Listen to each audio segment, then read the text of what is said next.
to hold our heads up high and beat the drum to what we love. Risk the fall, or we have felt it all come crashing down from far above.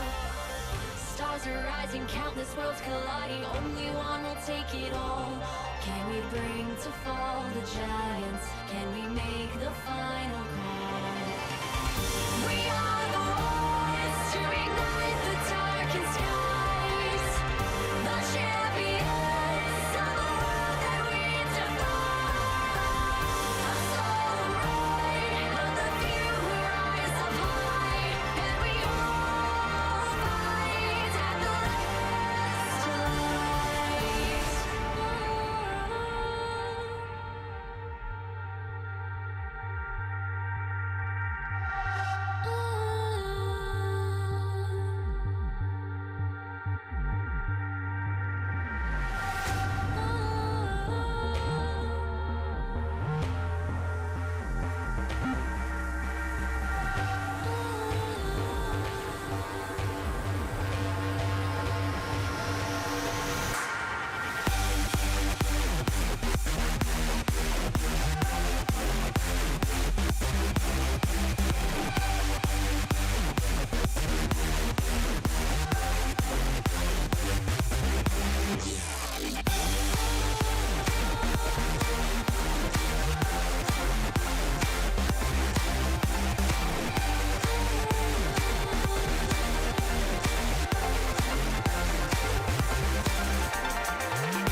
그때 시즌2 때부터 게임을 시작을 했는데 시즌3 롤드컵부터 그때부터 제가 경기를 보기 시작한 것 같아요.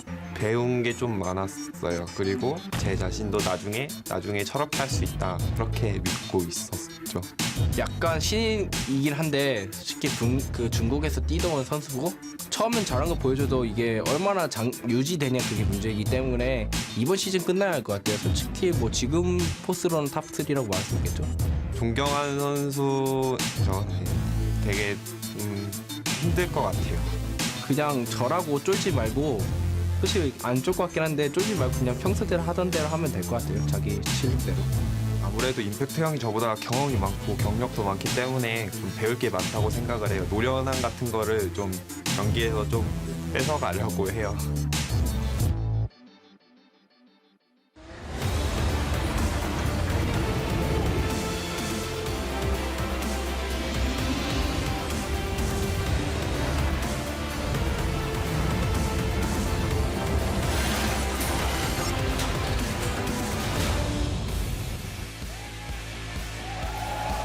Welcome one and all to the North American LCS. Here in Hollywood, fans are feeling the hype for a Sunday full of flashes and dashes, TPs and team fights, barons and brawls, all as our teams battle to be the best in the region. Well, the teams are getting set up as we speak. Santorin here prepping to go up against his former team in TSM. On the other side, setting up, here's Hanser and the Monster getting ready to face off against Quas in the top lane. That should be an exciting matchup. Over in the theater, though, Xpecial is readying up with his fellow bot lane partner, Apollo. They're going to be facing off against Smoothie, who's on support for Cloud9 in Game 1, as they always keep us guessing with who's playing what in terms of that support positioning there. Hello, everyone, LCS super fans, and a very happy Father's Day to all the fathers out there. I'm your host, James Patterson, and joining me again today are these two sharply dressed men, Mark Zimmerman and Alberto Crumzargifo. Did you guys give your fathers a call? Yep, gave him a call about half hour ago. Nicely done. Mark, what about you? I will do that as soon as I can. Putting it off. Just gonna keep. Oh, yeah. If he's watching, he knows I will call. Okay, there it is. Video evidence now.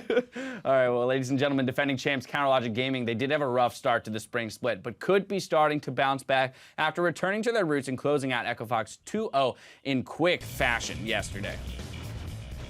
Oh yeah, I think this was one of the most interesting things we're seeing Darshan back on Jax. He had a really dominating performance in both games, really opening up the map for his team.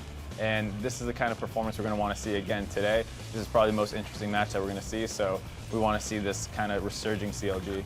So while they did look good macro, I'm taking this game with a grain of salt because Echo Fox just didn't really seem to try anything at all during that game and just rolled over. So it looks really good because CLG is at least making strides and getting back in form, but they're going to be up against a good opponent now that is going to actually, put them to the test in terms of not just their mechanics, but just their macro overall, because Envy has shown to be a team that focuses more on the team play as opposed to the individual. Yeah, some of the fastest games of the split yesterday put up by CLG. Of course, their opponent today in Team Envy suffered their first loss yesterday against Immortals. But even in those losses, they looked pretty good. The thing that surprised me the most was the fact that they fell behind early but still managed to make plays. I think that's the hallmark of like a team that knows what they're doing, is that they don't rely on some early game lead that then snowballs them to success, that they can actually go out and find their own plays. So I expect them to really challenge CLG, even if CLG uses their lane swap to get ahead early. The only concern I have for Envy coming in is Ninja's positioning. Time after time again, he's been put in positions where he's basically costing the team the game. If he just dials it back a little bit, I'm sure that Envy can just win as a whole, but we don't need to be making any individual plays in this game anymore. So every time that he's leaving his team behind by trying to make a play on his own, it's resulting in a very poor game. And Game 1 was essentially lost off of a misposition from Ninja. Yeah. So yeah, if they can clean that kind of stuff up, both those games were very winnable yesterday. Now, something to keep in mind is the fact that they as a team do play these super long games. You contrast that with the fact that CLG played some of the fastest games we've seen all split just yesterday. How do we expect this to clash? Do we think Envy's ability to extend games will still be workable against the likes of CLG? It'll be interesting. I'm not 100% sure because CLG traditionally were a team that was super good in the late game. In their run to the finals and winning that last split, we saw them take a number of super late game team fights and make some good macro decisions that won them those games. Right. But in this season or this split, it doesn't look like that team at all. So you know, Envy is going to really push them to that late game situation. We'll see if they still have that kind of talent. All right.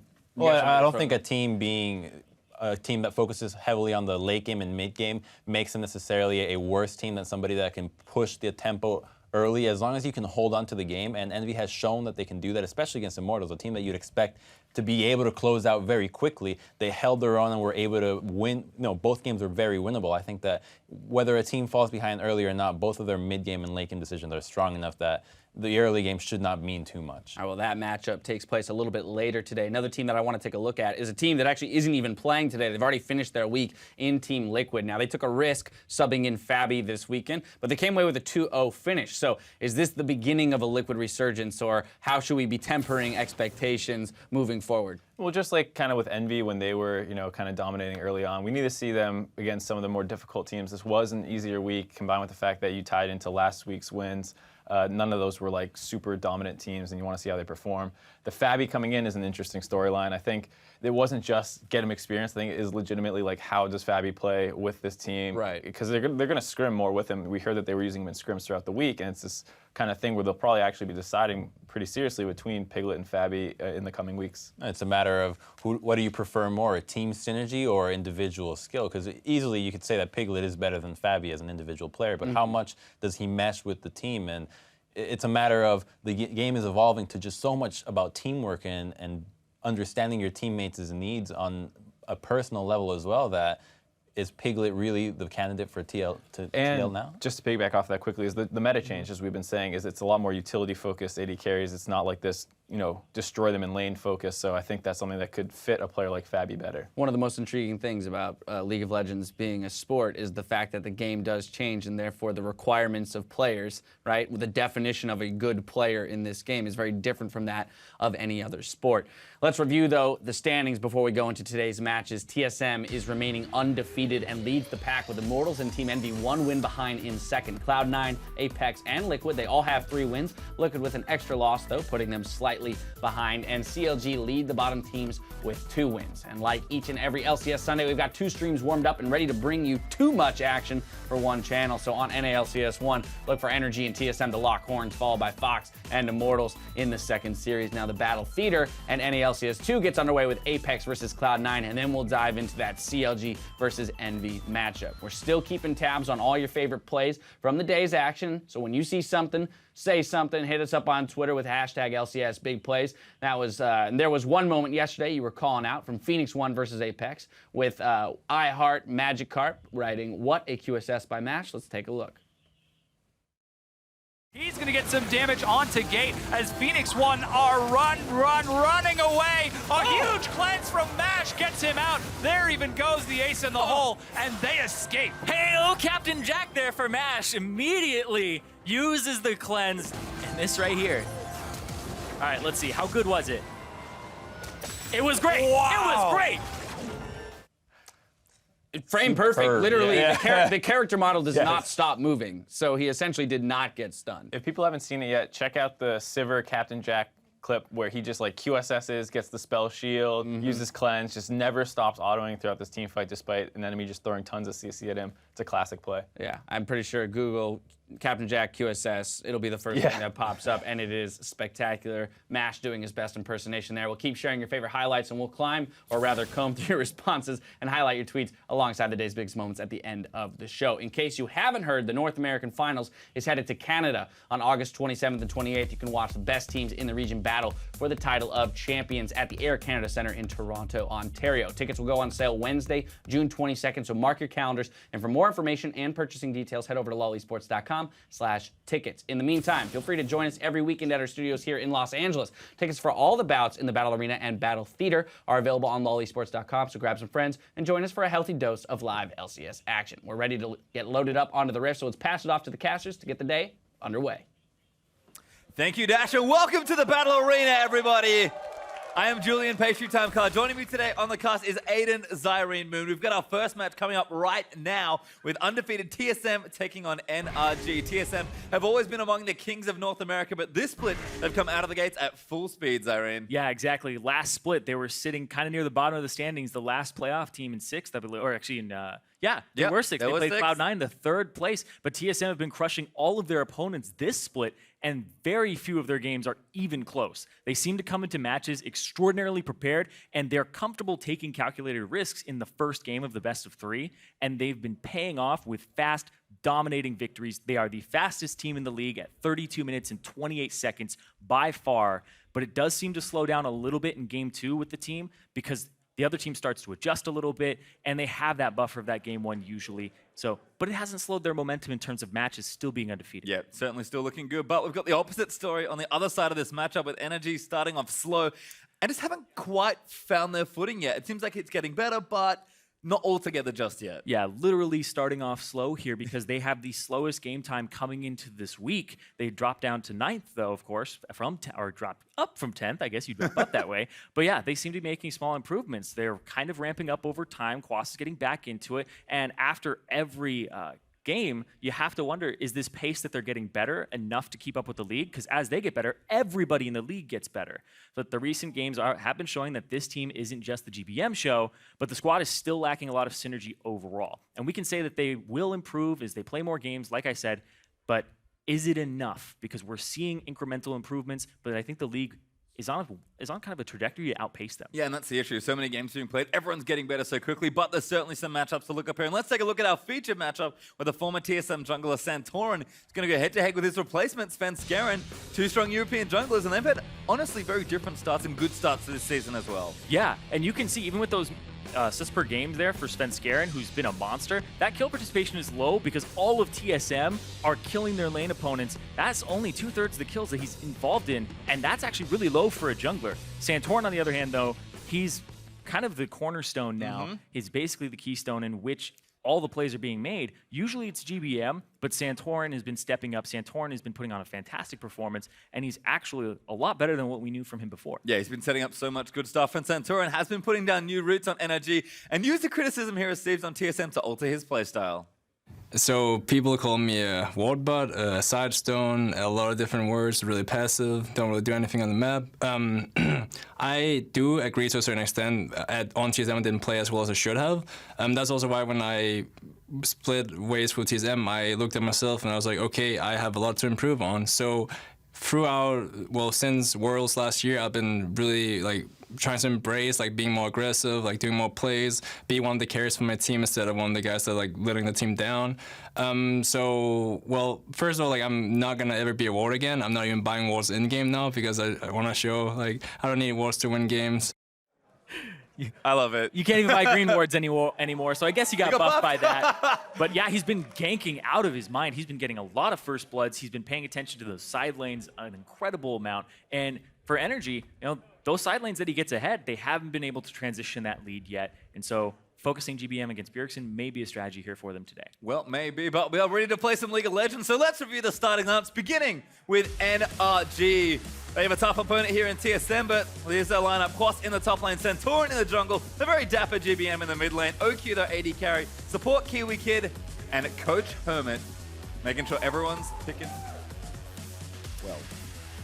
And opposing them is TSM. In the top lane, Hanser. Jungle is Svenskeren, Bjergsen in the mid lane, Doublelift on AD carry, and Biofrost on support with Coach Park. Yep, and again, we've talked about it. TSM still undefeated, dropped a game here and there, but record completely unblemished and still looking so strong. NRG powering up. If they can topple a giant here, that'll be a great end to their week, given kind of how it started and how things have been ramping up. Again, the curve is correct for the team, but this is kind of a brick wall they might just be running into with all their momentum. Yeah, they ended up losing against TL yesterday, 2-1 though, so they had taken a game, and there was actually an Alawi ban pretty much every game. So looking at the picks and bans already, I assume that there's going to be an Alawi ban from TSM and a Zyra ban as well, because you want to be aggressive with this Biofrost and Doublelift bot lane.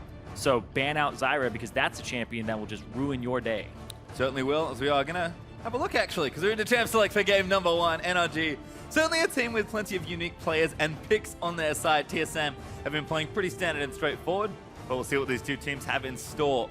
For draft number 1, Trundle banned by NRG. Azir will be the second to follow, taking that away from Bjergsen, and Kindred banned from TSM. So respecting the power of the champion, it's kind of split the middle in the NALCS as far as how popular that champion goes, but the players that still play it tend to dominate on it. Yeah, and same with Nidalee as well. The players who still pick up that Nidalee when it falls through the picks and bans. And I'm actually thinking more about it. I think that TSM might be comfortable leaving the Alawi up just because it's a best of 3. Game 1 is the game to do it and test. If they do pick Alawi or if they don't, you know, then that's fine. You saved yourself a ban if they don't pick it. But if they do, there's a lot of ways to counter her. She's a very, almost a very definition of what a Juggernaut is.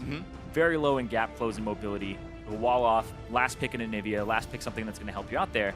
But Vladimir's still on the table as well. Well, Bard banned away from NRG. Zyra the answer there from TSM. So 2 support bans with a Jax in the middle. So a very slight amount of attention for Quas respecting one of his picks, but doesn't bother to go for the full 2 to 3 top lane bans. So plenty open here for NRG. We'll see what they take here for pick number 1. I think it's Vladimir. I think you take Vladimir just because it's so powerful. And if you're not taking it now, TSM could take it, could flex it, but they could last pick an Anivia against you. So it's kind of that catch-22. So this is the thing. We've seen a lot of Vlad really dominate, and that is going to be the Vlad for NRG. But we are starting to see Anivia rise as sort of a counter pick. And I say that quietly because Bjergsen has shown, and I believe his last match, that it's not really a counter pick if you get ahead on Vlad. He destroyed Pobelter when they played. Pobelter did an interview with Scar afterwards, and he was like, I don't know if it's really a counter anymore because maybe I was just facing really bad Anivias when I was playing Vladimir. But Anivia is supposed to, or very bad Vladimirs when I play Anivia. Anivia is supposed to be a counter matchup in the team fights, not so much in the laning phase. Vladimir has so much sustain, and it's hard to actually get him out of the lane. Your mana pool is just not that high. You have to have like a Rek'Sai jungle get handed first blue to even attempt to do so. Well, see what TSM taking response here because they knew exactly what they were giving away with the Vlad. Haunter having some fun with the crowd, I think. Flashes the ribbon.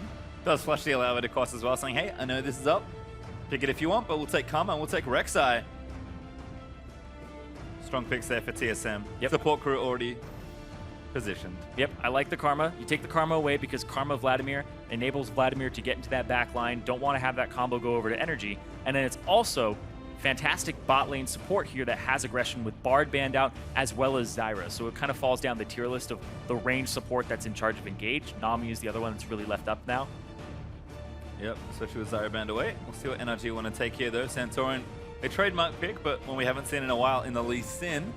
Already got the Vlad though, can flex it, so plenty of strong power already here for the side. We'll see sort of how they solidify the next few picks of their draft. Did see an Evelyn flash very quickly. She's picking up some popularity in the NALCS. Yeah, I don't think you pick her into Rek'Sai though. Nope. That's the one champion that you don't.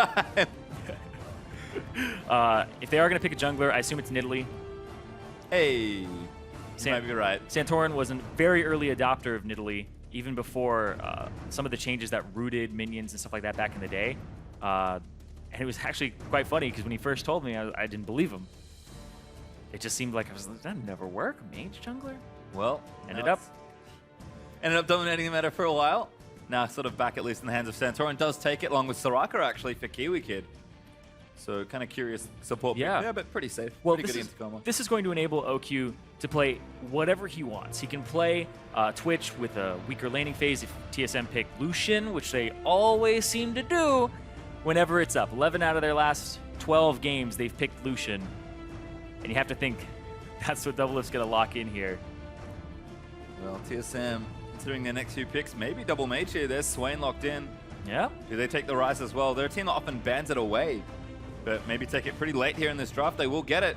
So Haunter and Bjergsen back on some dual AP carries. Okay, so Rise and Swain, these are both flex picks. We typically are now seeing Swain thrown up to Haunter, though, in that top lane. And he's been playing it to great effect in the Immortals series. Lots of really good never moves and able to zone people off and using it as a tool. So there's a lot of roots here, a lot of great CC. The wave clears is a little bit low for TSM at the moment. You do have the Rise, and you can pop his ultimate and just get rid of one. But if NRG are looking for any type of siege scenario, then it could be a bit of a problem. They have the Soraka to heal up and the spears, so they have the double heal composition that Immortals was running last year, where the Soraka heals and gets rid of her HP, and then the Nidalee heals the Soraka, so she has more resource. Pretty gross. Seen a little bit of it already as OQ does actually lock in the Twitch, so we'll take that as his 80 carry one more time. That opens up a world of options for double lift, which may be the worry, but GBM has played a lot of it recently. Okay. It was into the Vlad. had, I believe, 3 games yesterday. No. 1-1 on it when he wasn't playing against Vladimir. They have the Vlad this time, so Quas going to take it. And then Anivia there for GBM in the mid lane. That's actually really good because you think that's a Vladimir mid lane. Now it's an Anivia into the mid lane. Quas taking the Vladimir in the top lane was always a really good Vladimir player. Hopefully he can come back into form very easily there. And now they have a way to protect their Twitch and wall people off from getting away from Quas. And So, Oki's Twitch being enabled has been a huge success story for NRG. So we'll see if it happens this time around. Double if though. I wonder what he'll play because it looks like they need an AD carry to round out that bottom lane. Bifrost having a whole lot of fun.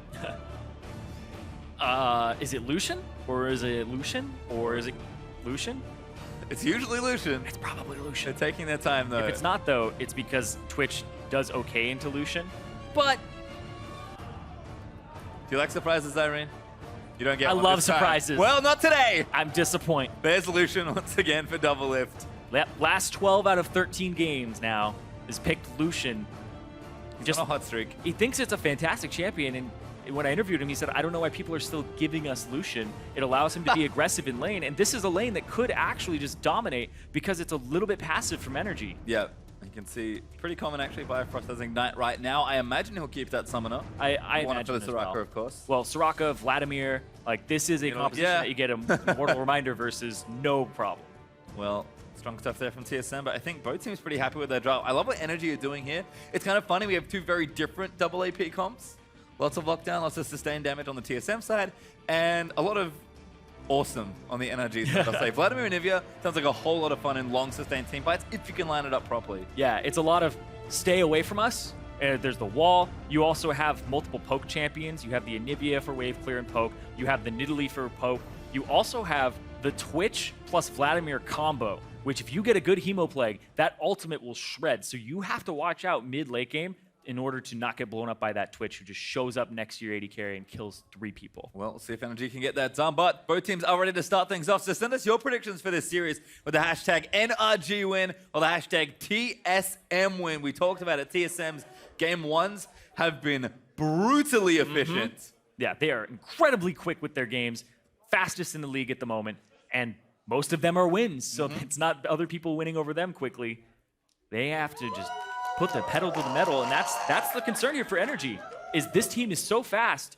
Does it give time for GBM and Quas to scale in this game? Well, we're going to find out. OQ kind of needs to scale a bit as well, so NRG may have to weather the storm for the first 30 minutes or so, but we are on to Cylinders Rift for game 1 of our series. And Quas, Ghost Vladimir top lane. I love it. It's my favorite thing. Seen a little bit of it so far. But Quas, always a player to play a little differently. Yeah, I expect him to get a proto belt very early on. No flash, right? And it's a great item on Vladimir in the first place. But overall, one of the reasons that it wasn't played top so much is that you take the Ghost or the Flash, and you don't really get your choice because you have to take Teleport. Whereas mid lane, you can take both Summoner spells, which is Vladimir's problem, is getting into that backline. And once he does, he just can win you the game. We actually have 4 teleports in this game. Speaking of Summoner spells, both mid laners deciding to take it as well. See where the teams are fanning out to, though. Right now, everyone's just kind of hanging out, looking across from each other in their respective roles. Quick check-in with the Keystone Masteries. Yep. Nothing too crazy. Yeah, nothing really out of the ordinary here. Strength of Ages on Vladimir. He has some % of his own HP damage to other people. And Storm Raiders Surge for Rise, which is great because against this composition that's such low mobility on energy, all you need is to have that extra burst of movement speed. We'll see how the 1v1 matches up because Bjergsen has been beating everyone, it feels like. GBM, no slouch. You can see OQ and KiwiKid hanging out near those Krugs. So we'll actually get standard lanes for the first time in a little while. Bold choice here by Energy to want to just straight up fight TSM given how strong their laners are. But Santorin has been ganking and applying a lot of pressure. See if he can lift those lanes to what looks to be maybe a rough landing phase here for NRG. It's certainly going to want to scale with this composition. See if TSM can play the same fast-paced league they've shown us already in the first 3 weeks of play. A little bit faster there for TSM. Shows up the lane. Actually, oh, okay. Doublelift is just shoving the wave. If he had actually let his minions die, may have denied 1 or 2 from Energy, but decides to just shove it up, no problem. Spenskaren, getting a little low. He's okay. He does take it down. No smite, but no problem there as he's going to burrow and get some health back. The cheers come out. We do have a brief pause. GBM. Oh, something for me? Amazing. Yeah. I'll take it. GBM, what a character. It looks like something with Kiwi Kid. Yesterday he was having the growling in his headset. Hopefully not again. They're back. They're back. You sure it's not GBM? I'm sure he's sure.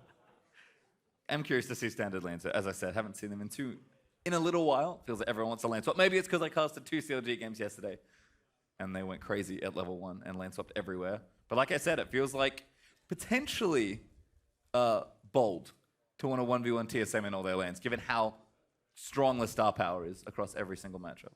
Yeah, I do think that it's something where they want Santorin to be able to gank very early on and abuse this Nidalee, as opposed to waiting through a lane swap, getting to the point where Svenskeren and maybe TSM have already outperformed you in a rotation because the communication's a little bit better. This bottom lane of OQ and Kiwi Kid, well, they basically understand fight and don't fight. Oof. And it's harder to get those little finer communications across. Nice Q there from Bifrost. Gets good damage onto OQ and Kiwi Kid. Double lift, as always, wanting to play up and aggressive. Yeah, TSM, Biofrost and Double Lift, both of them love to play forward. They love to be in the opponent's face, and they pick champions that enable them to do so pretty much every game. And NRG, this is going to be a scaling bottom lane for them, but I've heard both these players say they like to play like there's no jungler. They like to walk forward, and they like to actually push up the lane. So this is a little bit of a different look for Kiwi Kid. Well, we definitely had a look at the junglers just before we started the game. Santorin right now going to take that Scuttle Crab down. Svenskeren Sees him. not there in time to try and take it, but hits him with a Prey Seeker for a bit of extra damage.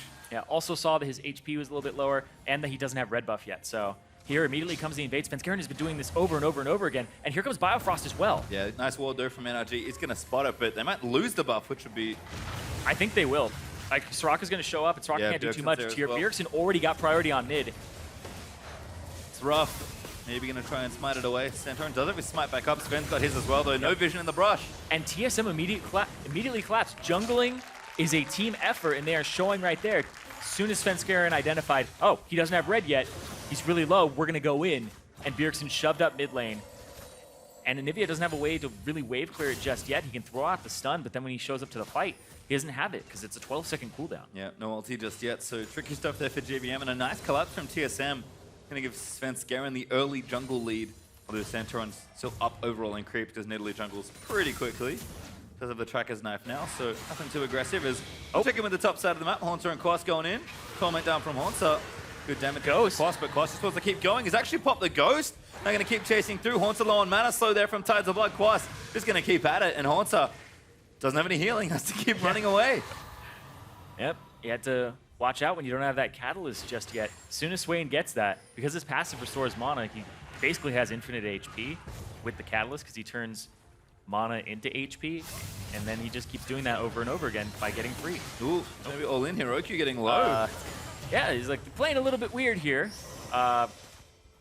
It looked like Double Lift was going to get the better of that trade, but he's definitely respecting the amount of stacks that he was getting from the Twitch poison. Yeah, doesn't want to... You don't really want to go all in against Soraka. You tend to die. Too much healing there, messing up all your math as Santorin takes that Scuttle Crab away. Quas actually going to back off. Started Boots. Now has Spirit Visage components so far. Ruby Crystal plus a Null Magic Mantle. Aggressively TPs back to lane. Keep the CS up. Haunter actually already used his. Going back to get a Doran's Ring after that Corrupting Potion plus a Ruby Crystal. So top lane is just trading those early TPs. Yeah, it was really good by Haunter to hold on to his flash as well. He knew he wasn't in that much danger, and he didn't panic. Because if you blow your flash in this matchup, the next time Quas has Ghost, you don't have a summoner spell to answer. So Haunter was being a little conservative there. OQ going to go into stealth here using that ambush, but just going to last hit with it. Threatening a little bit again, trying to play like Santorin's here. Now he is actually in the bottom lane. See if TSM bite here. It's still going to be hard because this doesn't have any gank assist in this bottom lane.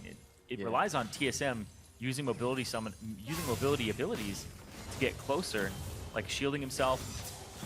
And yeah, exactly. He's going to back off. Santorin can't really find a fight here. And Svenskeren's going to head to the bottom side.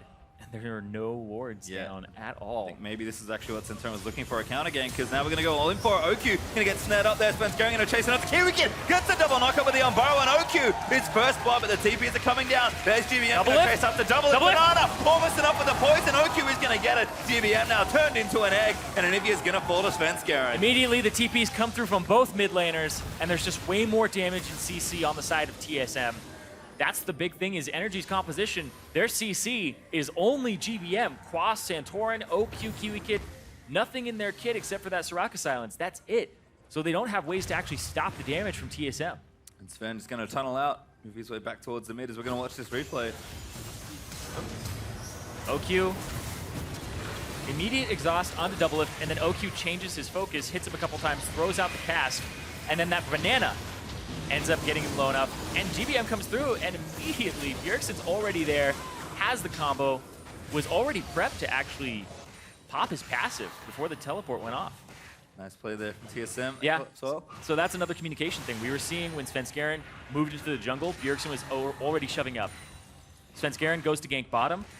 Bjergsen is already in position to get his ultimate off as soon, or his ultimate and his passive off as soon as he teleports through. So it's that communication where it's like, okay, I'm ready for this to happen. Yep. And you can see that collapse. Sounds TSM 2 kills versus NRG's 1. Svenskeren picked up one, and Biofrost actually picked up the other one. So the support crew coming in with a bit of early gold. See what they turn it into. It was double lift alone. Biofrost actually returns to the lane. Oki though trying to get aggressive, going to poke back and forth, but double lift. Early serrated Dirk able to dish out the damage. Oki though is going Ghostblade first as well, so pretty similar early game power for these two AD carries. Yeah, OQ is actually still ahead in gold because of the CS and also the kill being worth more than 2 assists. Ooh, good flash from GBM. Oh. Bjergsen did not want to flash over, but the threat was certainly there. Now looking for that blue buff, but Santorin actually See, taking and away the Bjergsen's wolves. shoved up, and Bjergsen immediately collapses into the jungle just in case. And Santorin's going to lose another camp. It's actually that wolf that goes down. Sven smites it away, gets the gold, gets the wolf spirit. Santorin can't really be on this side of the jungle now without getting spotted. Yeah. And this is really awesome from TSM. And now he's going to walk to the other side because that red buff. And they also saw Santorin on the top side, so it's a guaranteed 4v2 dive because there's no teleports either. They're coming to the bot side. They're going to dive. Yep, OQ actually going to get snared up here. Culling down for Lucian. Twitch goes down. And now Kiwi Kid's the next target. Bjergsen's here. He does have his flash. Prey Seeker's in. Sven, he's going to go for the dive. He's going to try and line it up. The last Q hits it. And Bjergsen gets another. He's just looked so easy for TSM. TSM make it look easy. It's a lot of communication. It's a lot of actually identifying how to play the map. We saw Santorin top. Okay, we immediately back off, run to bot side, and there's no way he's going to get there in time. And if he does, we cut him off in the jungle 2v1 because GBM is still farming mid. And now this, Haunter versus Quas. Quas just eating damage from Ravena's flock. I mean, Vladimir heals, but it's going to take a little while to get this all back. Crimson Rush pops, gets onto a minion. Haunter smartly playing back there as the passive procs, and now he goes back in. Of course, ever eats an Ever move, he probably dies as Hemo Plague down. Defensively, Quas is starting to struggle in this top lane. Yeah, as soon as that Catalyst comes through, it really changes the matchups that Swain has and that level 6. OQ though. Surprise! Ooh, Never Move doesn't hit. That's a good flash from Haunter though. Yep. Plays it safe. It is a good flash. They immediately get out of that lane because they don't have summoner spells there. Kiwi Kid, no flash, only exhaust. And now let's get some turrets. Late lane swap. Very. I think NRG just dodging the bottom side of the map because TSM were playing too aggressively there. Might even just try and break up the game. Landing phase has not been going great early on, but Quas eating damage and tower hits. That's very unsafe. Svenskeren not quite there to convert for the CC though. Santorin waiting for Bjergsen. Ooh, 1v1. Oh. GBM's joining in as well. You made me ward. There's a flash. Bjergsen going to get himself out, but Santorin still tracking. Q's going to miss. Bjergsen going to turn it around. Santorin almost gets his face blown off. He does. Bjergsen take it now onto GBM. Going to try and turn and fight. Bjergsen panning around, needs to dodge the stun. Waiting for Svenskeren. Tunnels there. Q lands in. Umbaro doesn't get it. GBM though, awfully low, but Kiwi Kid here to save the day. Exhaust is down. Oki the kill onto Bjergsen. And Sven forced the tunnel out NRG with a good collapse there. Oh my god, you look at that and you go, GBM has egg again? That was fast. It just seemed up really quickly. Well, maybe a trade here on the towers. Double lift and Biofrost working on this tier 2 on the bottom side of the map. That lane swap is going to cost NRG an objective here. Double lift able to take that down. 2 turrets to 0 right now for TSM as NRG are working on this mid. But Bjergsen's got TP and NRG know it is not safe to stay here. They'll back away. Wow. I just watched it over again. He gets his egg literally right before he gets egged. It's so close. The buff is grayed out, and then eventually, and yeah, Bjergsen turns this around so fast. Starts chunking out GBM. And GBM's kind of buying time here, and it's really lucky that his egg timer comes up right there. As soon as he started getting healed from Soraka, it came back up. Insane. Great collapse there from NRG. TSM, though, again, we talked about objective counterplay. Bottom tier 2, now a Mountain Drake added to their objectives as well. Starting to really pull energy around this map and also keep that gold lead up. 3,500 gold up so far. It's been a great early game for TSM. Double Rod Evader's done. Ghostblade done. These carries massive in the early stages of the game. And TSM plays such fast games, and the funny thing is that they're not just picking early game champions, right? They're only their bottom lane ever really seems to pick early game champions. Bjergsen on Ryze and Hotzer on Swain, arguably very high scaling champions that want that late game, mid game point, but they still make plays. It's the players playing fast. It's not the champions that they're selecting. They're actually just kind of having insurance too, because if the game does go longer, you do have these champions that it's not like a Renekton that falls off or anything. No, it's a playstyle thing, and it's been a big shift for TSM. That's really seen them early success here in the season. They said it themselves. We just wanted to start playing a little bit more aggressive, a little bit faster, be more decisive. Exactly. It sucks to lose, but it sucks to lose slow. Yep. So they're going to be risky, and so they either win quickly or they lose quickly. Once juking it out, now turn it around, teleporting from Bjergsen. He's going to look for Quas here.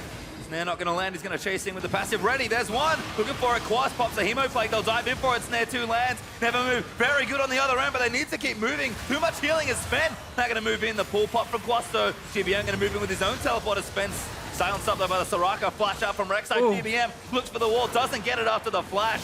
Quas trying to slow it down. Almost a snipe on a Santorin. Heal out though from Soraka is going to keep them up. His energy still chasing for Bjergsen. Stands his ground and takes out Santorin. And now Haunts are going to kite it around, but Quas, he's healed up so much as Bifrost now going to snare him in. Here comes Double Lift as well. Quas going to keep moving down. He's trying, but he's getting kited. Double Lift takes him out. Now GBM the target. Flash out from Double as the calling. Almost snaps Kiwi Kid. Oku takes out Haunter on the other end as TSM just trading blows with NRG. Bifrost goes in aggressive. Looks for Oku. Does get it. Now GBM getting aggressed on as well. GBM blows up Double.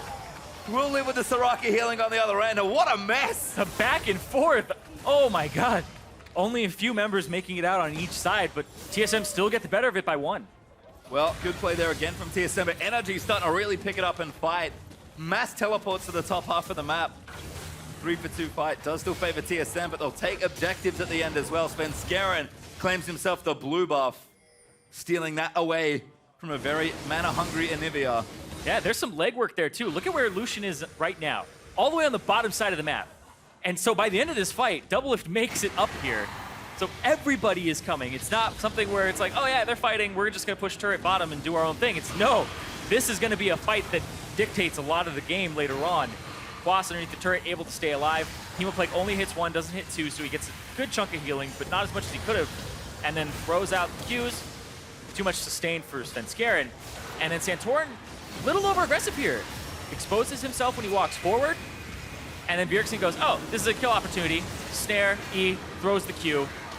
Able to pick it up. And it also gives him Storm Raider's Surge to run out. Unfortunately, that fight, a little too long to watch the rest of it because these teams always want to fight. Quas getting low, but doesn't go down. Double Lift, though, going to take out a pink ward and then cruise into that top lane and take this down. As we have a tweet, I saw this earlier, you pointed it out to me. Today is Father's Day, tweets TSM Double Lift. So please remember, I'm your daddy. Sure. He would. He didn't even tag OQ. I don't think he needs to. He should use the hashtag NALCS, though, because I'm pretty sure that's who he's addressing. TSM going to take out the Rift Herald. Double Lift certainly looking good this game. 2-2 and 4 on the Lucian. Ghostblade done, Berserker Greaves done, but just as aggressive as ever. And TSM really playing together this time around. Rift Herald buff going to go over to Svenskeren, actually. It's a little bit more mileage out of it than Haunter, I suppose. Yeah, Swain, in terms of auto attacks, you do get actually a decent amount of them off, but Svenskeren, it'll help his clear, it'll help him counter jungle, because if he's going into those buffs, it gives him just a nice burst of damage onto them, a little bit of magic. So, able to take out the camps from Santorin a little bit faster. And now with all the outer turrets down for NRG, TSM just starting to play around the map and see if they can't do more damage to structures. Energy now grouping up in the mid lane.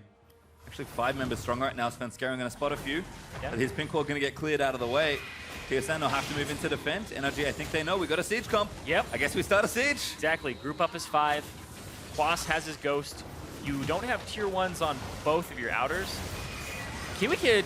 Yeah, a little too far forward. Sven gonna look for it, finds the Unburrow. Firefrost with a great tag there on the first one. He gets blown up at the start. Now Haunter moving in onto Oki, but he snipes Svenskeren. Oki, though, not gonna last the night as the burst is enough. Quas getting chased down. Double lift, though, moves out of the way from the stun, and TSM protect their turret.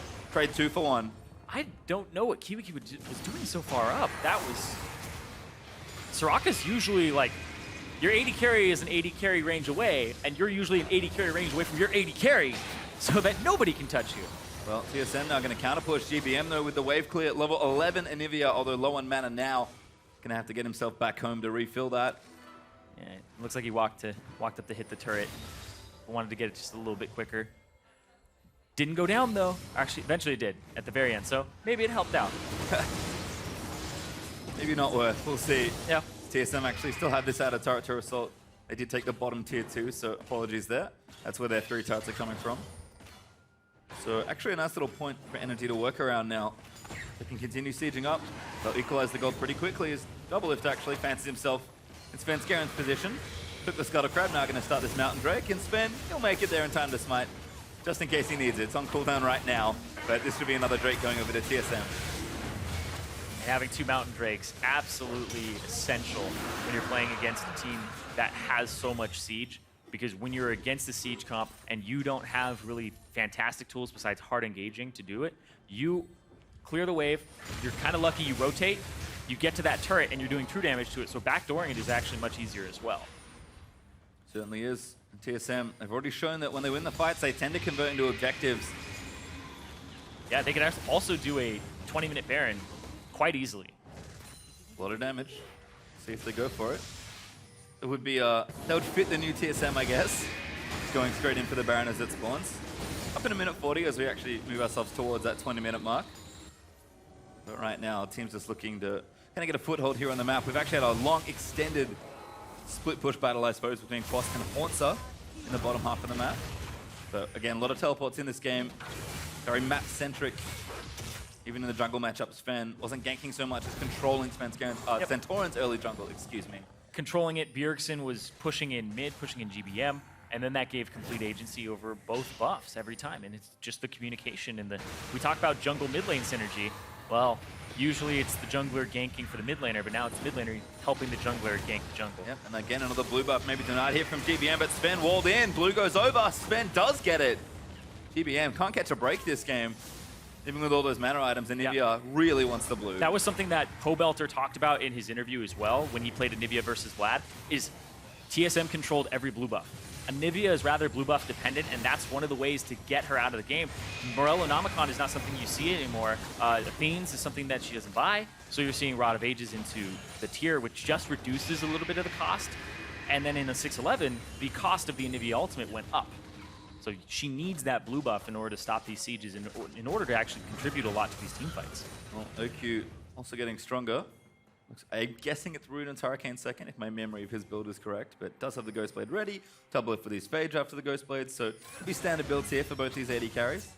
They're going to hit a pretty peak point when they hit the 2-item mark, and it seems like both teams just sort of happy to farm up. TSM know they're ahead, happy to lean on their 5,000 gold lead for a little while. NRG happy to play back, knowing that it kind of takes time to set up a siege with this team comp. They'd rather get a little stronger first, so Yeah. sort of a delay in this middle of the game. Everyone's taking it a little bit slower, but that should not last too much longer as the pressure starts to mount on these side lanes and around those big objectives. Yeah, with Baron on the table, getting control of that side and putting your top laners in the bottom. Now TSM push out mid, and now they're going to get this mid turret. They have that double Mountain Drake, so it goes down so quickly. Yep, a Karma and a Rise taking a turret quickly. Svenskeren, ooh, maybe trouble. Not too worried though. Pretty tanky at this stage in the game. Yeah, what's your engage if you're energy? You really don't have too much catch. It's just Anivia. Everybody else, you kind of chase them and hope that they're engaging on you. Ooh, Quas, speaking of engage. Nope, he's fine. Svenskeren not even borrowed, so not going to see him walk by. Just going for a recall instead, but Quas does respect that TSM or potentially coming down there. Going to collapse the tunnel. He's like, that's a fresh one too, so Svenskeren's around. Well, Maybe have to play back for a little longer, but this moves back in to meet the wave. Haunter now with an Abyssal Scepter completed, so 2 items done for the Swain. But Quas able to hold his own pretty comfortably now that the Spirit Visage is completed. But an awful lot of health right now, plenty of CDR as well, so Quas pretty close to max, depending on his runes and masteries. And Hurricane now done for OQ, so maybe NRG now. Think a bit more like getting something started. Because they're sort of hitting the item breakpoints, but TSM have already shown that, you know what, you want to pick a fight, we're more than happy to go for it. Awfully strong themselves at this stage, but definitely been a quiet 5 minutes. Yeah, it's been rather quiet here. And I'm also interested in what that item is for Quas. I think it's going to be a Warmogs, since it now has cooldown reduction on it. It does build out of a Kindle Gem, seeing the Rejuvenation Bead. So he's just looking at even more HP for himself and being able to regen between fights. He'll hit that 3K mark. And there it is. It's 3.1K. Nice. When he backs and gets it. I like it. No, I don't like it. Proto Belt. Proto Belt is Proto fantastic. Belt. Proto Belt Rylai's is so potent. Full tank Vladimir, baby. Yeah. Oh. Yeah, gets away. Hard to keep him there. Good damage there from OQ though. Gonna have to start respecting the Ghostblade ultimate there from Twitch. OQ looking around. It's a prey seeker from Svenskeren. Again, TSM actually sort of struggling to make room here around the map. Pretty wide open right now. Still up significantly in golden turrets, but I think they're just waiting between objective spawns at this point. They know that, you know what, we do have scaling champions. We got an early lead. We can get a sit on this, farm it out for a little while longer, and we're confident that when a team fight does start, say around this Baron area, maybe around the next Drake, it will be Cloud Drake in 50 seconds. They should be able to win it, but they do have to be careful. With this many teleports in a game, do not want to be caught off guard by NRG, especially with an ambush Twitch, potentially ripping through your whole team with a Ruinins. Yeah. The Hurricane completed, like you said.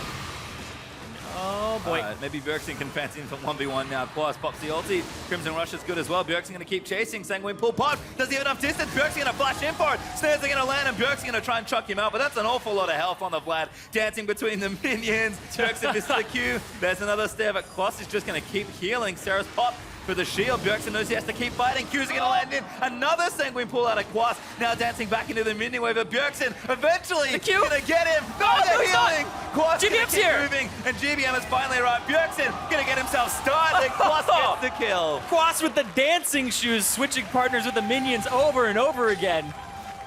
Those were some minions right there. Used absolutely perfectly from Quas. Well, Bjergsen pretty strong, but not strong enough. Couldn't kill the Vlad in time. He had help, let's be fair. That was like a 1-on-6. But still, honestly, fantastically played there. Well, 20 seconds till he's back up, but he does have TP. NRG, they're going to leap at their chance for a Cloud Drake. GBM snared up, though. Culling is down. Does do a good chunk of damage, but Svenskeren forced the tunnel out of the way. OQ unleashing just with some basic auto attacks. Ultimates are still there. This is a dangerous spot for TSM. They do see the Cloud Drake being started, but I don't think they can contest. Yeah, instead they're going to look at the Baron. They have TP points over there as well. Cloud Drake versus Baron. One of them's much better than the other. Yep, it's Baron. No, man, it's Cloud Drake. Cloud Drake. No, it's actually Baron, in all seriousness. They're going to wait in the pit. They don't have vision. And if you look at the blue trinkets, they're both used already. Bjergsen has TP as well. Sitting in base right now, looking for a home guard flank. This Quas does give up his push on that bottom half. This is going to be brutal for Energy. They have to check. They do. Check well. Svenskeren gets spotted. GBM walls them off. He's like, I don't think so. Svenskeren went. Oh, that's a little too much. Taking damage, getting snared up by the Anivia. OQ gets a freebie. Yeah, as soon as you hit that E on Rek'Sai, you are committed to that. That wall, he's the one who slipped by, and then you saw Double to Biofrost walk up. So definitely different mindset there coming into that choke point. And a rare spot of miscommunication for TSM. Svenskeren goes in solo, gets himself killed. Doesn't look like it's going to cost them too much, so they've gotten 2 people picked off. I'm not going to quite call Bjergsen's 1v6, or attempted 1v6 to pick off, but 2 kills there for NRG, but no real rewards apart from this Cloud Drake, which Santorin will now solo.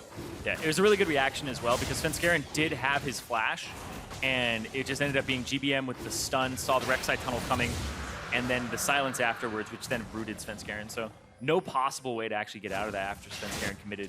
Yeah, we've seen it a few times. Sven, once he's in, really hard to get out from all of NRG's kind of disengage ability. Soaking a lot of damage though, now with the Spirit Visage, so could be a bit better. Bifrost snaring up the crab, but we'll save it for his jungler. Baron and friends. Now he's back. Did use the ulti to get back into the area. TSM just setting back up for Baron as NRG did get that Cloud Drake. Oh, Haunter. OQ gonna move in, pops the Ghost Blade. Haunter though, just gonna turn on the ulti and run. Oh, good wall, good flash.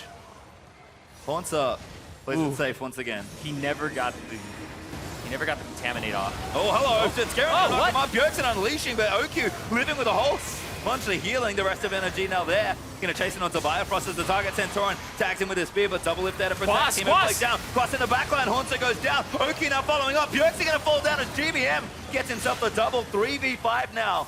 As NRG pounce forward looking for a few more kills. Yeah, they're gonna look at this mid lane turret as well. They have a bit of a push on it. The minion wave is right there, and Quas with his 3,000 HP plus, getting numbers back, chasing him down, stopping the recalls. Now gonna fall down. NRG gonna keep pushing forward. Yeah, he's stopping the recalls. They can't defend this.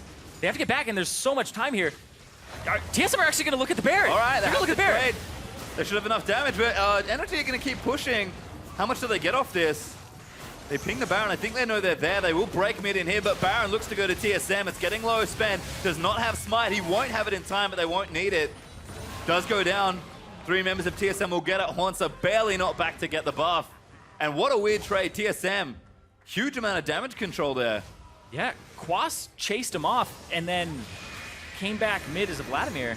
It's kind of awkward, but OQ, they want to take him out. 2 sources of damage on him. Kiwi Kid with the ultimate.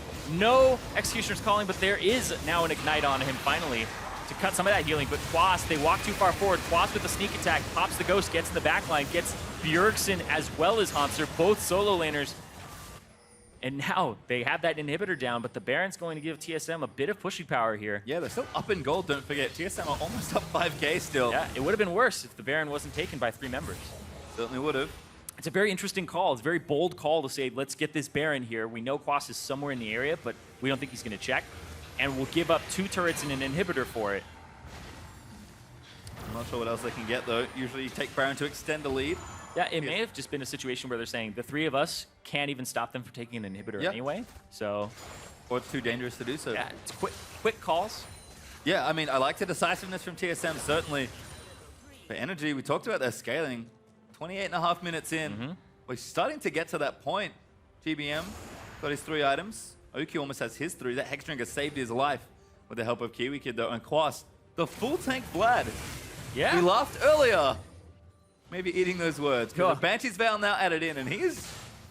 I'm looking at him, and he's got 82 AP, right? He's sitting at 3 items completed, 82 AP just from his passive.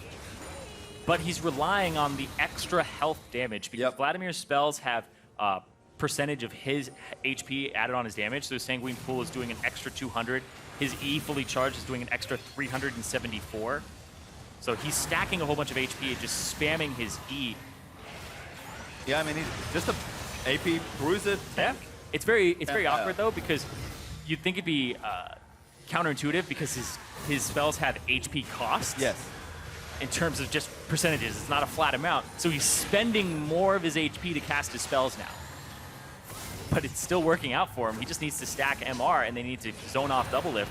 And then what's Bjergsen and Haunter going to do to him? Yeah, that's been the big issue, is he's just in the backline being very disruptive, much like he would on maybe another Bruiser or another fighter-style champion. Not as much straight-up carry potential, but it's working so far. TSM, though, trying to make the Baron-empowered Siege work. OQ stealth up, looking for a potential pick. Good spear from Santorin. Could deal with that creep. Fence carrying in a body block. Nope, not safe. Needs a transfusion. GBM actually in the bottom side of the map dealing with a different push, but I think has now reversed that. So TSM might get something here. They're on to Quas. Very tanky target though, and Quas is just going to turn it around. Spen again. Eats half his health and damage as now the Collins popped out from double lift. Although going to maybe get them in. Ooh. Kiwi Kid got rather low there. May have had to pop a summoner, but gets out alive, has somebody body block for him. And now it's the rotation towards the mid lane here for TSM. Still staying up, TSM, blue buff. Wow, they just take everything. Just in passing, you know, they could rotate here a little faster and maybe just get this turret immediately, but they decide to take the blue buff away from GBM. Playing a bit of a slower game here for TSM. Starting to play a little bit safer, still decisive, but again, they know that there's mids wide open. Yeah. Can't afford to make a big mistake. And it's interesting to note because we talked about how NRG have really slow games, right? They came into the week 10th, last place in terms of average game time. but they've lost the majority of their games, right? They're 1-4, but they still have a large sum, which means they lose slow. I don't know if Doublelift wins this 1v1. I don't think he does. Yeah, Quas moving in. Not a whole lot of life still here for Doublelift. Gonna keep going though. Doublelift actually gets out safely. I think he was gonna win. Well, he had his Executioner calling right now. Executioner's calling for 800 gold. Sunk that into it, and Quas was not able to heal as much as he would have, but still Doublelift gets out. It's like, that guy's too tanky. Yep. Way too tanky. They both just say, hey, you know what? Kind of a standoff. That's a really good sign, though, for Quas, because he can build all of that MR, all that HP, and then all he has to do is maybe buy a Thornmail last item, right? And then he's just a gigantic tank. Yep. Forever. Yep. Well, everyone's just getting huge in this game. Cloud Drake's back up. Elder Dragon will spawn after this, so see if the teams decide to take that down and maybe put that objective on the board as well. That's going to clear out a ward. TSM certainly looking in the area. Wants to maybe caught out. GBM going to miss the stun, but he's walled him off. Now silenced up there. Pops the ulti beforehand. There was Quas. Once again, deep in enemy territory. Oki, though, getting chunked out, but he gets out to safety. Now going to start firing over the wall. Santorin in the front line. Sven is low. Oh, nice never move. Here comes Doublelift. Nice there for the triple. Now Doublelift in the backline. Blows up Oki. Now going to chase forward. Culling's down. Looks for Oki, but it's not going to get it. He'll through it, though, as Quas finally falls down. TSM with very good play. Yeah, Doublelift dives the backline there. They trade 2 for 0 at the end of the day. Quas jumped in there, and everybody had to focus him down. And they did. Actually killed him. NRG couldn't quite navigate around terrain. Oki getting caught a little bit there from Haunter's great never move. Yeah, really big play there from Haunter. And then Doublelift, I don't think they even had vision of him entering that fight. Thought it was a 4v5 because they knew Doublelift was back. And then he eventually joins, but he comes over the Cloud Drake wall. Like, that's really unexpected. Yep, aggressive certainly, as they're going to try and break mid down here as well. Doublelift maybe overstayed his welcome. NRG trying to defend. A few more shots will do it. Kiwi Kid as well, eating bullets. Firefrost can't find the way out. Bye! Flashes out. Silence finally wears off. They're going to actually commit for this. Bjergsen with 2 friends breaks top lane. Oki lining it up. TSM got a lot of towers in this push. They want the inhib though. They will stay for it. NRG not back in time to defend it, and TSM, a Cloud Drake and 3 turrets plus an inhib, I believe. Yeah, they just huge windfall. They keep winning these team fights only slightly, and then they end up taking a large advantage off of it, especially with the 2 Mountain Drakes like you were talking about. Baron's up in 45 seconds, and they have 1 inhib down, 1 exposed. Svenskeren clears the ward out in the pit. They catch off Haunter. Svenskeren actually doesn't do much to Quas there. Quas is a little bit caught, and they all focus down OQ. They're trying to get to him, and Santorin is focusing Svenskeren, and Doublelift comes in. The ward was swept, comes in the back line, immediately able to blow up OQ. And with that, Executioner's calling doesn't get enough healing from the Soraka. So having purchased that item, it definitely cuts that healing and allows him to take out a... Oh, wow. Yeah, allows him to take out the Soraka healing by a large chunk. And man, Haunter's doing work in these fights. Yeah, you can see the amount of work Haunter did there. Was the first one to get caught, pretty much stayed in the middle of the team fight the entire time. And Doublelift did a lot for just entering the fight very quickly, did more than GBM did, who was there the entire time. I mean, you know, only 2,000, 2,500 damage, Yeah. but I think it was all of Oki's health bar. Yeah. So probably a good one there. Yeah, it's like Q, auto, and then a few more, and then actually just threw out an ultimate. And we've seen it. NRG really relying on Oku's good ultimates and positioning to get maximum damage done in these fights. Baron is back up, so now back on the table here for both these teams. TSM, though, 10,000 gold in the lead. Yeah. With so much pressure mounting. You still have to watch out for a few things, though. Now there's the IE completed for OQ, so he has that gigantic Twitch power spike if he does show up on top of the carry. And then Bjergsen has his GA completed, whereas Quas is still working on his. Doesn't have it just yet, so the next team fight, Bjergsen's looking for a TP. Yeah. Bjergsen's looking for a flank. Oh, GBM caught up! Good net move by Haunter. It's turned into an egg. Kiwi Kid now getting chased down by Haunter. Lucian gets the shut down there. OQ blown up in the front line. TSM rampage forward for 3. And now going to chase down Quas for the 4th. He's going to go down, and Santorin, the only one left alive. Yep. And TSM say, we're just going to roll right through you. They've had enough of this game. 35.5 minutes in, looking for that Nexus push. Yeah, bit of a longer one, but TSM still looking to maybe end the game. Death timers are long at this stage. Are they ignoring mid inhib? They are. They're going to go straight in for the win. Decisive TSM has never left. Yep. Either they get the Nexus or, you know, what else happens after that? And that looks like it's going to be the Nexus. There they go. Turret will shred. Santorin cannot defend. And TSM will claim game number 1 once again. Powerful statement there from TSM. Taking the risks. There were a lot of things in there where they lose the team fight. Got the Baron. They made the best of that situation because if you don't get that Baron then, immediately NRG will back off. They will go to the Baron. And that was a 5,000 gold lead between the teams for TSM. But if they didn't have Baron, it almost would have been even because that gold would have gone over to NRG. If they didn't do the Baron, it may have been about a 3,000 gold lead. So these are the small things that add up, but there's those big plays too, like the never move, like the double lift entering the back line, and also the Baron call. I think that's really cool. And Quas didn't follow them, which is a little odd, but... So in the middle of that game, NRG just kind of had some great moments, you know? They managed to sort of get that one down and kind of look things good.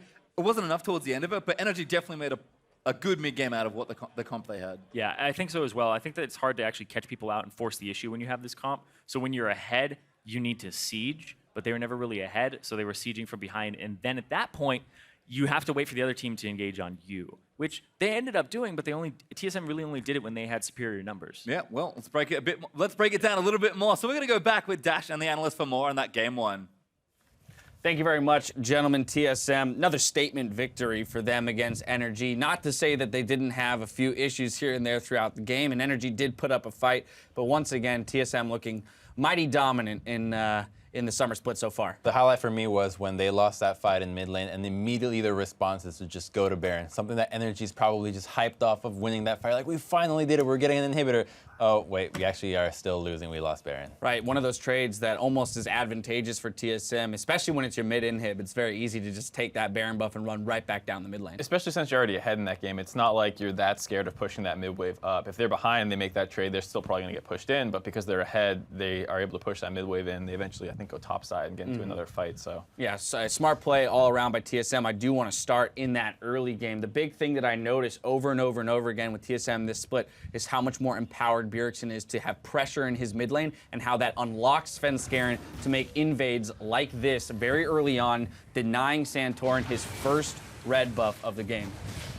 The really cool thing about a play like this is that not only does it obviously put Santorin behind, but it basically renders him useless for the rest of the minute that he's jungling, because TSM will now know exactly what his jungle route are, and all the laners are able to play accordingly. And they do this every single time on the invades, and it's just really enjoyable to watch because it's not just Svenskeren having the timing, it's all of TSM's lanes understanding when they're going to go in, when they're going to pressure, and getting a huge bonus out of it. Yeah, and these two bot plays, he has a nice TP in there, Bjergsen I'm talking about, to get into the fight. Like, pretty much insta-pops GBM after early gank here. Double Lift gets a nice culling onto him.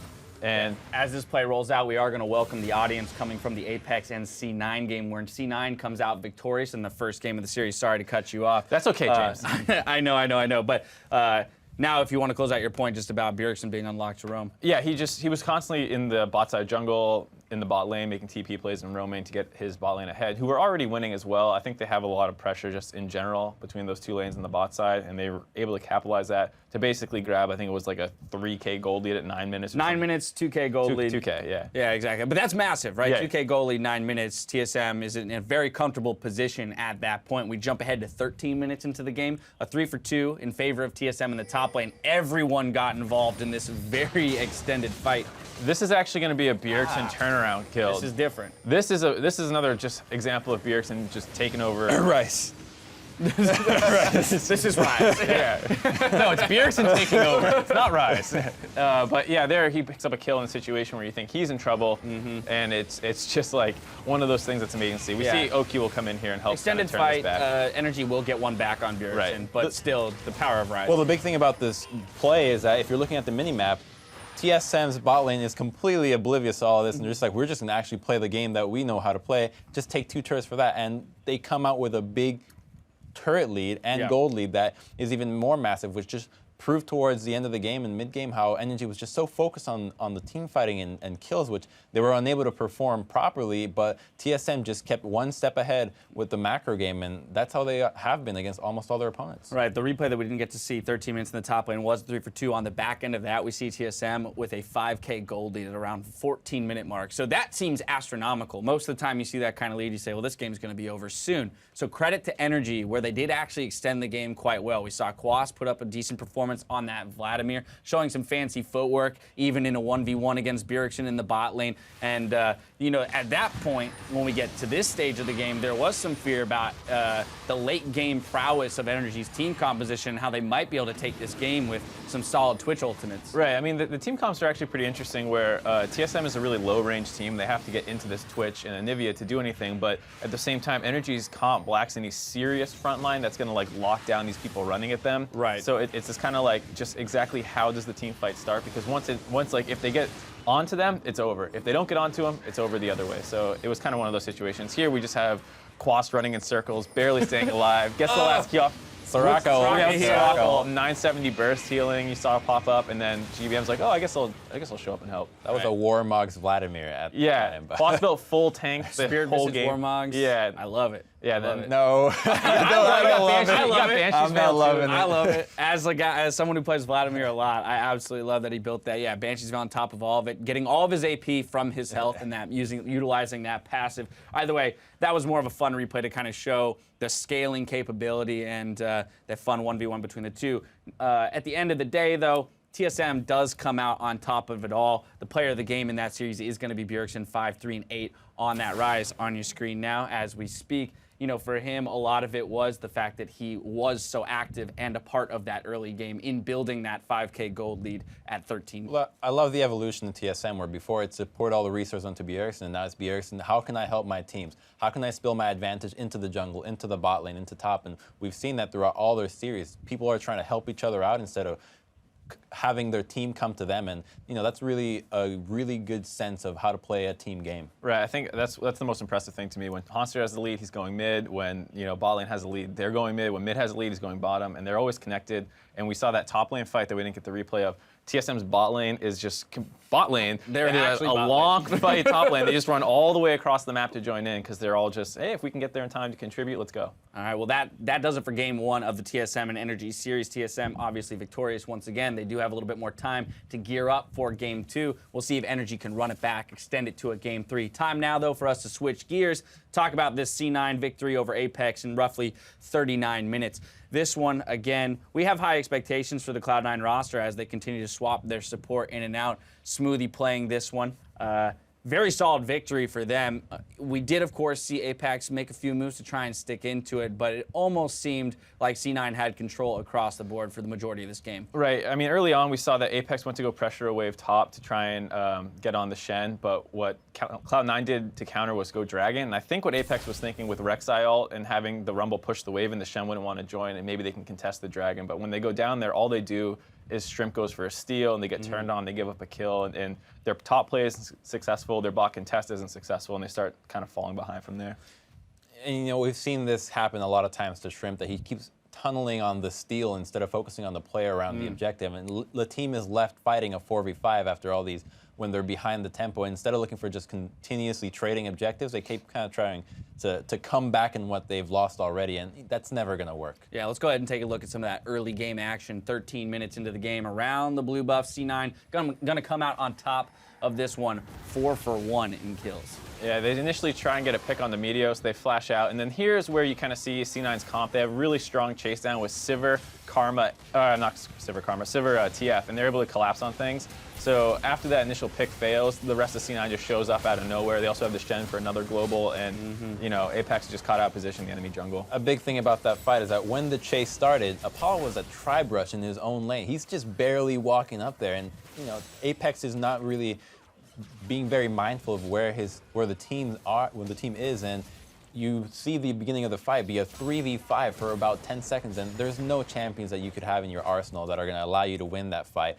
and let your AD carry catch up. So, you know, being content with getting chunk is good. Is a very good thing. You got a flash, you get a chunk. Now is the time to maybe we can dive middle, maybe we can pressure bottom. Jungler's disabled for like 30 seconds. Maybe we can do something with that. So a little bit more patience and presence of mind is what I'd suggest for Apex. Yeah, seeing red and going for it, that's what they were doing. Now, of course, that did set C9 up to a nice early lead, but the game really broke away for them at that 28-ish minute mark. Cloud9 is going to pick up an ace after finishing off the Baron here. Of course, Shrimp, again, he's going in for that objective, doesn't quite get it. I'm going to pay dearly for it.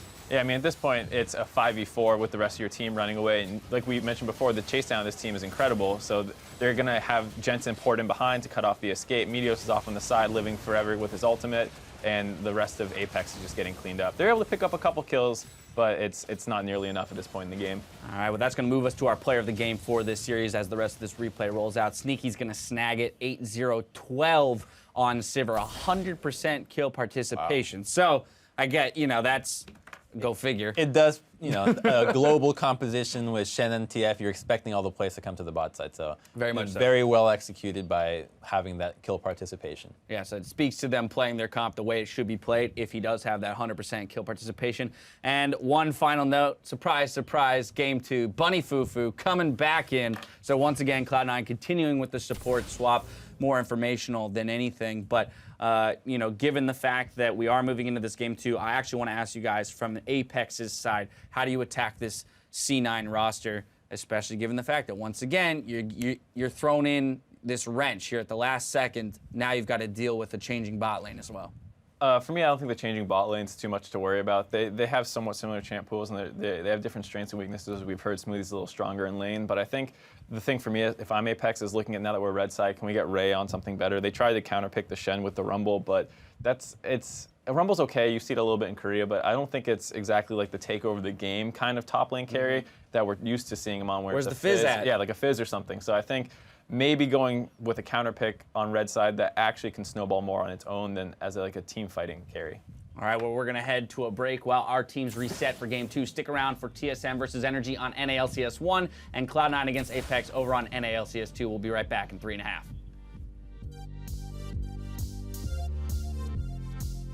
It's kind of funny, we have two very different double AP comps. Lots of lockdown, lots of sustained damage on the TSM side, and a lot of awesome on the NRG side. Spen, gonna look for it, finds the Unburrow. Firefrost with a great tag there on the first one. He gets blown off at the start. Now Haunter moving in onto Oku, but he snipes Spen Scarron. Bjergsen knows he has to keep fighting. Q's gonna land in. Another Sanguine pull out of Quas. Now dancing back into the mini wave of Bjergsen. Eventually gonna get him. No, they're he's not. healing. Quas GBM's here. moving, and GBM has finally arrived. Bjergsen gonna get himself started. Quas gets the kill. Oh, nice never move. Here comes Double It. Nice there for the triple. Now Double It to the backline. Blows up Oku, now gonna chase forward. Collings down, looks for Oku. But it's not going to get it. I'm TPing. I'm going in there. Soraka. Finish it, Nivea. Okay, go. I'm on Twitch. Yeah, go Twitch. Go blind. Just end. Fuck this guy. Just go top, guys. Nice. Okay, from top. And TSM will claim game number 1 once again.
And welcome back. TSM took game 1 of this series in controlling fashion and are on the road to another 2-0 weekend. Bjergsen, as always, doing crazy things. Yeah, Bjergsen once again getting player of the game last game for his Rise performance. I mean, he was all over the place, and the big thing for me was that he was shoving up mid lane and synergizing with Svensgaren perfectly and able to control the buffs of NRG and not allowing that Anivia to even have a blue for most of that game. Yeah, on the other side, it felt like the matchup we wanted to look at, Santorin versus Sven, did actually play out pretty interestingly, but Santorin, not quite the same pressure we've seen from his Nidalee before, but it was a rough game for him, certainly. Yeah, I definitely commend Santorin for being aggressive. He actually made some plays that I thought were kind of reckless. It looked like he was really eager to kill Bjergsen in that one fight in the near the red buff, and there was another one near the bot side. So Santorin definitely needs to temper that a little bit and be a little more calculated with his dives and his aggression. So I want to see what he does coming into the next game, and hopefully there's more CC for this team. And then Quas, Vladimir, full tank. 46,000 My favorite stat ever. damage taken in that game. I see that's Absolutely insane. Yeah, that's great. That's, oh man. And it almost worked. We talked about the tank Vladimir, like Warmog, Spirit Visage, Banshee's Veil, cooldown boots. I didn't even know what he went after that. It was more tankiness. Yeah, it was absolutely insane. And he has a Soraka behind him as well. Like, that's legitimately dying 15 times in a health bar. So, didn't have that many deaths. No, but couldn't quite make it work either. Certainly a lot of fun there, but GBM on the other side is the focal point of this NRG squad, and Bjergsen explains how it could affect NRG's team comps. I've seen GBM play a lot of really heavy champions that when they get a lot of farm, they're really strong in team fights and can carry like Ziggs and Vlad. So it definitely shows that for NRG, he's a big carry in terms of team fighting and in terms of just their overall map play. They play a lot of tanks on the top side. Santorin plays a lot of tanks in the jungle. Quas plays a lot of tanks top. So they're really relying on GBM to be the carry. Vladimir went top, get juked. Didn't end up the way he thought it would. But still, at the same time, it ends up being a Nivea in the mid lane, still a farm-dependent champion. And yeah, he has actually dictated a lot of their drafts in the past. And we were seeing a lot of tank tops like Maokai that were locked in for impact. Even when Fiora was a really good pick, because they wanted to have that synergy where they had a frontline for GBM to enable him. Yep, and maybe that's why Quas went full tank Vladimir. We'll never know, but almost made it work. I love the draft actually from NRG. We'll see what they have cooked up here in game number 2, but TSM, again, it's how they're executing with their picks. I mean, Rise usually banned away. We'll see if maybe there's an adjustment there, because Bjergsen certainly made them pay on the pick. But Kindred and Twitch, actually, 2 marksmen going to get banned away. So respecting OQ's Twitch certainly did have potential to carry that last game, as Trundle actually the first ban away from Haunter. And there's Vladimir. NRG know the pick strongly, always want to play it themselves. They'll keep it out of TSM's hands as well. And TSM, I assume it's going to be a Zyra ban, last ban, and if they don't, it means they want to first pick it. Well, there's a Zyra ban, so they do not want to first pick it. We'll see what the last ban is here on the red side now. So Jax left up, Azir left up, Bard left up from last time. Those are the champions now that have been swapped out. Well, only 10 seconds left for this final ban to be decided. NRG certainly taking their time as you see the coaches pacing back and forth. Bard. Yeah. All right, Bard taken away. So what is TSM's first pick? Don't give it to Bio Bard. Make sure they take away that pick. And now it's the Jax and the Azir from last time. And I honestly think you may go Azir here first pick because you're going to get counter-picked anyway. But you could also take Nidalee, get a priority jungler when Kindred's off the table, or Rek'Sai. Yep. I think jungler maybe makes the most sense first, and it will be Rek'Sai again for Svensgaren. Definitely a team effort to get him ahead, but managed to keep Santorin's pressure off the table pretty much. Just playing up and aggressively in the other jungle. Svensgaren, great amount of control exerted over the very fast pressure-heavy jungle. See if Santorin switches it up. Felt like he had a decent game, but it wasn't quite enough to carry the lanes. If they're going to play standard again, especially maybe he just wants something he can gank a little bit more on, because you said it in the bottom lane. He went down, looked for the 3v2, and it's like, wait, we don't have any CC. Yeah. And then It immediately happens. left. Happens all the time, and I hate that when that happens because Such a good spot already. All of these lanes like don't really have any way to force it with CC or without CC. And now they've kind of remedied that problem here with both Karma and Elise, which I think are great champions for lockdown and pick. I feel like I was kind of expecting a swap here, so I like that Santorin is going to the Elise. Karma as well there for NRG. Be taken away from Bifrost this time around. We'll see what he wants to play on the other side. As a very tiny TSM fan holds up her sign. Good to see fan support growing. TSM, you know, they're a popular team. Fan support growing up as well. Slowly. It's 20 seconds away for these next 2 picks for TSM. I don't think Bjergsen's going to be playing the old Blitzcrank mid. The old Blitzcrank mid, back in Season 1. Yep. I don't even know if people did it in Season 1. That's how extreme Blitzcrank mid is. It's like, it's too much. Pre-Season 1. There was probably that guy. I mean, it was double lift, funnily enough, for a while, although not mid. And there's Lucian Nami, again, taking an aggressive semi-counter lane there into that Karma. Yep. With Bard, Zyra, and Karma off the table, the next one down with a has engaged and is also still lane bully in range would be the Nami. So expected that to come through. Biofrost has had good performances on all of these champions previously. The Nami, where he throws the wave down choke points, he's been rather good about cutting off options from the enemy team. Yeah, been very impressed with Biofrost so far as the newest member of TSM. Yeah, he's definitely making a name for himself, and Rookie of the Split is something that might have his name on it by the end. Yep, certainly something he's keeping in mind, as we'll see what NRG have in store for the next few picks. OQ actually going to go back to Caitlyn, so heavily outranges double lift Lucian. I definitely think you go Caitlyn here. I think that's a really good pick for him. OQ would sometimes get Swifty boots first just so he can orb walk a little bit better against somebody like a Lucian. Walk back and forth and attack move. I like it, as Jax was open, was banned in last game. They are going to take it here for Quas. Don't know what Haunter's going to play, but Quas feels pretty comfortable in whatever counter pick Haunter wants. I think you go with these two. I think you go Azir and Swain. Yep. Not very surprising at all for TSM, but a great draft here. Feels like they got everything they wanted, but NRG, this is the sort of comp I think they can do really well with. We'll see how GBM finishes off the draft. What does he feel like playing today into this Azir? Fizz, LeBlanc. You could go for a wave clear battle, play Ziggs. Yeah, I mean, GBM, we heard it from Bjergsen, doesn't really feel like he's going to a lot of the assassins right now. Yep. Definitely favoring the farm heavy carry, control mages, I suppose. Maybe just goes back to Anivia. Go back to Victor as well. Yeah. That's the thing is, this unit is going to be 4 people and then the Jack split pushing most of the time, I assume. Quas is usually a team fighter though. So I assume it's something with wave clear. Ziggs, yep. That's a lot of wave clear. Yep, there you go. There is the Ziggs locked in. I believe GBM is the only player in the NALCS to have Ziggs games, and he has more than one. This split, yeah. Yes, this split, sorry. Of course. Sorry I did that. Sorry I did that.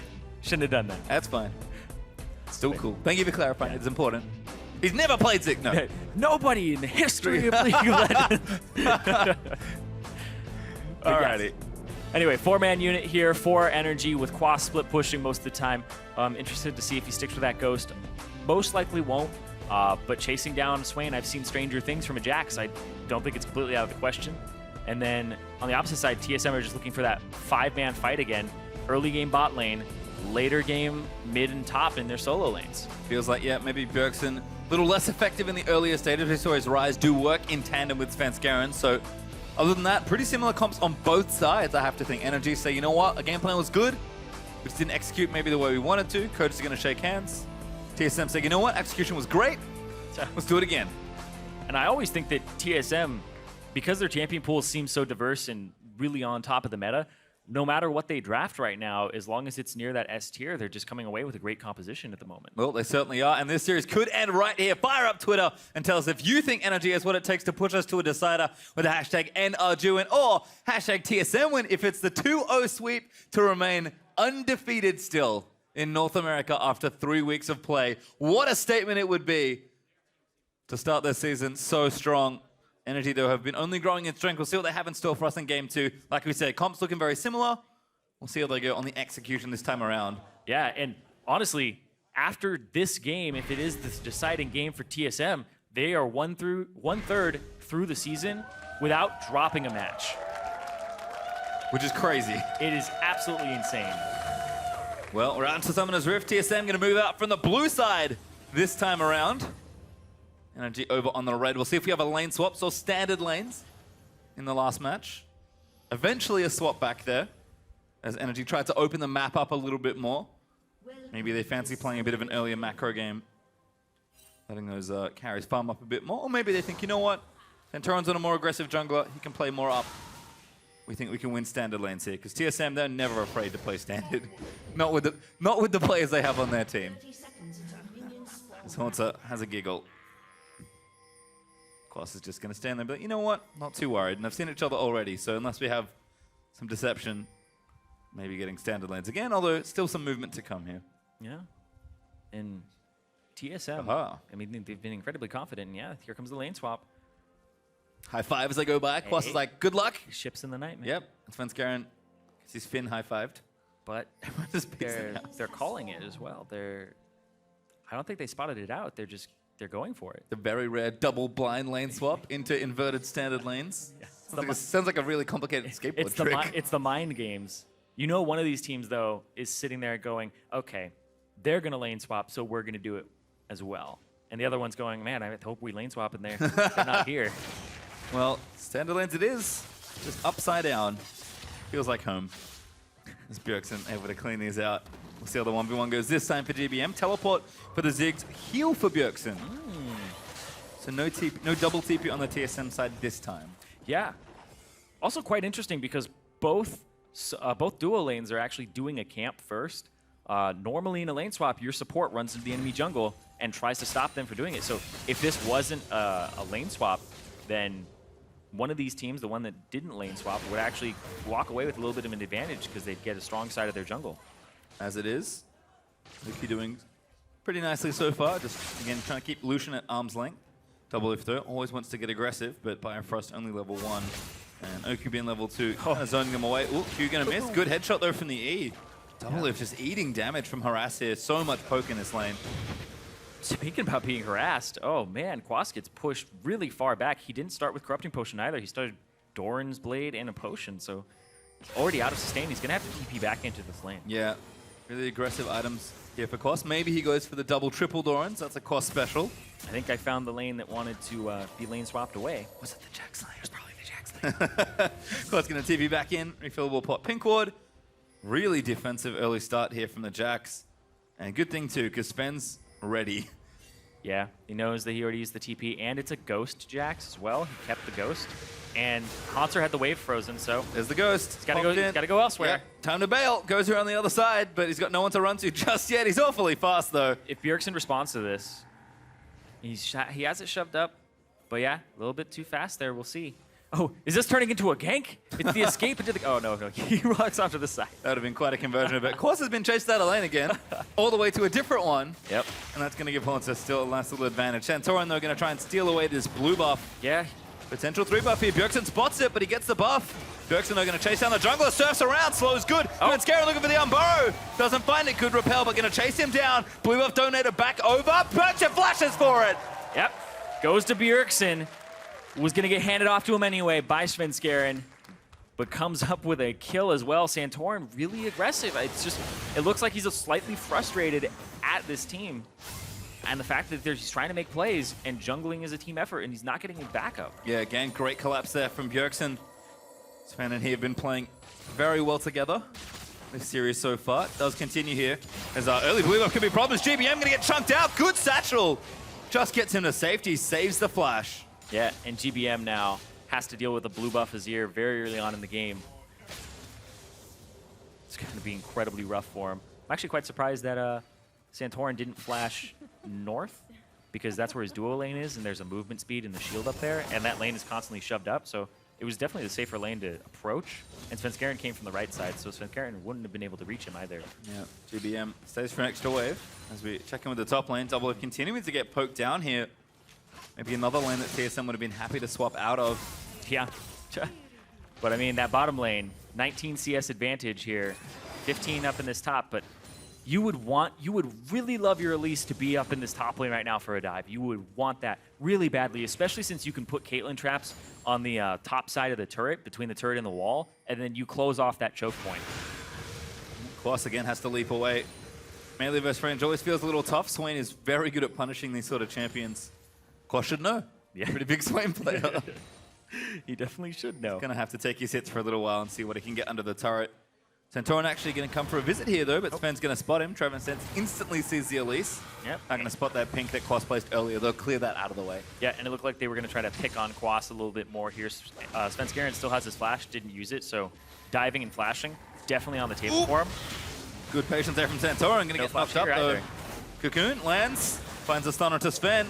Turning Smite down, Santorin going to chase. Could be a 1v1. That's a flash out. Repel down. Quas is here as well. Never moves good, but Quas gets himself a kill. Bopped on the head there. Quas picks up a kill. A little bit back in this game now. The Jax needs to come online, and he's missing a bit of CS to that turret at the moment. And it's been like a 3-minute push in the making, and he finally got the CS under his turret, but definitely helping out with the kill, allowing it to be secured. Worth it. Yeah, good bit of gold. Bjergsen, though, was making his way over. Level 6s here. Would have been nice to turn that around, but Sven not quite in sync with his team this time. Gets punished for it. Nope. Good to see NRG sort of adapting from game one and saying, you know what, we expect them to aggressively collapse. Let's make sure we match it this time, as OQ actually back in the bottom lane. Speaking Had of another late lane swap. That's true. Another late lane swap. Kiwi Kid trying to walk up and zone Hanser off, saying that they have to swap their duo lane back down here.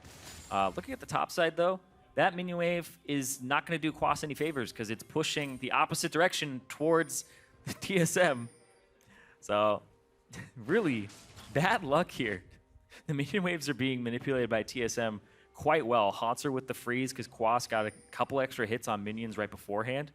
And then immediately has Sven Skaren gank that lane, and that gives him that first blood. Yeah, you can see Quas very happy to get some CS now, but 18 to 44. Oh, it's going to get worse, too, in just a moment. Yep. Because as soon as Hanser shows up, this doesn't reach the turret, so it doesn't start getting annihilated by it. And there's Hanser back with the Catalyst. And he can freeze it if he wants to, but it looks like he's just going for the harass and the push out. Yep, going to keep it here for a little while longer. Misses the never move. Good leap strike from Quas. Counter-strike popped. Doesn't land the stun.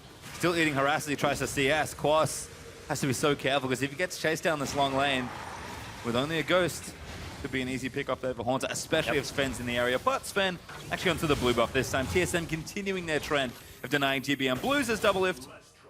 It's an ace in the hole there from OQ. Good harass down onto the Lucian. He was a little bit behind in CS as well. Yep.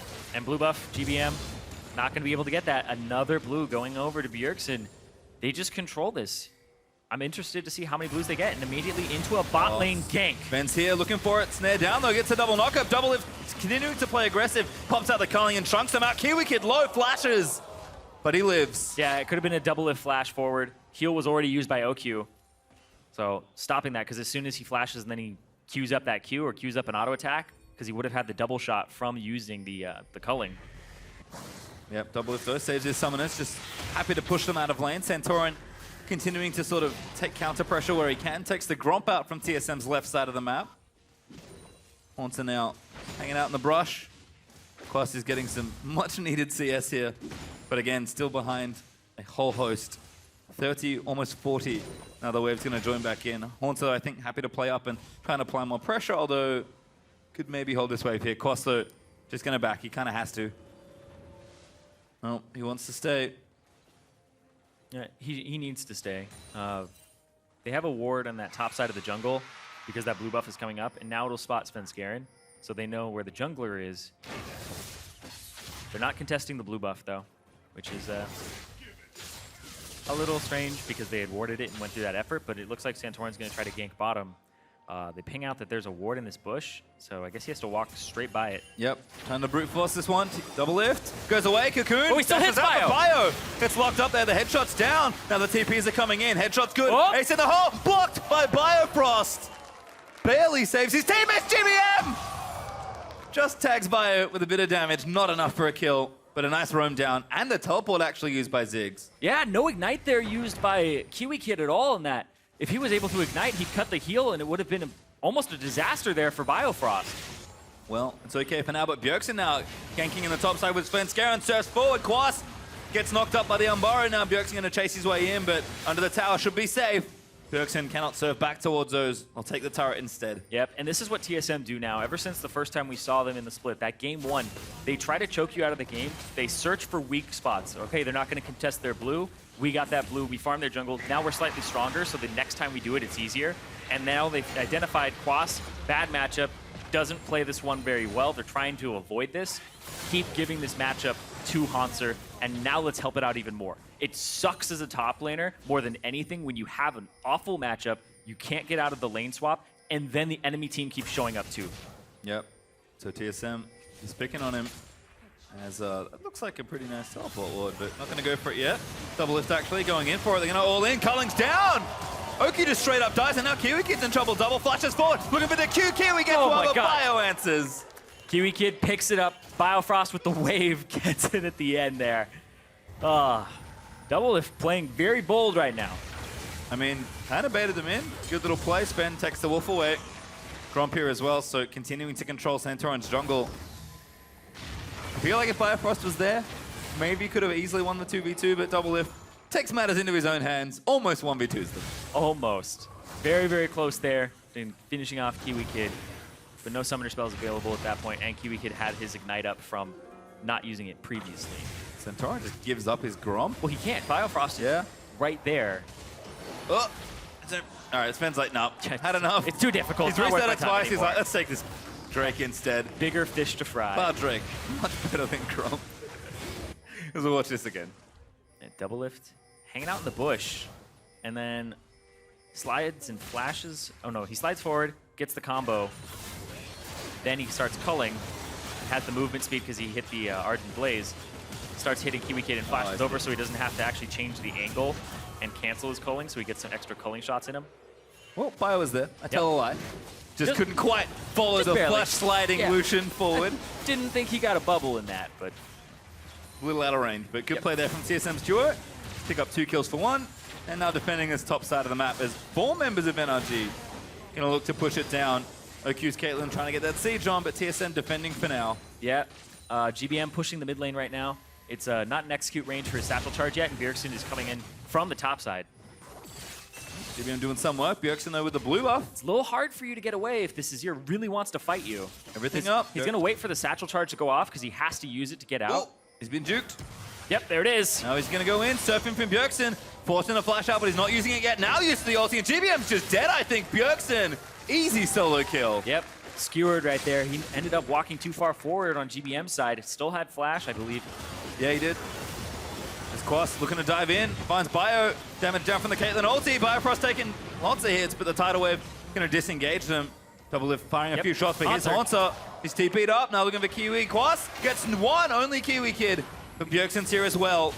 Cocoon's good, gonna keep him back for now, but Quas I think maybe gonna be sacrificed. He is gonna go down, but he tries to take out Sven, almost gets it as Double Lift claims his life, and now Bjergsen in, there's one. Now gonna look for OQ as well, could be 2, never moved down. Haunter claims that one. TSM explode across the rift. TSM solo laners have just been playing so well this entire split.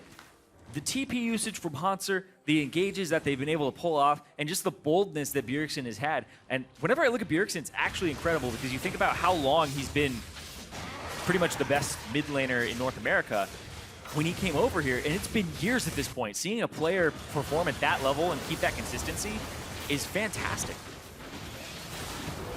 Biofrost gets the exhaust down. It's like, it's just a prank, guys. We were just trying to get the turret. And then the birds come out. Quas walks back because he knows that Bjergsen is going to come after him anyway, so he's going to try to get a counter kill. Gets knocked up, so he can't actually close the distance onto what I assume is going to be Biofrost, because he's the squishy member, and trying to pick him up. And then everybody else just gets kind of destroyed afterwards. So, yeah, TSM are just taking care of business right now with 3K gold lead. Yeah, didn't trade the turret though. Haunter actually couldn't quite get the trade, so it's actually 2-1 up in turrets for NRG, but shouldn't be too much longer here. As I have a spy into Bjergsen's inventory. Stinger first early, now Nash's. Probably going Rylus with the Giant's Belt. But Berserker Greaves. They are fantastic. Like, a lot of people go for the Spell Pen boots. I personally always really like the Zerker Greaves. I know it's statistically slightly less DPS in a burst combo, but it gets you 1 extra auto attack sometimes. Whoa! And they were buffed. Biofrost could be in trouble.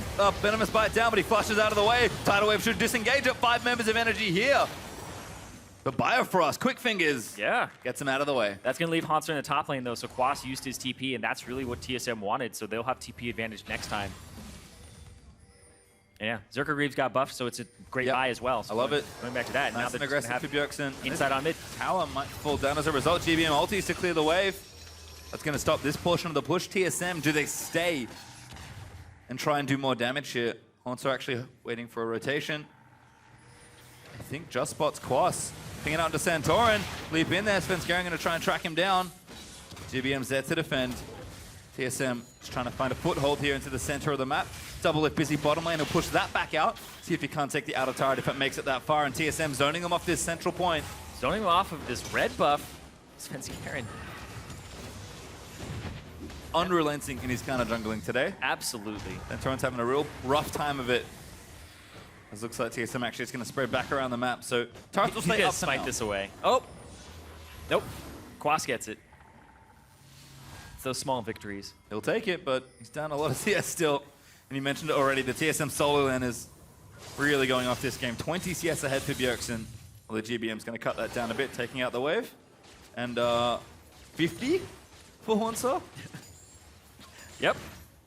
Jax being delayed is actually really big, and he doesn't have flash, so he doesn't have a combo like flash and then bop somebody in a team fight, or flash counter-strike. His counter-strikes are quite telegraphed now. You know what his leap range is, so he'll ghost and try to get in there. So you don't have those snap ones. Double Lift almost snared up, but 4 people to the bot side. saves the E, gets out. All members of NRG here, though.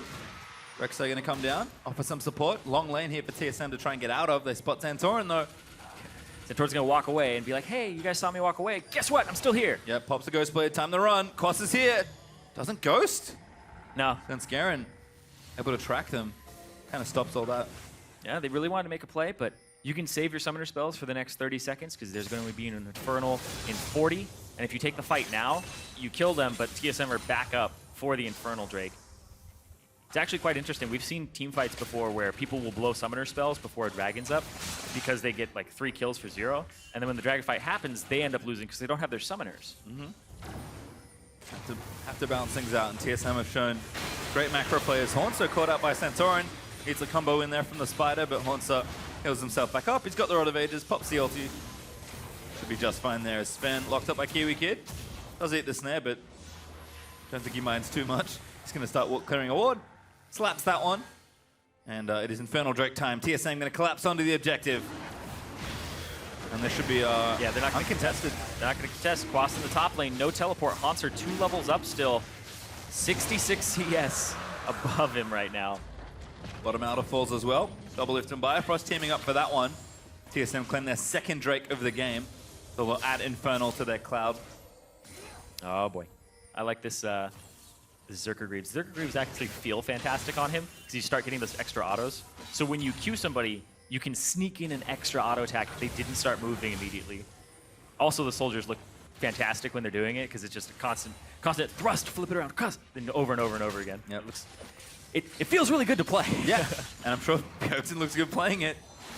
You mentioned this before, TSM. You know, they'll take the standard champions. You know, lots of scaling mid laners right now. They'll take that and play with it, but don't need to play it towards that late game. Can play more aggressive. Oh yeah, we're talking about, like, I don't know if I've ever said TSM are waiting for an item spike, because they're always just doing things. Yep. Because item spikes, exactly, item spikes are relative though, right? It's, we're on one item, let's fight. It's like, okay, they're on one item as well. Is it good for our champion? Is it better for our champion, et cetera? They're like, no, we're just gonna fight when we have components very early on. We're gonna get a small advantage, which helps us complete our item first, and then we're 100% fine regardless of what champions we have. 2v1 time though for Honsa. Santorin's here. Quas going to start it off, but going to pop himself into the ulti. Quas eating too much damage. Pops the Zhonya's as well. Quas has to run. Honsa going to chase him down, and Santorin cannot win this fight. Kiwi Kid though, maybe can turn it around, but Rek'Sai's joined the party as well. There's FLICKR stalking someone. Who does he want? He's going to smite up Quas for the slow. Looks to keep chasing. Santorin going to slow him down just a bit. The stun going to turn that around, but Sven's nice and tanky. Cocoon to the face though. Stops him in his tracks, and TSM have all arrived. Yeah, still, that's a gigantic win for TSM. They get to shove this wave up, and they cause everybody from NRG to come to this top side. They get the flash, they get the ghost. They don't burn any of their own summoner spells to do so. And because there were 3v2 in the top side, they get to go mid. BBM has to satchel out, throws a bomb there for a bit of style on the other end, but TSM will now claim another turret. The T2 in mid will fall. 6,000 gold up now for TSM. Just unrelenting pressure. Exactly. They're so good at seeing, we're going to cause pressure here. Oh, they're countering us. 3v2 in the top side. They force them off.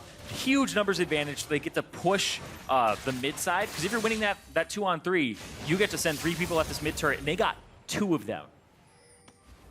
And again, it's just the complete package for this team right now. Great solo laners, great support crew, And then they, great mechanics, good laning, Yeah. good macro play, good lane swap, nice hair. what? I've got it all.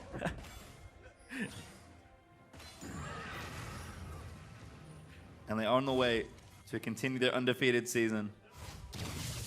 NRG gonna have to hold on. DBM Zig's gonna do a lot of wave clearing before we get to a point where they really feel comfortable contesting any sort of team fight. Yeah, it's going to be a long time before NRG feel that. With the Vladimir, they had a little bit more because he's an incredibly potent champion. But with Ziggs and Jax, they need a lot of time to come online. And you can see Hanser just keeps getting further and further ahead. There's a minion wave here that will be picked up by Quas. So it's still getting to that point where he's going to hit almost 100 CS up over him and a full item. Now TSM, looks like they're lining up for Baron. 3-lane pressure continues, double lift. He has so much room, although Bio's caught. Fang gonna knock up Kiwi Kid, tidal wave there. TSM looking for the counter engage. OQ tagged up! Damage is there from Bjergsen. Rylai's completed. And now Fang gonna dive in, looks for Kiwi. A little bit blind, but Umbar is for it, and that's the kill. There's one. TSM, what else can they get off this punish? Yeah. Cancelled back. Got him. Worst defender in the world. Can't even block for him. It was actually spotted by Svenskeren because of that ward. Good little play, but Quas getting tower dove? Yeah, Quas. It's really dangerous there. There's a Rift Herald buff on Hanser, who was donated that earlier on. I know, I missed that one. But yeah. We must have been in a replay. I never heard it scream. Yeah. Well, proven to be pretty good here. Never moves good. Quas, I don't think you can fight this one, buddy. OQ's here, but he's dead. Yep. Rift Herald, auto attack. OQ again? Bjergsen's here. Never move flash, but Bjergsen rides in for it. Moves him back, finds another Kiwi Kid now. Gonna get slowed up by the Rylais, and Bjergsen! Double kill. All of those stabs. Bjergsen plays Azir at such a high level, and it is absolutely fantastic to watch his Shurima shuffles. They get a turret off of that, and they make it look easy. It's 10k gold up at 22.5 minutes. And this looks desperate. No, that's TSM. This looks great. I thought it was NRG trying to sneak in the Baron, but TSM will just take the standard objective. TSM look absolutely on fire, and they're poised to end the week completely undefeated right now. And their remaining schedule is... Oh, good flush from Double Lift. Gets out from under the cocoon. Haunter with a flank, finds one. GBM down. Centauran almost locked up, but he'll escape for now. TSM gonna finish off the Baron. Double Lift keeps him out of the pit. And TSM on the verge of a 2-0 sweep of NRG. And another perfect week. And a 2-0 week as well. And yeah, I was saying they're going to end 6-0 if this game goes through for them, which it's looking more and more like that. And the remaining teams they have to play in the first half are Echo Fox, Envy, and Phoenix 1. So they still have some easy games for themselves in the future. Envy is really the only one up there in the standings for them. And yeah, Hanser 2v1ing, had that Rift Herald that actually helped them out there to finish. But NRG just looked uncoordinated. It looks like, okay, I'm going. Well, how far behind are you? It's like I'm 3 seconds there behind, and I didn't say that. So it looked like Quas was waiting for OQ, thought OQ was much closer. And even then, OQ doesn't have anything like an Executioner's Calling, so he's not helping the healing. He's actually helping the healing. Yeah. Take that back. He's helping the healing. He's not helping Quas stop the healing. No. And TSM now looking to threaten this bottom half. Tower is going to go down pretty quickly here. NRG, I don't think they can defend. They might try. Sven just dips in for a bit of zoning. Double Lift gets out though as they try and engage. Svenskeren maybe caught. Tidal Wave gets OQ. He gets blown up by Biofrost because he gets the kill. Culling though is going to collect it. Then it's going to swoop forward and try and take this out. Tower is low. Double Lift going to throw a pot shot into it, but here's Bjergsen looking threatening. Bubble under Kiwi Kid. That should be the kill. Bjergsen once more though. He was going to try and take out GBM. Gets stunned up. Damage is there. Shuffles him out of the way. Pops a Zonies to keep himself alive. GBM going to line it up. He does get the shutdown, but TSM stream into NRG's base. What is happening? TSM just got every inhibitor turret simultaneously, and then they win a Umber's inferior fight.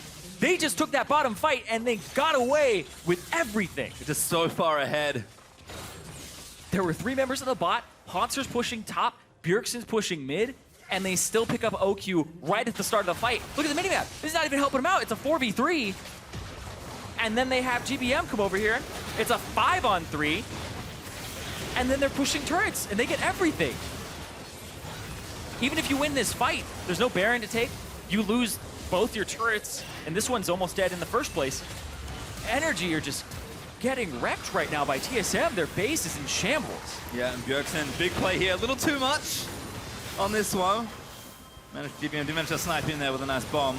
It was a nice bomb. People were trying to block it, and it kind of hopped over them. Kind of tricky to block. FLICKR though speeding around. Double Cloud Drake actually. TSM did get another one in the replay. Yep. So if they need it, Elder Drake will be even stronger. If they're able to get it. Ooh, good ward. NRG again, you can see just trying to find anything at this point in the game, but their base is wide open and ready for the taking. TSM will eagerly accept. That was interesting because FLICKR throws down the ward, and then he sees them walk away, and he doesn't have more vision, and they may have just stayed there afterwards, but he still like turns and does the red completely confident, because if they go on him, he has GA, their base is going to get destroyed. They need like 2 people to even kill FLICKR, maybe even 3 at this point in the game. 14k gold up, 26.5 minutes in. You feel like this is late game, only for TSM. Cost isn't even here. Yeah. NRG just trying to collect what farm they can. They know they can't really defend from this point. So 3 inhibitors down. TSM gonna move in for what could be the killing blow here. NRG have very little left to defend. Yep. And it's an absolutely insane gold lead right now. Quas almost 100 CS down. And Hanser, Bjergsen, and everybody on this team have been playing fantastic. Oof. OQ barely misses getting snared up by that Swain. But it's only a matter of time. The Super Minion is going to start to stream in. Baron has dropped, so there's a small bite of good news for NRG. But it is looking almost impossible to defend from this point. TSM just played such a good game. Yeah, they're playing incredibly clean. The efficiency in which this team moves about the map, maximizing everything. No, he lives. Good work there. Shields out, but the Texas turret's in trouble. Haunter actually stayed under the turret. Does manage to get the Zhonya's out. Tidal Wave to disengage. Haunter gonna live for a little while longer. Forced to flush the bomb. There's one. TSM still doing the damage they wanted. Bjergsen flies in, gets a 3-man ulti with a scoop. And now GBM's gonna go down as well. A double kill for Haunter. Bjergsen getting low, but TSM pushed through and gonna take out the Nexus alone atop the mountain. Your reigning kings of North America. TSM right now look like the best team that North America has ever had. It's not just good for this split. You go back historically, even when Cloud9 was reigning, Immortals last split, right now, the way that they're ending these games, how fast they're ending these games, it's insane. Again, it's the complete package. They make few to no mistakes in so many of their series. They've beaten so many top teams already. The run only looks better from here, and after 3 weeks of play, still undefeated. 8-0 and counting. Which is pretty ridiculous. I'll meet their fans, grab some high fives, and feel nice and settled after another 2-0 week. Yep, as they move to 6-0 and complete 1/3 of the season undefeated. And like I said, they have 3 matches left. Echo Fox, Phoenix 1, and Envy. Out of those 3, Envy is the only one near the top of the standings. Phoenix 1 yet to pick up a win, and Echo Fox sitting down there as well. They may very well hit that halfway point of the split undefeated and continue their reign of North America at the moment. Just looking unstoppable so far. NRG, though, put up a good fight, I will say. We talked about the growth of this team. Seems like they are still getting it together, but to get it together that quickly to beat TSM was going to be a tall order, and this time could not do it. Yeah, but we've seen TSM like drop a game to Immortals, right? Yep. We've seen back and forth. We've seen game 3s from them. And TSM, right, they aren't without flaw in some way, right? Sometimes they're taking these risks, and the thing about these risks is that they're high percentage risks, right? You're definitely putting yourself in a bad position a lot of the times, but they try to minimize that and they back each other up. When you're taking a risk, the more people that take it with you, it lowers the percentage of it actually pulling off, but it actually makes it worse because if you don't, you lose more. So it becomes an even higher risk, but you get more from it. So they're very efficient. And if you win that one, your next risks go down in percentage chance or go up in percentage chance of succeeding because you're stronger than your enemy, and you just keep doing that. Yep. So they do it early, they get the snowball rolling, and they're looking absolutely fantastic right now. And teams are not answering this. Teams are not diving like them. Teams are not moving around the map like them, and not contesting the Baron or even the blue buff and red buff like them. It's great to watch these guys work. It certainly is. For more on that series win, let's check in with Kobe, who's on stage with TSM's All-Star mid laner. Thank you, Pastry. I am here with Bjergsen. Congratulations after that win. You guys are still undefeated. Congratulations there. Now, you always have to be improving, though. Continuous improvement here. What are you guys practicing in scrims, trying to improve so that you don't drop any games in any of your series?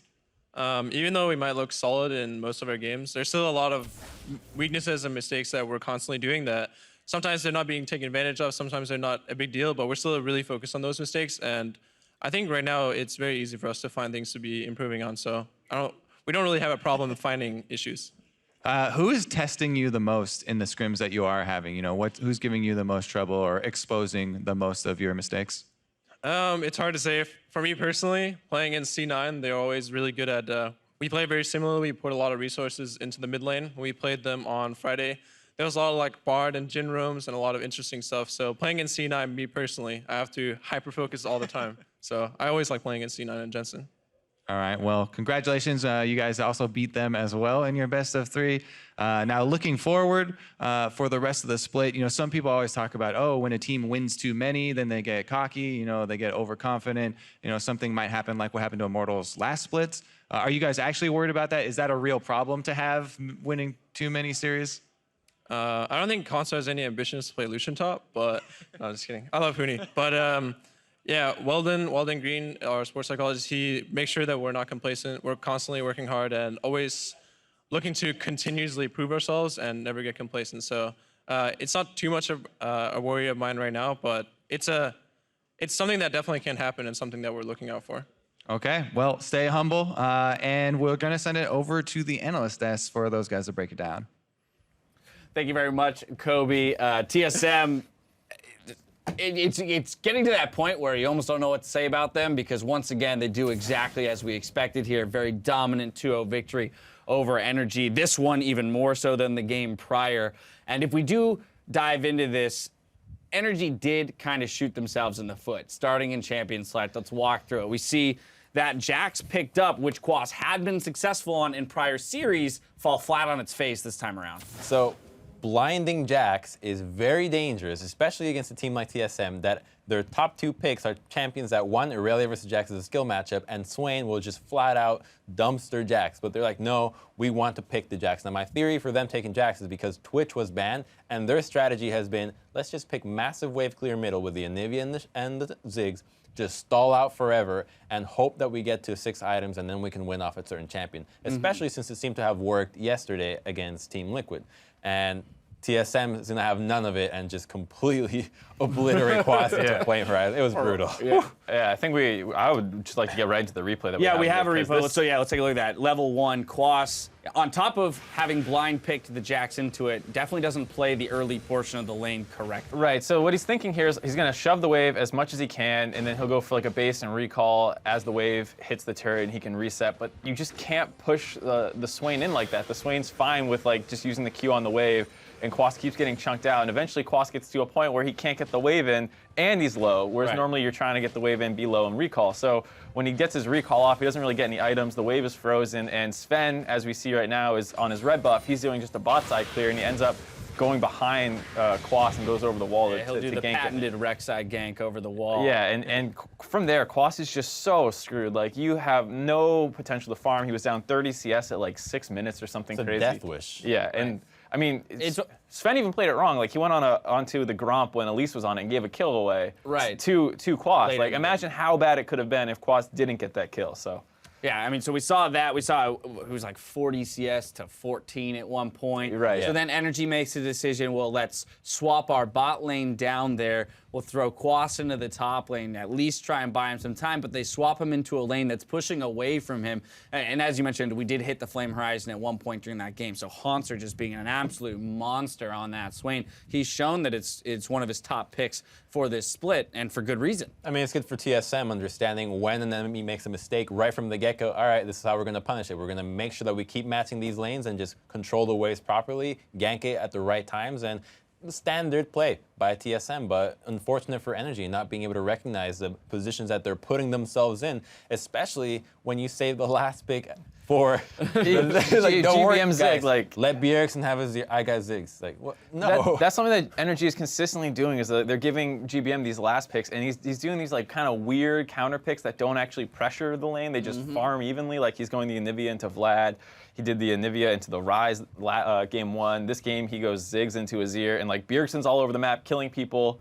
And Ziggs just still gets solo killed. It's just, I don't know. Very questionable things from NRG. Great capitalization on that from TSM. We saw Ziggs getting pushed in constantly in the mid lane. Santorin then making a weird choice to invade the blue buff while his Ziggs is pushed in so Bjergsen can collapse. He ends up getting the blue buff early on in the mid lane. You know, that's a disaster. And so no surprise, 13 minutes into the game in the top lane, we get a 3-0 for TSM. And the game is essentially over off of this team fight. Yeah, I mean, they're trying to somehow pressure double lift, but he just callings the waves and backs off. They get the stun onto the Nami, but that's fine. Here's your TP coming in. So then Hanser comes in behind. Bjergsen's right behind him. I think Hanser could have even played this more aggressively. Just walk in there with your ult up, and if they turn on you, they're dead. Maybe you die, but you've at least started the fight sooner. Exactly. I mean, they get 3. Who cares? Like, I mean, the game's going in their favor anyways. Quas almost picks him up onto Sven. The rest is just a chase down as Bjerg picks up. What I really liked about TSM this game is that in the bot lane matchup, you saw them struggle early. Obviously, Caitlyn is a very lane-dominant champion, but they remained confident in their lane because Lucian's item spikes are going to be so much stronger than Caitlyn's early on, who usually tends to go with BF into Hurricane, whereas Lucian goes straight into a Yomu. So they're willing to take that deficit to keep the lead into mid and top, and once Lucian gets a Yomu spike, bot lane is already over. They're able to transition the top and the mid lane into bottom lane, and from that point on, NRG has absolutely no wind of coming back into the game. I was going to say, yeah, the only winning lane for them was that Caitlyn Karma in the early portions of the game, but as we know, Caitlyn does take a little while to ramp up and get out of that trough that she eventually hits. Player of the game honors here, going to go to Bjergsen, 7-1-3 on Azir. There was some contention here. Of course, so many good performances on TSM makes it tough in such a crushing victory to pick just one player of the game. Hanser was the other guy in the conversation. But as we saw, Bjergsen roaming up to the top lane, full control of the mid lane, a couple sweet Azir plays and Azir sex. Solo kills. Yeah, exactly, solo kills. So more than deserving of the award, but Hanser was definitely in the conversation.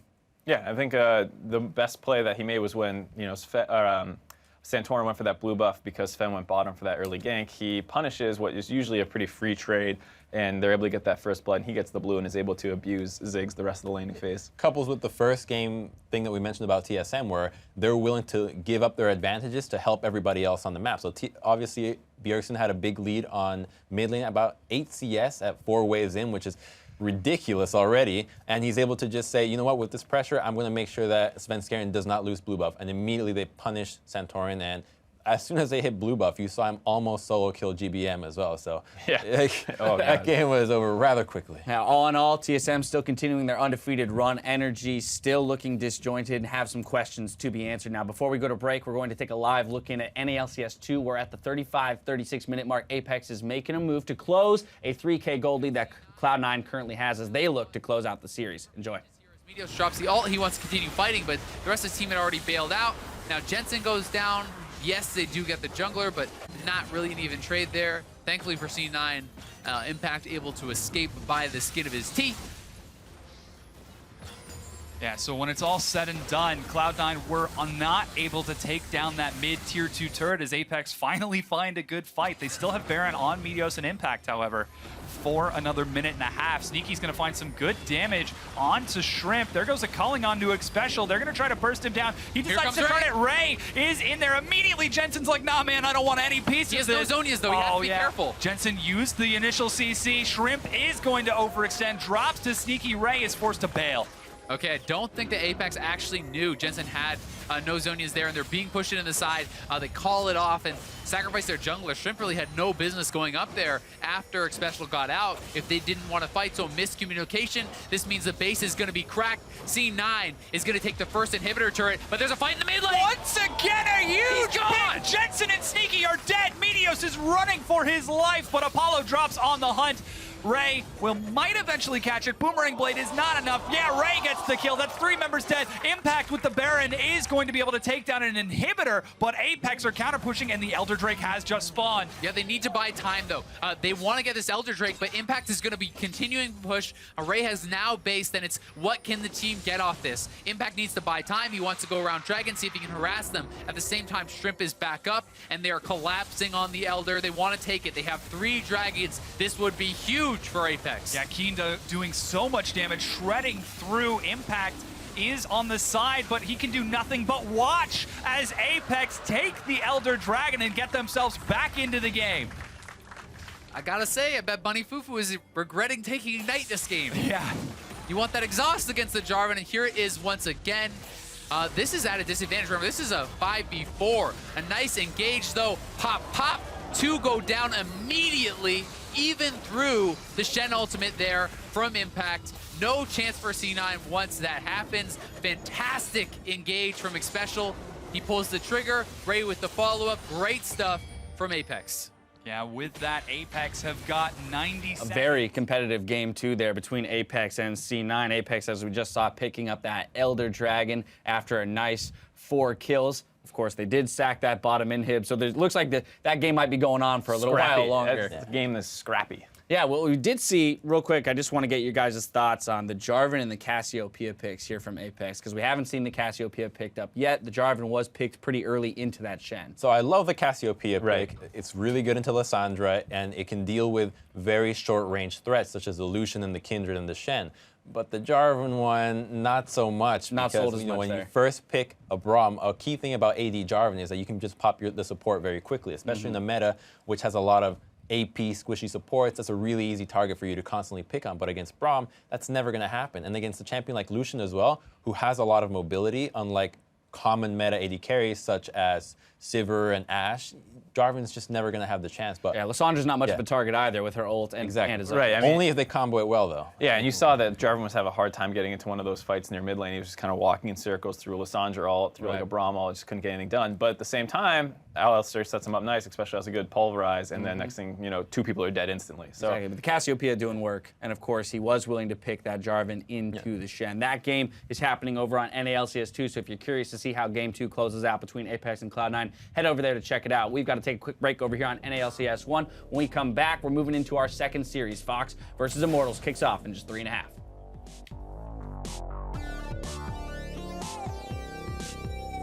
What a statement it would be to start this season so strong. NRG, though, have been only growing in strength. We'll see what they have in store for us in Game 2. Like we said, comps looking very similar. We'll see how they go on the execution this time around. Cocoon's good, going to keep him back for now, but Quas, I think, maybe going to be sacrificed. He is! Bjergsen in, there's 1. Now going to look for Okyu as well. Could be 2. Never moved down. Haunter claims that one. TSM explode across the rim. Bjergsen's here. Never moved flash, but Bjergsen rides in for it. Oh, 2! Some backbites. Another Kiwi kid now. Going to get slowed up by the Rylars, and Bjergsen!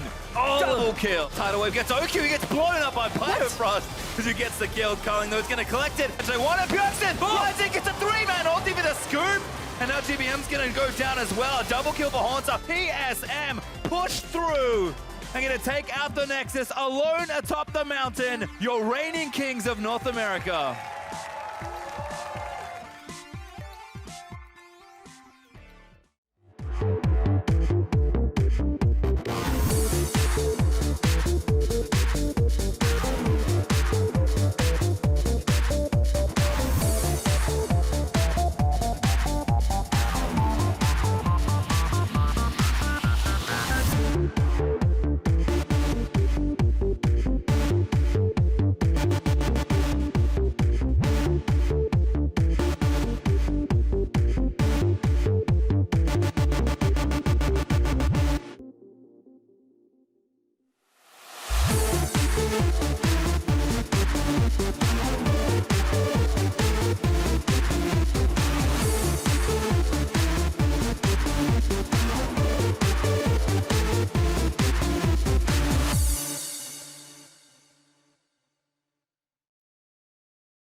Welcome back, LCS fans. Once again, a happy Father's Day to all the fathers out there. I am Rivington Bisson III, and I brought along a friend for the cast. His name is Sam Kobe Hartman Kensler. Hello, friend. Not yet a father, but still just as awesome. We're loading up for our second match with second place Immortals taking on Echo Fox.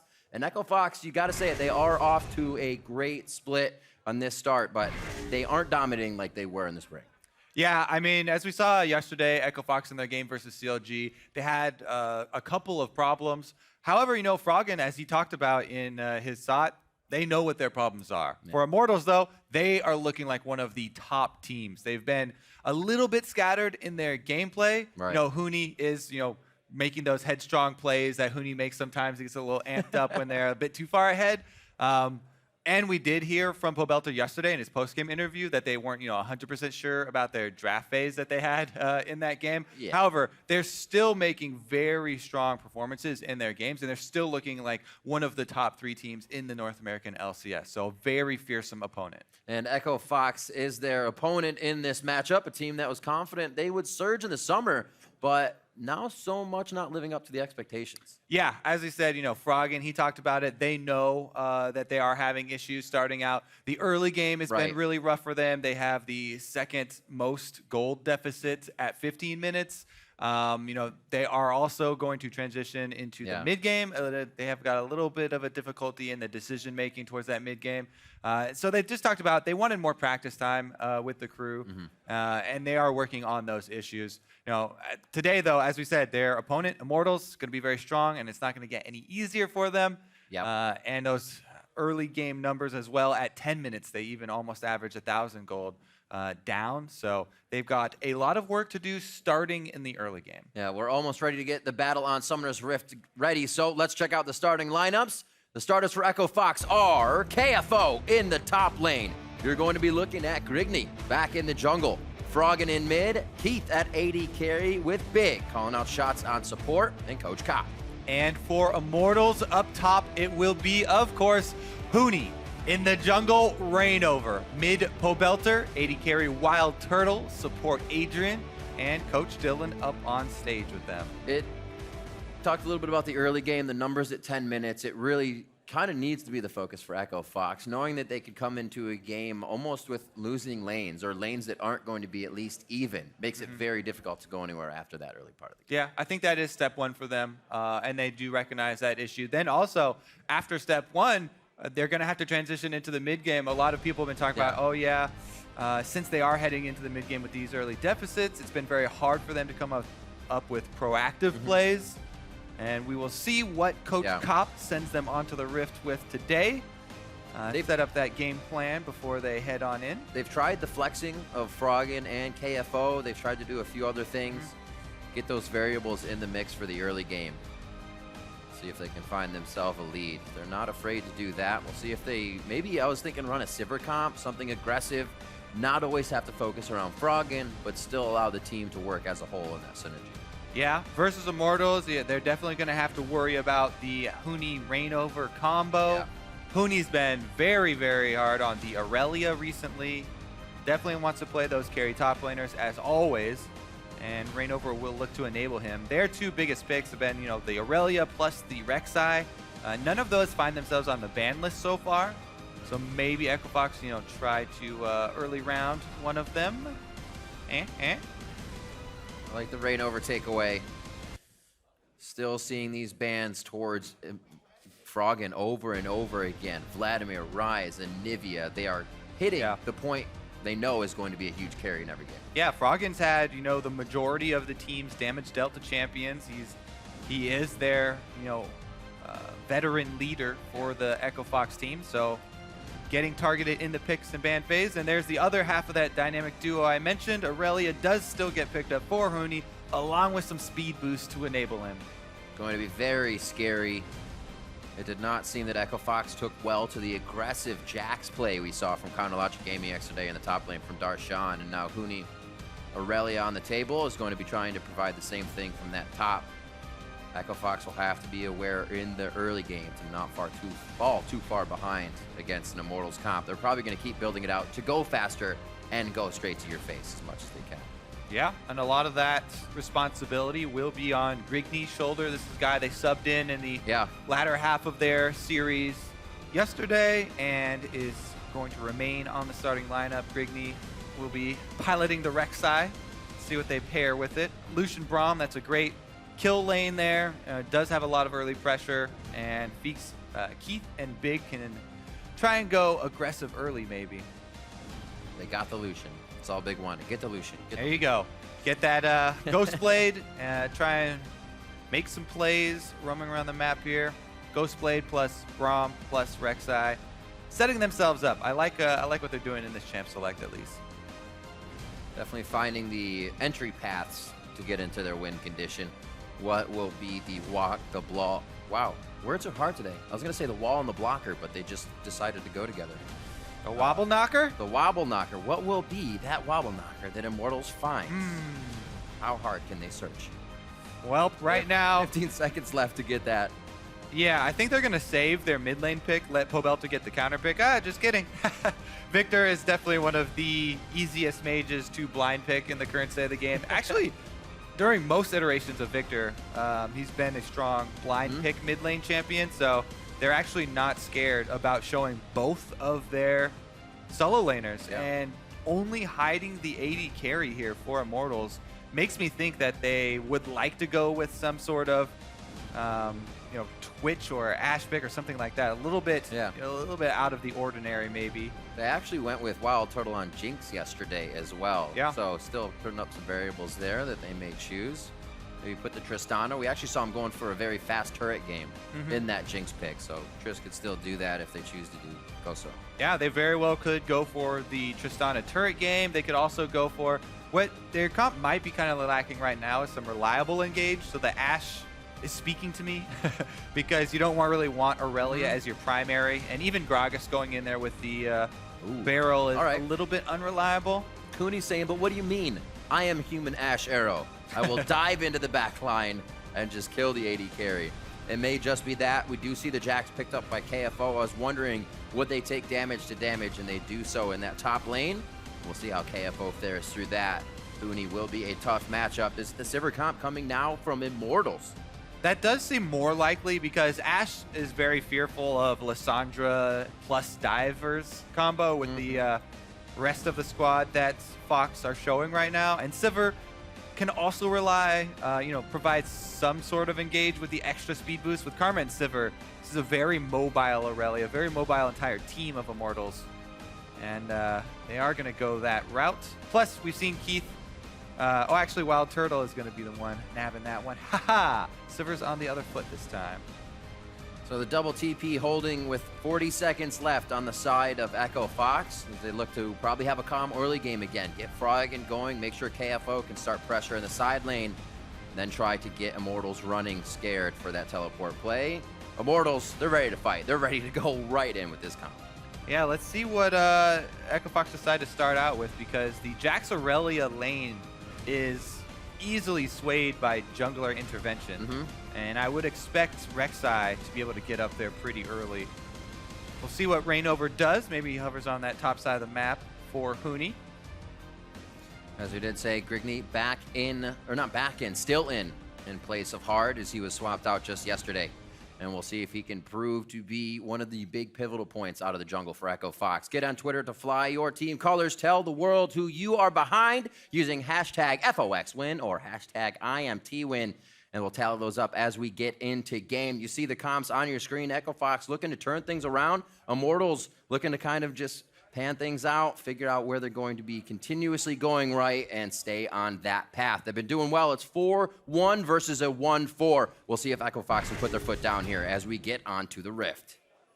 Yeah, I think a lot of that will be due to Can Froggen in the mid lane on this Lissandra create some space for himself to get around the map and start ganking. Our most successful Lissandras have started to influence side lanes early and often in their games, not waiting until super late game for those flank initiations with teleport, but trying to roam around. So you can get scuttle control early as well to help those roams, get everybody moving. Fox already wants to get something on the platter here. just toying with Rainover to see if he gets aggressive. Maybe a Huni will pop out of the fog of war as per usual if they get aggro early game. But it looks like safety in the line of scrimmage, even though it gets pushed back a bit. Rainover doesn't want to give up too much. Yeah, you very much have to respect a Braum in the early levels. Winter's Bite, one of the things that can't secure that first blood. Echo Fox trying to get those deep wards down. I think it's because the Lucian Braum does not want to deal with all the poke of the Silver Karma lane, trying to shove them in. As a Braum, you know, you can make that all-in play with the Lucian Braum lane, but if you don't find success, then Silver Karma will have wave control, try and poke you guys down. It's hard for that melee versus the double ranged. Looks like they will be able to get their lane swap though, and Immortals are going to start off on the little bit greedy side, taking away the Krugs here from Echo Fox, and everything's going to be pretty much mirrored. Just an extra camp start there. Big slowly hovering around mid. See if he can get maybe a one-off on a play if Pobelter were to choose that side to hover, but correctly hovering towards Rainover. Easy peasy there for him to stay safe, and Big will return to top lane. Yeah, and the main difference here is that KFO on the Jax soloing the small Raptors out of the Raptor camp, and while the support jungle were duoing, rather than having him duo from the very beginning. Now he makes his way up there. And Keith was in lane from the very beginning on the Lucian, rather than trying to start that side camp for them. Yes. Jax to the turret. It's going to be much quicker than Rainover getting down to that bot side lane. They should be perfectly fine. You can see Huni's already there, getting the work done, as well as Grigney kind of taking out the Scuttle Crab. So nobody's going to get really the better turret takedown. They'll be pretty much even on this. Adrian, you can see the back line taking out the minions so they don't get hit by the minions coming in as well. All the little things to keep the turret takedown in play. Keep yourself ahead of the game. Yeah, the really big differentiator here might be that we have an Infernal Drake as our first Drake for both these teams, and we have seen a couple of teams tunnel on really early Drake opportunities, especially when there is that Infernal, because it is their favorite, giving those immediate combat stats. It is going to be the double back. They have set up the forward wards down there, Kobe. We saw two just get placed in. Rainover is trying to get himself a little bit deeper as he takes away Krug. So that Infernal may be on the list. Yeah. As we see Echo Fox just getting the blue over the front. It's funny because everyone loves the Infernal so much just because it gives you damage, and damage is, oh, great. Oh, it's awesome. Even if these are people who aren't building damage and won't actually benefit from that much. Plus, you know, that Drake, since it's percentage based, you know, not exactly the best early game Drake. Good to have in your pocket for later, though, once everybody does start getting their damage items. So far, though, nobody tunneling on it, and just standard swapping back. Both top laners backing off. Looks like we may have a recall interrupt here. Huni is just being super mobile right now. Bottom lane picking up CS, going to the mid lane. He's going to pick up a few here and tax his Blade Surge across the lane to go back top. Keeping himself mobile, make sure he's not going to go down, but also on the map. We saw him kind of do this yesterday because his flash had to be blown, but now he's kind of just relegating himself to walking, experience, now to the top. They have everything in order. Yeah, and because of that extra CS, he's eked out a 200 gold lead or so over KFO, you know, plus that partial level lead that he does have over him, which is very big as far as the top laners meeting back up. Every little bit counts for top laners in lane swaps. Yeah. See the KFO back now all the way to base, walk down the lane. Yeah, won't really be a part of the delayed. gold. We'll actually see how Immortals distributes that here. Both Adrian and Wild Turtle are going to back off. Yeah, that's why we really emphasize and point out the recall interrupts, because 10 seconds like that can mean a huge, huge difference here in the early game of a lane swap. Both teams are trying to give over their solo gold, but again, the experience, an entire level at this stage in the game means a lot if they are to meet up and have to fight each other. Froggen and Pobelter basically fighting waves in the mid lane here. We did see Froggen did teleport back to lane, so that'll be kind of pressure relieved from any type of play we'll see from him just yet. But as level 6 comes up, those should synergize quite well. Froggen in the mid lane doing very well for himself, though. Talking about gold leads, he's got that very small 100. But again, the Huni and Reignover combo. Ooh, flash blown early here. So he's going to have to play cautiously for 5 more minutes. But the Huni Reignover combo, you know, Reignover is also ahead in the jungle a slight margin. And that's where this very, very small Immortals gold lead does come from. Yep. Fox not doing too shabby, though. This is better than usual. It's definitely something they should keep an eye on themselves, seeing how this early game went, how they played the lane swap. We said the 10 minutes was up to 1,000 gold down for Echo Fox. They're keeping that a bit closer here, but a lot can happen in 3.5 minutes, and it looks like things are going to start as those outer turrets get down. You get a little more pressure in the inner side of the jungle. Yeah, Fox actually go a wave ahead on the top side. They shove it all the way in. Collapse down here for some mid lane pressure. Wave clear ultimate from Pobelter is going to run them off. So now we look at the bottom wave that's crashing. In this, you always have to keep track of just the minion waves. It's going to be very, very important that they can get this all the way into the turret, so they bring down Adrian as well. There goes the silver wave clear, no problem. And how many will KFO be able to pick up? Rek'Sai is here to try and lend support and allow him to CS perfect. Yeah, the rest should be good. He got all these ranged minions. Oh, that's gonna. Oh, that is a little scary. Missed 1, 2, 3. Whack minion. And now the other one step up. Should be able to get that. So KFO building up, still 43 to 20 in the CS difference of that lane, and it's not getting any easier for him here. Yeah. That turret's just laughing behind him. Jerk turret. 8 minutes on the clock, 700 gold. See how quick it just kind of separates. We're gonna see if Fox can find themselves a way back in.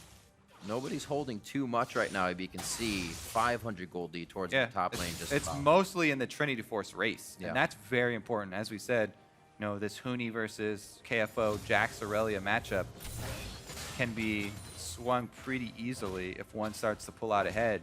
And whoever finishes their Trinity Force first has a very big advantage during that lull. Huni would love it, more than aggressive, or more than would love to just go in and each fight aggressively and continue fighting Keith every time he can find him.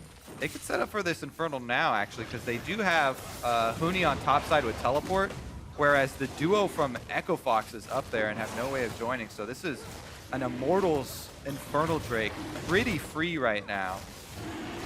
And the top lane duo isn't getting too much done.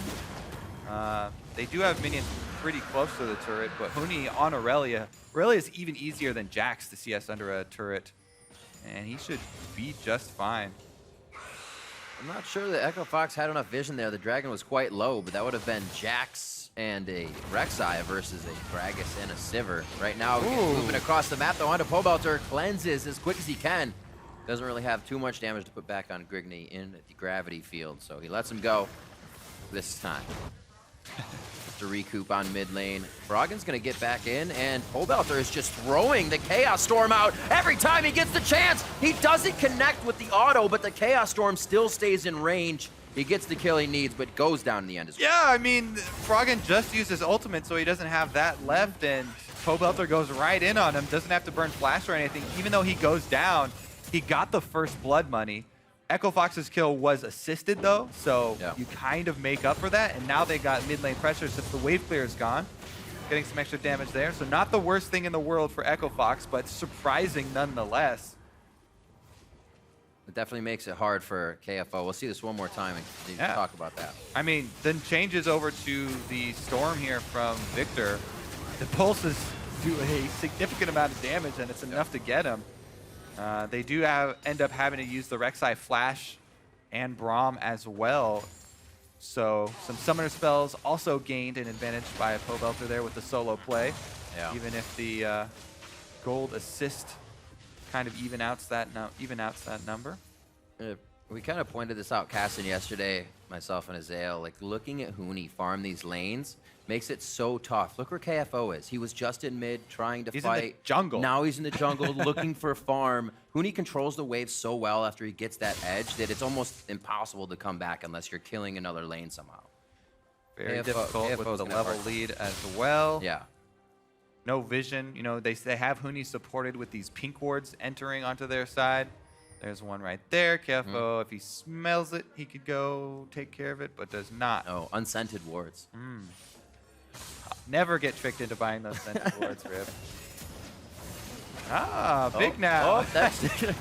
Nobody saw that. Doesn't matter because nobody shot any spells at him, but Just that need was them one of to those, do. I need to get out of here. Shield movements that way. He was just being very clear in his direction. Yeah. Okay, so at this stage in the game, Echo Fox, they are facing a gold deficit. They are facing a Drake deficit, and now they're getting jumped on. Picture perfect. Puts Grigney right back in the middle of the Immortals squad. And now they're going to go ahead and happily push this wave in. They may not get everything out of it. Could see the TP from Frog, and he's still down towards the bot lane. He's slowly walking up and stops pushing bottom as his team gets taken down. He's going to have to come back now and help Keith, blowing both summoners in the base. Well, here comes the snowball, Rib. Be going for mid, actually. This is just heartbreaking for Echo Fox fans. You really want to root for these guys, but they've had such a rough time to split. And Immortals look very strong. They were coming pretty close to even taking down TSM. So definitely making their case for top team as well. I don't know about that Rift Herald, though. I think he's going to be able to get the better of him. Like, maybe they won't see us in here. 7,000. All right. Echo Fox are going to be able to get the Rift Herald. Comeback time. All right, so does this go to KFO so he can just hang out? I mean, he does need all the help he can get. He's still level 6. Huni is level 8. Yeah. Huni also has over 1,000 gold lead. It's 1,300 gold lead for Huni. Randover going in, body slam flash, into the ultimate. And then the collapse here. This is timed as well with that wave. As we talked about, you know, got to keep track of those big waves wherever they are on the map. Giant minion waves are an objective in themselves. And Immortals collapse on their giant minion wave, and it's just a very big push for them. Pretty early on into the game, too. This is only 13.5 minutes, and Immortals gaining a lot of momentum. Froggen's got a CS lead, though. So there's that. Yeah, he was in the bot lane, then went to push mid. Unfortunately, couldn't get it to go down, but it is very low. That mid turret sitting around 3,200 right now. Or actually, 2,300, I should say. So a few more hits, at least one team fight if they can get Immortals pushed back. Getting that mid turret would really help to keep getting deeper wards. Because without deep wards, these teleports are really only getting to each other during the fight once they've been engaged on.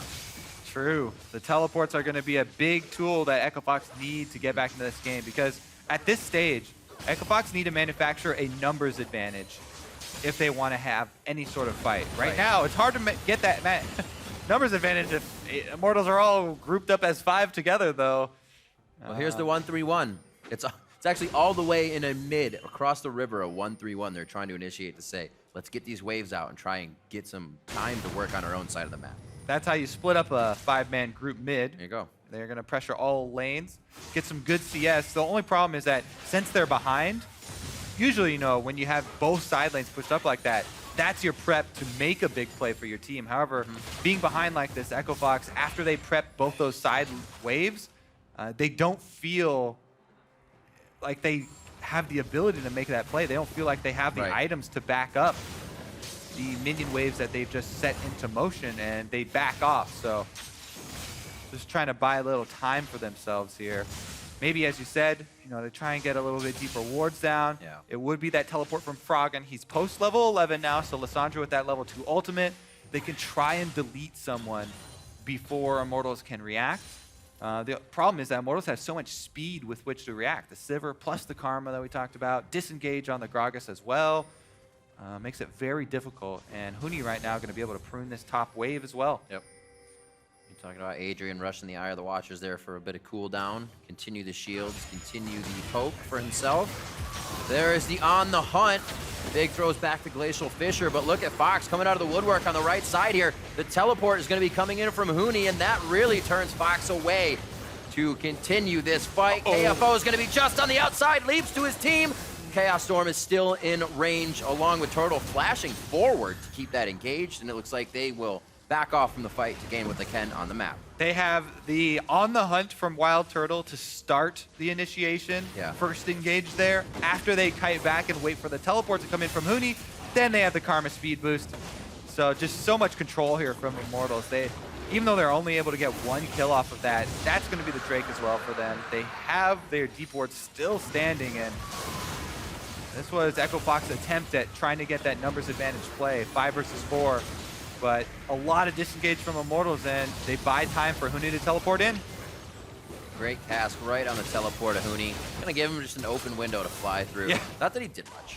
Those flashes from Immortals at the end definitely not needed from both Adrian and Wild Turtle. They're getting hungry. However, it probably won't end up costing him. Maybe that does, bite the duo lane here if Echo Fox are able to strike back and try and catch them out of position. But as of right now, Immortals are feeling so calm that they can just spend those spells at will, pretty much. Grouping up once again to try and pressure this mid turret. That is a good point. There's not much to punish when those flashes are down on the side of Immortals. They can pretty much take the fight at any point in time at this juncture. 5-1, 17:20 on the clock, and they take down the mid turret.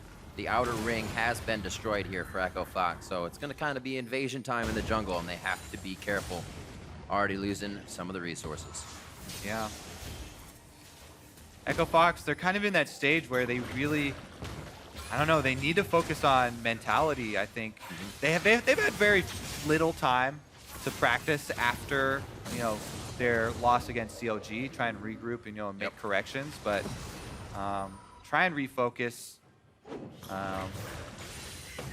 because it can only get better. So once these fights come in, say Echo Fox does get the good flank, what are their targets? Because they're still going to have to pay attention to Huni in the back line, but Froggen wants to ult somebody. What is Echo Fox looking for in that kind of perfect fight? I think you melt the front line here for Echo Fox. If Huni's going to charge in there, just try and focus him down, because Echo Fox, they don't really have the power, the items to back up a dive-style team fight. Right.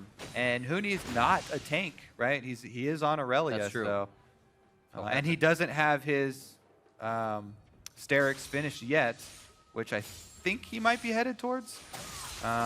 He might have also been the one that was building Frozen Mallet, I believe. So, not going to put it past him. Yeah. Well, we shall see. But yeah, Echo Fox at this stage, kill whoever's in the front that they can actually focus without exposing themselves. Well, there are some of the deep wards we were looking for, Kobe, on the side of Immortals now. The double sight stone has finally been able to push itself slowly over that river. You can see Rainover walking through a few of those wards. So possibly a next Drake could be help. But like you said, the full initiation isn't really what Fox is looking for. See if they can pick off one of those frontliners. Right now, Immortals clearing the bot side. They know top isn't really going to be any worry in that short of time. So it looks like we're going to get a fight on this. It's going to be dangerous to protect Echo Fox. Yeah, you can tell Immortals not worried about anything. Group backed up 5 down bottom. They had mid lane shoved. There's an easy turret for them. Saunter on out through the enemy jungle. Huni going to teleport up to catch that wave. They're not worried about split lane pressure from KFO. It's going to crash into the turret. Maybe they lose a couple of minions, but no damage will really be done to it, and Huni will get there for the cannon. Oh, doesn't even lose that extra melee. Only lost 1.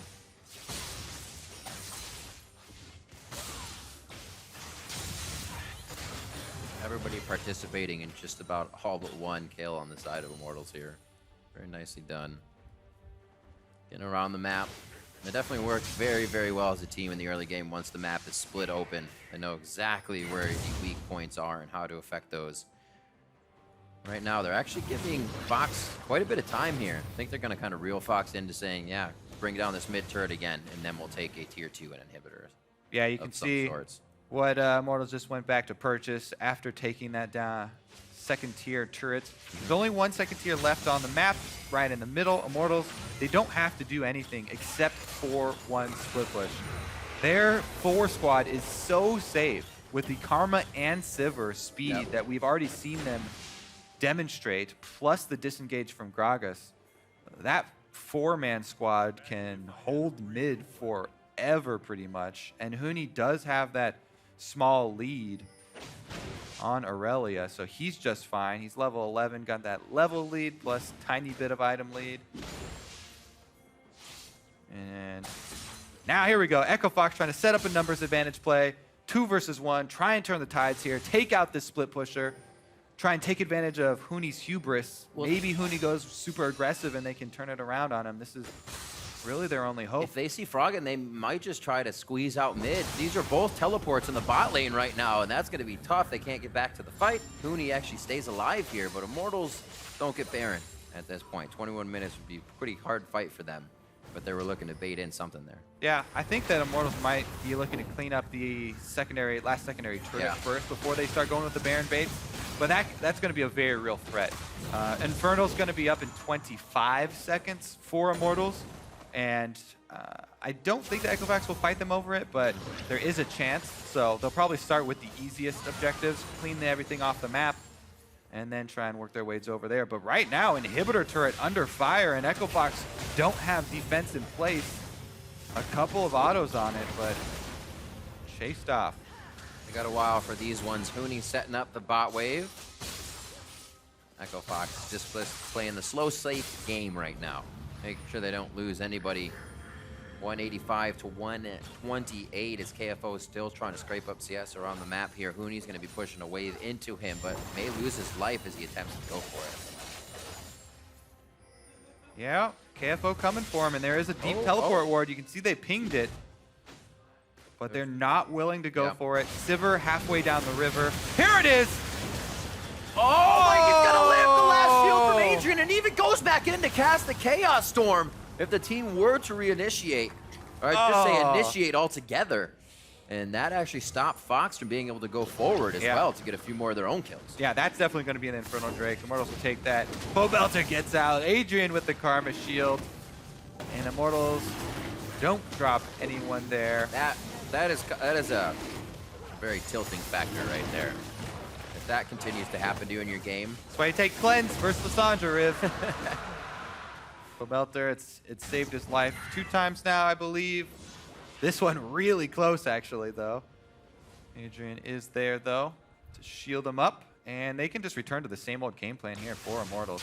Now that they've got the Drake off the field, they can set up the split once again. Oh, Huni's actually going to set up for... Okay, he was waiting to see if anyone would come to try and kill them, but gets a little impatient, doesn't want to let that money go to waste. Now he'll just pressure bottom, and Immortals can threaten the Baron. Try and start clearing out those wards, because it doesn't look like they really want to siege anymore. Now, Sivir is pretty short range, and even Victor, difficult for him to get those autos on turret if he doesn't have Cleanse and Flash to rely upon, getting jumped on. So maybe the safer bet is control vision around Baron, let Huni control the side lane. Just dialed back a little bit. Not full go mode, but they're still ready to fight. Yeah, you can see what Echo Fox have learned from their game yesterday, though. They're trying the same thing CLG did versus them. It was this 2-man split push, basically. CLG had it where Darshan was on the Jax. He would show in lane, kill the minions, and show as a single split pushing Jax. And then they had Puhi follow him for a 2-man teleport split push. Echo Fox doing the same thing, and KFO lays the beat down on Huni, popping the life grip and chasing him out of lane. See how fast that changes. That Cutlass as well, once that finishes, is really going to make it hurt as well. And doesn't look like they have enough minions to engage. It's just going to be the tit for tat in mid lane as Froggen starts to come back here from the side, but he'll be warded out. Yeah. Actually, he may not have passed the ward there. Oh, he did that. Wherever Froggen goes, that's where the possibility of playmaking is for Echo Fox. Here goes Immortals, though. Froggen right onto Turtle. His spell shield is on, so Froggen's waiting. And they actually throw it right onto Pobelter, making sure the AoE damage of the fight is pretty much gone. But you have to remember, those bouncing boomerangs from Turtle can still do a heck of a lot of damage. But Immortals focuses on the turret. The top lane fight is still going back and forth. with Oh, no Big victor gotta to watch be had out. just yet. Grigney staying on the front line to try and deter Immortals from taking it. So mid laner for mid laner. Yeah, I was actually curious. Immortals decided to go for that with sight of Froggen there in flanking position. Froggen does strike and take down Pobelter, who he knows doesn't have it. Oh, Turtle dead! That's going to be all she wrote for that fight. Keith, relentless pursuit forward and takes down Wild Turtle. It seems like Immortals is overstaying their welcome a little too much here. Yeah. And KFO should get a bit of free time with this turret. A little bit careless play here from Immortals. You know, they try and engage with the Lissandra showing. KFO starting to bully Huni in the 1v1, even down the level. Gets pressure on the turret. Things are looking up for Echo Fox ever so slightly as they get the other kill onto Turtle for pretty much nothing as well. They would really need to knock down those turrets to make it a true comeback step, though, and get that gold afterwards. But yeah, here's Immortals. They just engage 4 versus 4 with the Lissandra seen right behind him. Pobelter, they know he's got no cleanse. They all flash forward from the Chaos Storm. That was ballsy. Very nicely done. See where they can keep going. Doesn't seem like Immortals is ready to relieve that pressure. Love Tap takes down mid turret. 27 minutes. As we come up towards 30, the 7,000 gold lead here for Immortals. It actually seems like they should be pressuring more, but the work KFO is doing is keeping Huni on the side and actually keeping Huni down now. 230 to 183 CS. Yeah. He almost has that Blade of the Rune King finished up now. It is a lot. I mean, even though Steric's Gauge does increase the damage of your Trinity Force proc, because it increases the base damage of your champion, and that's all that the Trinity Force proc scales off of, it doesn't have a lot of combat effective. As far as straight up stats, if you don't count the shield passive, it doesn't provide a lot of, it's not that efficient. Uh-oh, here goes Huni. Locked up. Frozen Tomb, locked up, knocked up. He's trying to get an Equilibrium Strike on and play a little ring around the road. There it is! They did it! The 2-man split push, Riv! They learned this yesterday. They use it effectively now. They're able to get their kill. They finally get a turret for themselves. However, it's going to cost them an inhibitor turret. So I think they make the call to get their own inhibitor turret and use this minion wave. Oh, boy. But Keith is mid, though. He's going to have to come back now. I don't There's know about so that much little health on that mid turret that it looked good, and he didn't think they were going to be going for the base. Now it's a semi-base race. The power is definitely on Immortal's side here. Keith comes back, calls it out. They're going to save the other Nexus turret. So they drop inhibitors, but for the Nexus turret, Chaos Storm, Gravity Field to pull him back, doesn't even need it, gets the autos and the Q off, and they get the shield back. Pobelter, that means he can still go hard under the Nexus turrets, but they say, wait a minute, not get too crazy here. They've backed out of our base, so we can slow this down and see how they try to defend. Huni's got teleport, though. He's waiting to teleport in. Immortals are not done. They're going to make Echo Fox pay for that. Is there a ward coming in? Obviously, they have the minions. It's someone to be fighting. Maybe it's the one the turret goes on. It actually goes on Rainover. I'm not sure he wanted that right away, but it's not really going to matter. He is huge. Immortals looking to put the final touches on. They go for the back line, and KFO goes down with that idea. It's going to be Fox trying to get to the Fountain for Solace, and now it's going to be Immortals looking to take game one just under 30 minutes over Echo Fox. Man. So Echo Fox, what they were trying to do there is get back into the game by claiming some tower gold in that game of chicken with Immortals. But that play all hinged on the squad that was at the Nexus holding the Nexus. And Echo Fox tried to get one too many things. They wanted to get the inhibitor plus mid lane turret, which was about to fall over, but Keith not being there from the very beginning to try and defend Nexus turrets ended up costing them. And when he did get back, then Pobelter was able to 100% him. So Echo Fox, they were trying to make a bold move to get back into the game with some tower gold. It's always the risky, we can call their bluff. Maybe we'll kind of spook them enough to get out of there. But Immortals, they knew. They're like, no way, we're going right for the I mean, turrets. At that stage in the game, you don't have very many options as Echo Fox. And so, they tried to make the play to get back in, but Immortals not going to let them have it. And what was that, 29 minutes, just under 30 minutes there for the first game. This is a best of 3, so we are going to get another one, though. Immortals makes it tough. You have that double TP comp, and you can't really get wards to the backline to even TP. We'll see what Echo Fox can come up with in the next game of the series. With one game down, let's check in with Dash, Mark, and Crumbs to break down the series so far. Thank you very much, Riv. And what a crazy ending. What a very interesting ending. And we will get to that. We will watch that over again. But I want to work our way to it because Immortals, once again, kind of showcasing that they still have a very dominant early game. They still want to play a fast game, but they do play a little fast and loose. And that's where some teams find windows to get back into the game and maybe why they're not appearing quite as dominant this split as they were last. Yeah, I mean, I want to start the draft actually with the Lissandra pick into Victor. This is a couple times teams do it, like CLG did it too, and this is not a good matchup for Lissandra. Victor can get pushed in a little bit early, and you get some ganks set up on him, but he takes cleanse, so that goes out the window, and then once he hits 6, he can just press R and run you down the lane, and you just E away, and you can't ever win trades. And we saw that happen. He gets a solo kill. Pobelter kills Froggen in mid lane. He gets punished for it because the rest of the team is around. But right, that was first blood. That was first blood, and then you're just down pressure mid lane the whole rest of the game, pretty much. And I don't know why teams keep picking the Lissandra into Victor. And then I know on your end,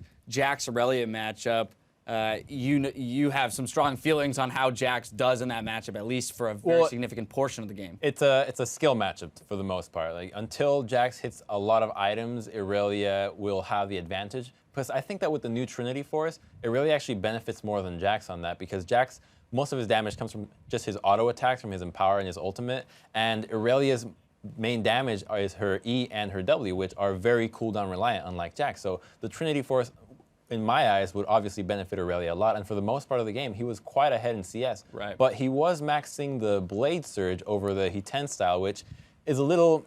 It's interesting, you know, I haven't seen that before, especially against the Jax matchup. So he was playing it in a more of harassed way, but every time that Jax was all in, he was just struggling to actually come back. Aurelia is one of those champions where you really can't.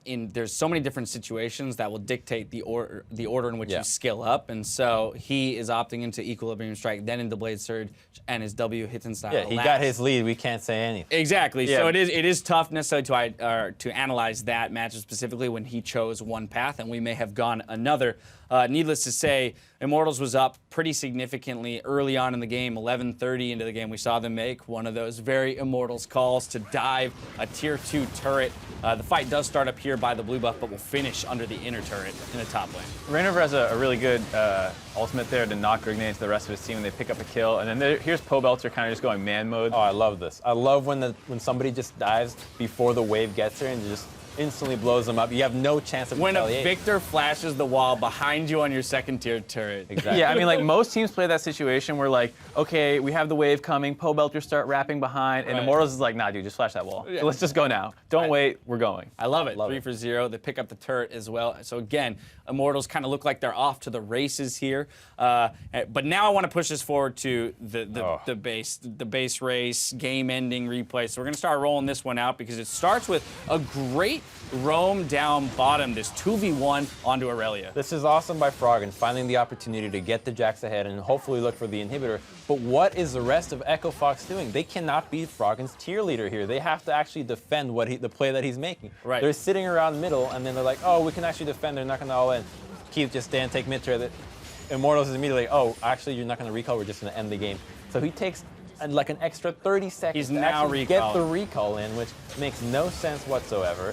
I mean, Echo Fox eventually does get the inhibitor, but this is just so split by Keith and the rest of Echo Fox. Like, they should just be defending and be willing to trade the inhibitor. And Keith gets so close to the Victor there, trying to call the wave. He really gets mispositions there, and he just eats so much damage that eventually Victor chases him down and kills him. And finally, we see Froggen and KFO returning, and it's one turret up. But Immortals just plays the rest of this way too well. Like the Gragas, the whole team is just really actually well designed to sit in front of a turret and shoot stuff at you. You have Victor Laser, Karma Poke, Silver Boomerangs, Gragas Barrels. There's so much stuff that like when you're pinned up against something like this, they just keep hitting you. And with Huni reviving and TPing in, they really don't have much to do. And this is just the contrast of one team that is making split-second decisions as an entire unit, and one that is a little bit more disjointed, because the initial play by Fox is fantastic. Let's get a gank in here on the Aurelia. Let's have some really serious pressure in the bottom lane. Of course, Immortals responds in kind, says, fine, we'll let them have that pressure there. We'll pressure top lane, but then as you mentioned, Crumbs, 3 members of Fox pushing a first-tier turret in the mid lane as opposed to responding to that properly. They dig themselves a hole that they can't get out of. A key concept about League is that when one side is making an aggressive play, the other side has to be playing the defensive. You can't just completely give up on that side unless you're going to fully commit everybody to one side and try to end the game in base race. Like, you have to defend this. So I really don't know what happened with the Echo Fox shot calling here, but that was a massive mistake off what looked like an amazing roam by Froggen. Yeah, I mean, they have been shadowing the Jacks a couple of times, and they finally get, a successful pickoff. It looks like maybe a moment in the game where Fox can start working their way back, and then I don't know why. Like, I understand losing track of them and getting out-rotated to the top lane, but to have that reaction where they're like, okay, give that up. Keith, you stay, but we're going to recall 2. What are the 2 going to do? You need to recall One of which is a Braum. Yeah, right. Like, I don't know. Yeah, so some questionable decision-making there at the end of the game. An exciting finish to the game, nonetheless. Pobelter's going to snag Player of the Game honors on this one, 6-2-1 as Victor. But really, just as you mentioned, the solo kill in the mid lane, having control over Froggen in the 1v1. Clutch kill on Keith there at the end, because if the Lucian does live in that fountain, maybe they can defend and extend the game. So solid play by Pobelter. That flash over the wall, too. Yeah. A lot of these highlights were Pobelter focused. So. Right, so he's making a lot of work, or a lot of things happen for the team. Game 2, Hard, going to be subbing in for Grigney when it comes to Echo Fox. So we've seen Hard play. Thoughts there? Does he change anything up?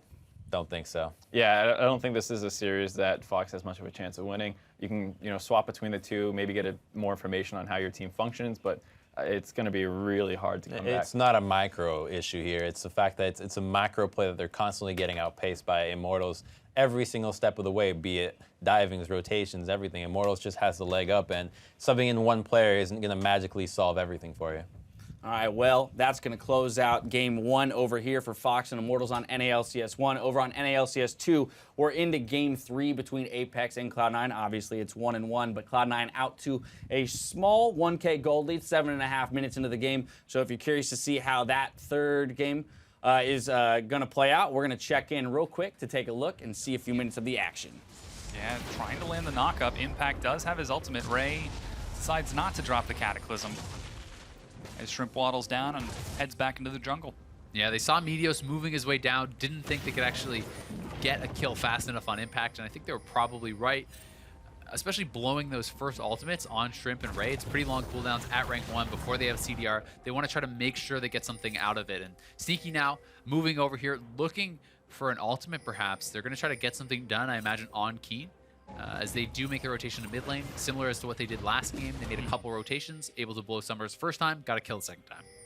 Yeah, Cloud9 prioritizing shutting Keen down quite a bit, but not able to do it in Game 2. Let's see if they can in this game here as Keen, he's going to be gifted the blue buff, but Cloud9 tried to challenge it.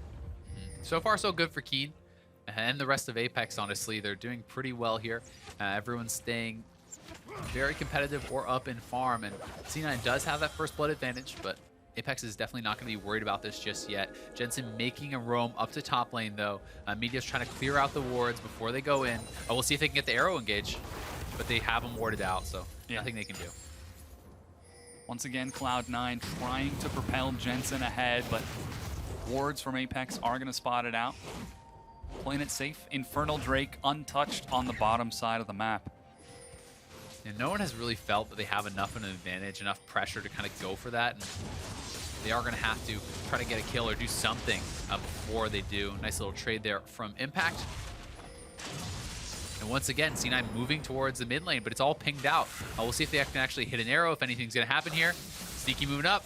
Oh, Meteos gets a lot of damage. Keen, dodges the chain and the Winter's Bite. In fact, is going to drop the Petrifying. Here comes TP. Teleport. Ray coming in. And there goes Xpecial from behind. Meteos gets cast out. He just has to buy enough time. Apollo catches up to Meteos. He's going to drop it. Apex get the first kill of this. Impact even teleporting in. Ray has got the Cataclysm. Can he lock them down? He gets destroyed by Jensen, but Xpecial with the knockup. They're going to turn another kill onto Keen. He lands the speed. Can he catch up? He's going to be slowed out just a bit. Jensen is not going to assassinate him, but that's a quick 1 for 2 in favor of Apex. Yeah, good job there by Apex collapsing on Cloud9, who was just hanging around for so long, really trying to force this, and kind of uncharacteristically, very telegraphed. They already knew they were spotted out. They continue for it on Keen, who had all his summoners, and Apex make the collapse. So, they're going up on Keen. They're trying to make something happen, but they're taking a lot of poke. And here comes the TP from Ray. The bot lane is moving over, and a nice collapse allows them to get the first kill here on Immortals.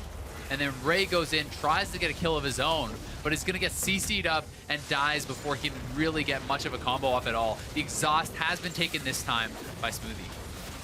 Yeah, very important adaptation for Cloud9. Yeah, that was something they didn't have last time. Bunny actually played with the Ignite, and it was key. All right, well, Apex evening it up there with the 2-1 right there. So we're back to even very early on in the game, only 10 minutes, but based on this, Apex has taken essentially the same team comp rather as they had in game 2, barring the Gragas for a Rek'Sai this time around. If it ain't broke, don't fix it. But I mean, the comp C9 has is a little different, so I'm not sure that's the best mentality. Well, it looks like we're gonna have a very close game, similar to the game 2 one. But I really like the Cassio pick, especially against people that are struggling in the positioning, especially the tanks. So we see Meteos, Impact, and sometimes Bunny Fufu getting out of position quite a bit. And Cassiopeia is a champion that, if somebody's out of position, especially a tank, they are going to get melted instantly. And we saw that in the game right now where they're trying to go into the Cassio, and if you can't kill her instantly, she's just going to dish out so much damage. I believe she's the highest DPS mage in the game. She's very high up there. Now, quick thoughts on Cloud9's adjustments, having that LeBlanc in the mid lane, bringing in the Ashe, and then swapping out the Maokai for the Shen, which was banned, but...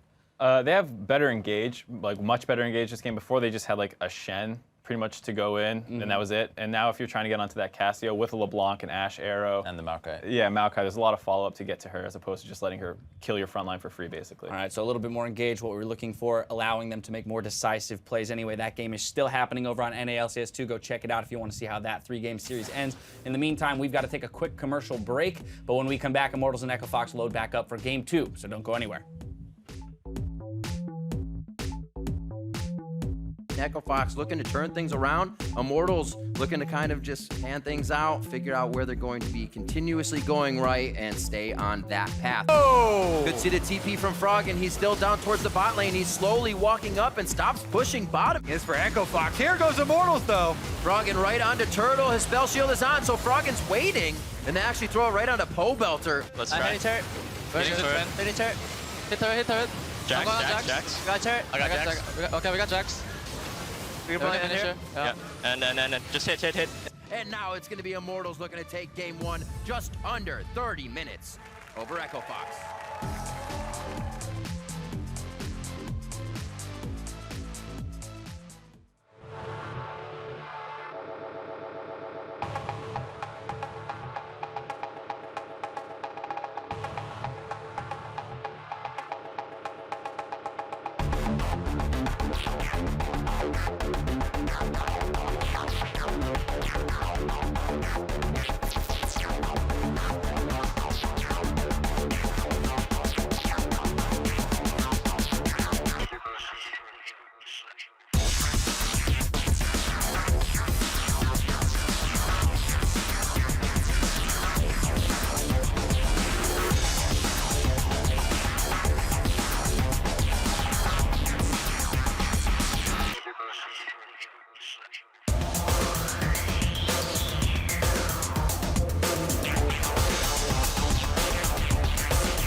Welcome back, all you beautiful people. In game one, Immortals took an early lead off a 12-minute dive in the top lane, and in a war of attrition, closed out the game in just under 30 minutes. As we saw, Hard will be back in for Echo Fox as we come into the second game of the series. All right, so yeah, they are going to get the starting jungler back in here. We'll see if he can change anything up. Contrary to the analyst desk, maybe he'll pick a Jarvan jungle. Maybe. Just like they're doing on the other stream in top lane. Getting a lot of power out of the Jarvan. Hopefully just not because he needs all that economy in the top lane. Also, look at, go ahead. Yeah, for these guys though, honestly, as they said, it does come down to the decision making for them. Yeah, of course. A lot of this macro gameplay for them, and also not coming out of the lanes with that deficit. So see what they can do in game number 2 here. Try and force it to number 3. Yeah. Also looking at KFO. Behind in the early game was putting Huni away from that bot lane as they were going for second tier. So maybe they can look at this guy a little bit earlier, get him the resources he needs, and he can start the catapult from an earlier part of the game. Yeah, towards the later stages, we did see him even at that CS deficit, getting the better of Huni in a couple of exchanges. So bright spots there for Echo Fox. Maybe if they can get to that stage. We saw them also be able to pull off that 2-man split push where you have the mid laner shadowing behind, waiting in the brush, bringing his teleport as well and trying to 2 versus 1 the enemy split pusher. But yeah, that came just a little bit too late in the game. We already knew it would be a tough one for Echo Fox coming in. Immortals obviously looking to do a bit of a repeat in their spring split, and so far the strength they show in the early game has pretty much been the same. They've only found flounders in the later parts of the game, and right now the early game is where Echo Fox needs to win those lanes, whether it be solo, whether we find Keith and Big actually coming out on top of a non-lane swap. They got to get some early gold lead in the beginning. See if it can happen here in game 2 of this series versus Immortals. Yeah, as far as Immortals, they're looking great. Yeah, all across the board in that last game. Not too many. They did start to use, once they got their sizable lead, start to play a little bit loose, I guess. You could say that. Would be the term for them. I like that. So they could tighten that up, towards the mid game, but all in all, going to continue their targeting Froggen in the ban phase, which has worked out pretty well. I don't think they'll have to be the ones to finally ban the Rise. That may come from Echo Fox this time, so we'll see what switch up could be on the Immortal side ban. Azir will be coming from Echo Fox, and again, it's probably going to be focused at what KFO or Froggen would be flexing. That seems to be what all 3 bans are at. CLG did the same thing. We'll see if Immortals continues to keep on Froggen. Yeah, Pobelter continuing to draw those Azir bans. Adrian, the original Soraka LCS player. Not too much changing up here. Oh, okay, so they banned the Karma out, even though Adrian was the one to use him in the last game. Don't want to let Echo Fox go with a more poke-oriented bottom lane. I was saying it was that Echo Fox would almost have run Immortals comp last game. I was like, Echo Fox, try the Sivir comp. Why not? A lot of mobility. The team moves well if you can kind of separate single fights. Yeah. Froggen's very good in those kind of quick solos, but Immortals took it. We'll see what they can come up with this time. Nidalee, your last ban.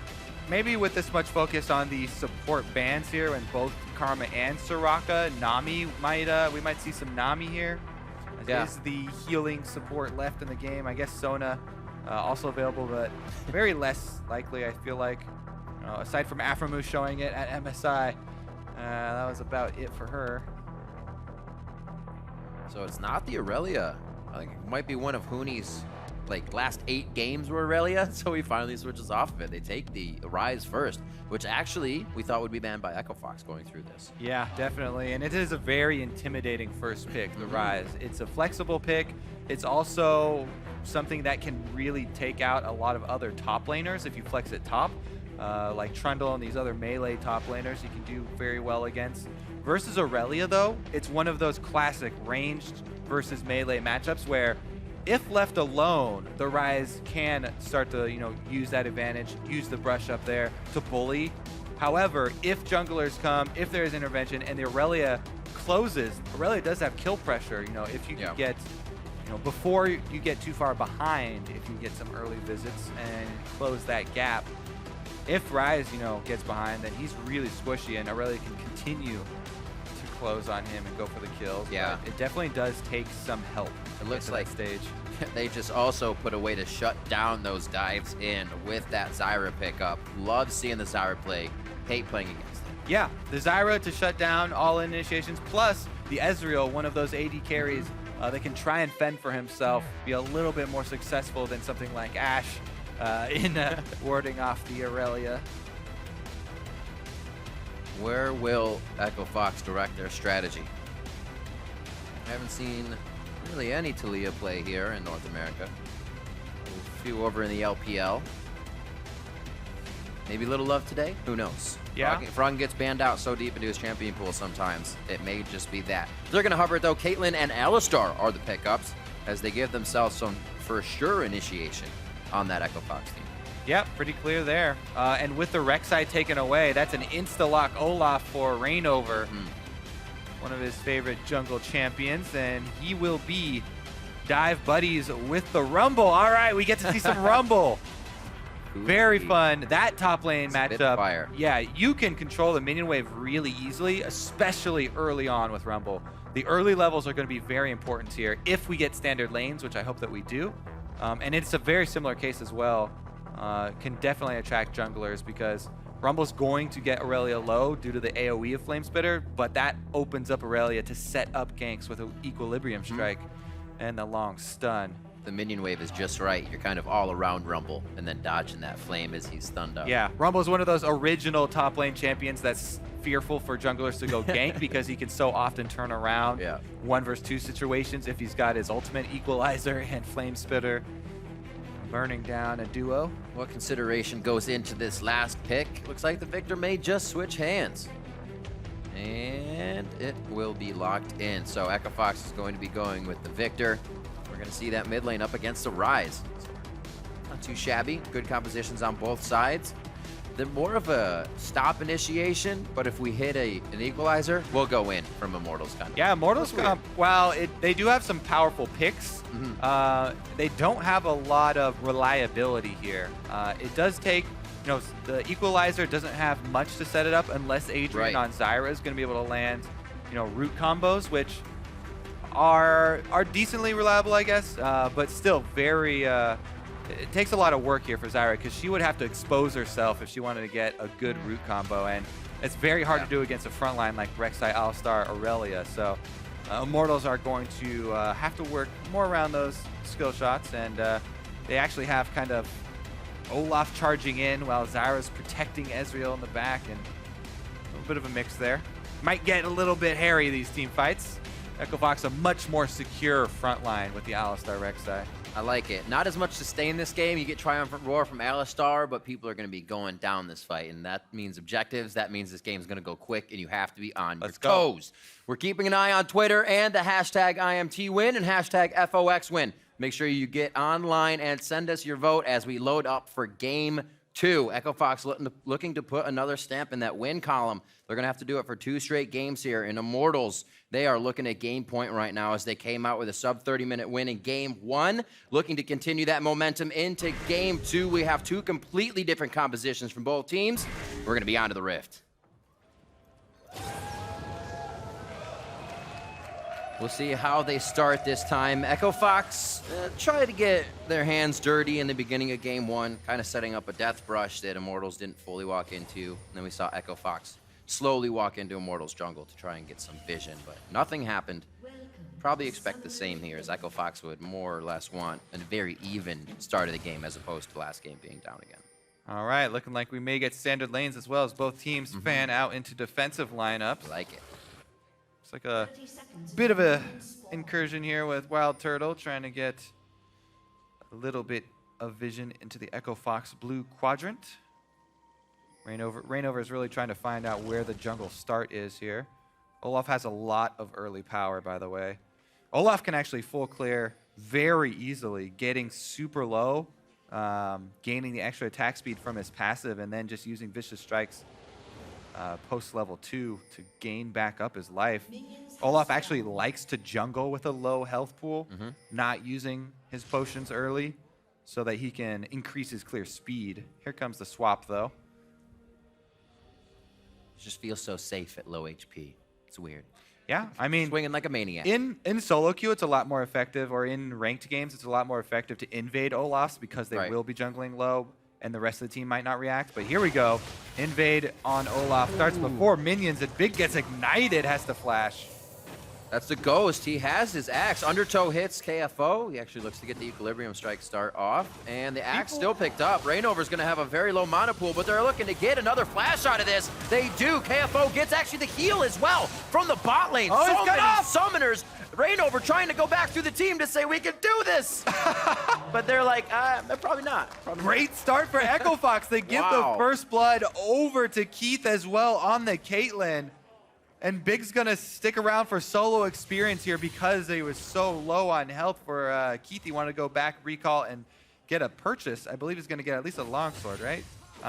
But man, that is a huge, huge start. They kind of bait Rainover in. Rainover on the Olaf has done this many times where if they meet up early game, you know, just pop the Ghost, low cooldown summoner spell, plus with Olaf having the repeatability with the axe throw on the slow. That kind of keeps you going. You're like, I can get it again. I can get my axe. Yeah, just pick it back up. Oh, we can blast these guys. And then level it's one. AoE, so you're almost good to go if they bunch up. Yeah, good little bait there from Echo Fox. Very and I have to say, KFO held onto his flash for so long on Aurelia, baiting them in for as long as he possibly could before escaping. I thought he was going down, not going to lie. Yeah, heal from Keith, flash over the wall, and they secure first blood. This is the best start that they've had in a long time. Let's see if they can keep it up. Definitely an annoying lane to deal with here as Turtle and Adrian are demonstrating. Post landing there. That's the love to watch, hate to play against for Zyra. That's where that comes into factor. You're just under your turret getting rocked by these plants. These are the early levels I talked about on the Rumble Aurelia matchup, by the way, where Huni playing it super aggressively, trying to get Flame Spitter damage while he clears the wave on KFO. And he also knows that even though the first blood went over to Echo Fox, that first blood went into top lane. Huni doesn't care about that. That's your problem. You deal with it. My laner actually doesn't have flash. Oh, Belter doesn't have much mana, so hard. And he misses a little bit wide on that skill shot. It happens. Everybody playing quite safe here as we had the level 1 fight where more people used more summoners than abilities. Still, Triumphant Roar is going to be leveled here by Big in this lane to keep Keith healthy. Helps as well that he can farm from a distance, but Froggen now on to Pobelter. Pobelter actually didn't go back after that wave. He saw it was Siege minion time, so he was going to go ahead and stay for this, or Canyon Wave, I should say. Yeah, Pobelter does have the teleport he can use to get back to lane, so he's just trying to grab a couple CS here. Make sure that he can complete his tier on the back, and I believe he can. And then he'll just teleport back into lane. Yep, there it is. You just want to make sure you can get that on your first back for Rise if you do have teleport advantage like this. So he can come straight back, refill that potion.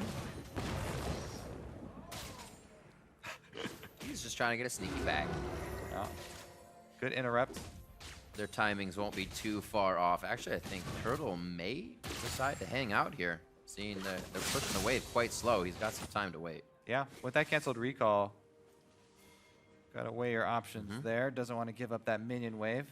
And since Echo Fox are recalling after it, should be fine for him anyway. Blue buff handed over, does cost them cannon minion. That was nice, good hit. Not that it stopped too far towards him, but while Turtle cleans that up, he'll have a side of minion wave to come back to. And everything's pretty even coming around this time. 27 to 28 for those top laners. A bit of a CS lead in Froggen as he just laser minion waves down. Pobelter stacking that tier, so he's not worried if he falls behind a few right now. That damage, though, he's got to be careful about. Froggen doing a good job. High accuracy on his laser harass so far. Previously, he'd been getting most of the laser harass through minions as well. So he had really good minion wave control in addition to whittling down Pobelter's health pool. That one there just goes for the one in open ground, though, since he has blue buff. Convenient regeneration. And here we've hit the stage where Huni's playing a lot safer. He has no vision. That's why he's not trying to bully and push up anymore. And they hadn't seen Rek'Sai in a while. Soon they'll see Rek'Sai because Hard is heading up to the top side. Might be on warding duty as well. He's got his sight stone already, so he's Three-man got a convergence. little bit of health. One turret shot won't be too bad for him to take. There it is, and they say we don't really have the grounds to keep doing this. Yeah, good answer flash right there. Most supports are going to be down flashes now, but I'd have to say that does favor Echo Fox because Zyra is a sitting duck with no flash. NALCS doesn't care so much. Power in numbers, boys. Teleport coming in. Will Huni be able to do enough for the fight? Turtle goes down. Equalizer is going to help drop big as they clean up a few more. And Keith survives! Looks like Keith will actually live in this one. Huni's locked up on the cupcake. One last shot from the brush. It's going to be enough, and a triple kill coming in for Keith. Oh, it favors Echo Fox all right for him. 3 in the bot now. Huge pickup there. Yeah, Aurelia's going to get free farm. Top lane gets a bunch of kills. That's 4 on Keith now. He is set up to carry this game. Caitlyn's the AD carry we always talk about, wants to get those crit multipliers in her build as early as possible, and this is going to be a huge boost to Keith getting there. As we said, Zyra trading flashes is advantageous for the Alistar. They take her down there, even though Keith doesn't go for it quite as early as possible. Doesn't matter though, the Equalizer was going to kill Alistar anyway, and then Keith is able to survive here versus Huni, dropping that trap down on him. Pretty big pickups here. Echo Fox making a very good case to push this to game number 3. This is super early on though, and they have so much work to do. So we said there were multiple steps. You know, Echo Fox, they know that they have these issues. Step 1, get out of this laning phase, early game, without a deficit. They've done that. Good job accomplishing it. Now they have to transition into that mid game, really pull from that in-game leadership.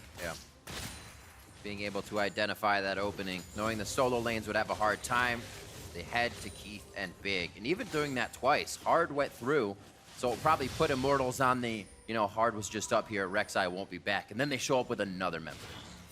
Yeah, let's keep track of the bottom lane as well, as it were, the 1 versus 1, because we also have to wonder what are the ramifications of that teleport advantage now. Not only did KFO get free farm in the bottom lane, he didn't even attempt to teleport up there. So he didn't even have to get a canceled teleport cooldown. He's got it ready and available for a repeat play up on that top side of the map on a flashless level 5 Zyra, which is, well, not going to happen because Immortals make a really intelligent swap here. They know that they would be exposed. They don't want to let Echo Fox use that teleport advantage. Very smart to opt out of laning phase after that disaster for them up top side. And so now they just force him off the bottom turret. Strong push down there. Oh, here we go. Gravity field to separate the fight. Hard is in the right place at the right time. Rainover was actually just under him on a ward, so they wouldn't have wanted to take that too far. This could mean, though, with Immortals having that swap, saying, okay, Fox, take it, they'll kind of set up what they had in the first game, and that's going to be their first dragon in the same way. Yeah, Infernal Drake here going to be traded for the Rift Herald. Echo Fox know exactly what Immortals are doing. As soon as they showed with that 4-man bottom lane, they're like, okay, you've got this area of the map, you're going to take it, we're happy to trade it for the Rift Herald. That should, I believe, go over to KFO. It could go over to Hard for the jungle, which is not terrible, but in a matchup like this, I think Aurelia does need it to help out with dealing with the Rumble. So have that just to 30 minutes, actually. Gets it right at 10 there. Yep.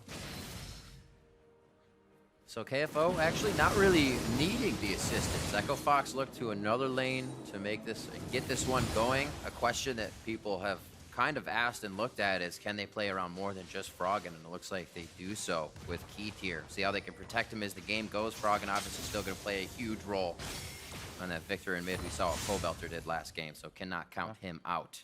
4-1, and that 10-minute mark, they are not down 1,000 gold. They're actually up 2. Yes, sir. Keith very much set up to carry this game. Got that early first blood pre-minions, plus the extra kills there on the top line. Dive, and we shall see if he can increase his CS lead, because Turtle's carrying a giant minion wave right on over to him, and that should be the case here for Caitlyn. Stacking up. Gotta remember, Immortals still going for the Rod of Ages and Tears on both Pobelter and Wild Turtle.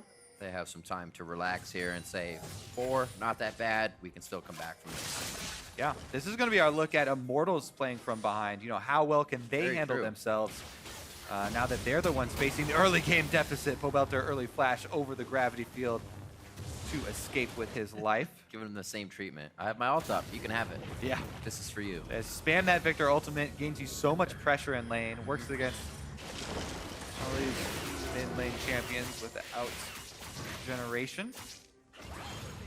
Still waiting as well. Now that Immortals this game has the double TP for them to set up pressure once they feel like the time is right. Yeah, look at this answered rotations in the mid lane as well.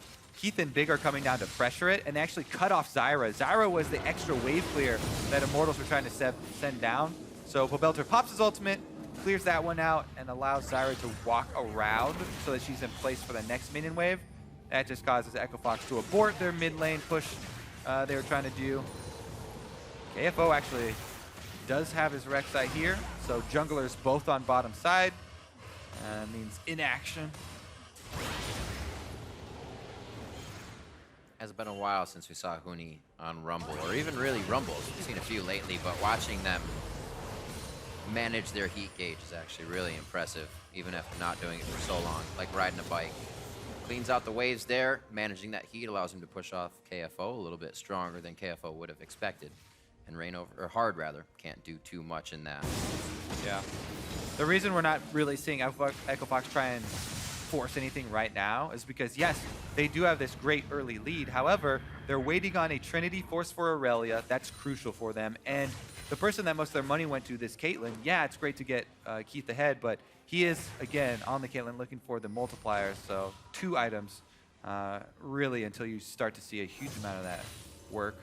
Although, is a pretty interesting video on top of Reddit right now about the Caitlyn animation canceling, getting multiple headshots on someone, and the state he's at right now with that flat attack damage. If you do the net into animation cancel of a trap, getting an extra headshot, and then your Peacemaker headshot, yeah.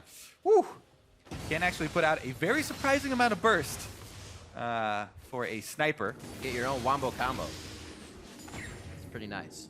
See if, Solo combo. See if Keith can do it to anyone. It's very difficult against Ezreal, obviously, has the arcane shift. Woo!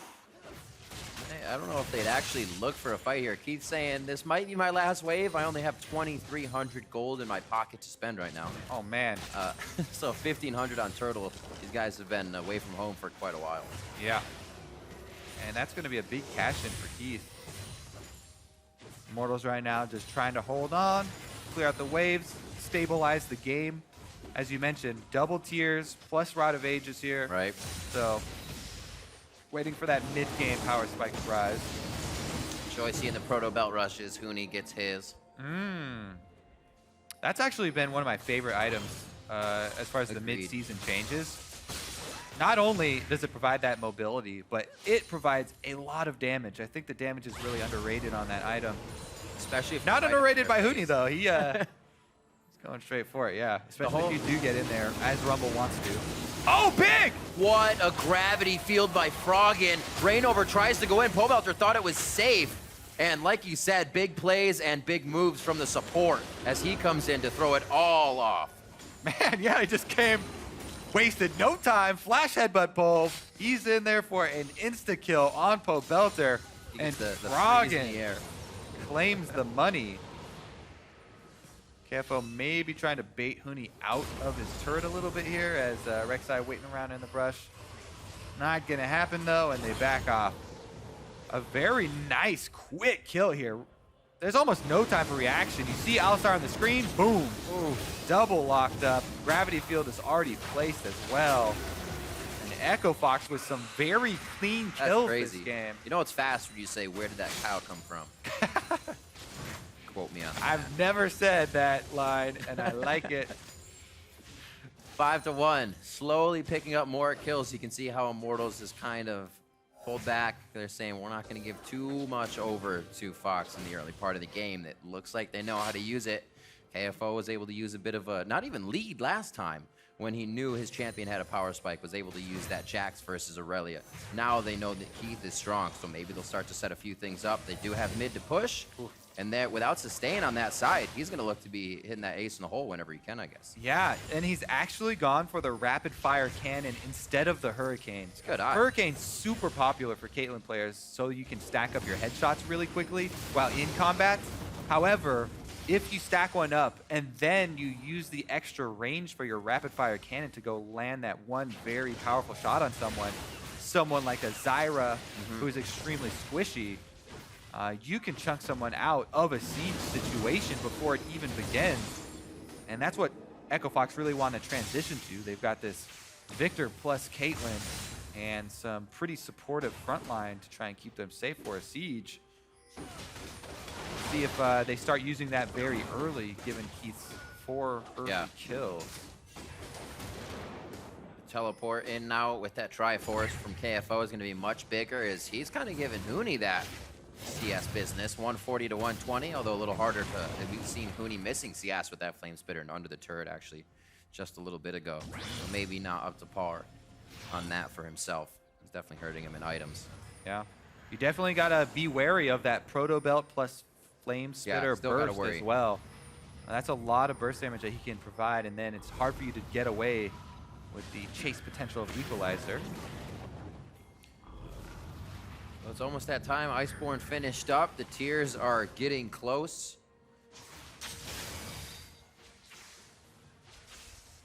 See, actually cannot count. Oh, 608 for Wild Turtle. So yeah, they're about 150 off. Not too bad.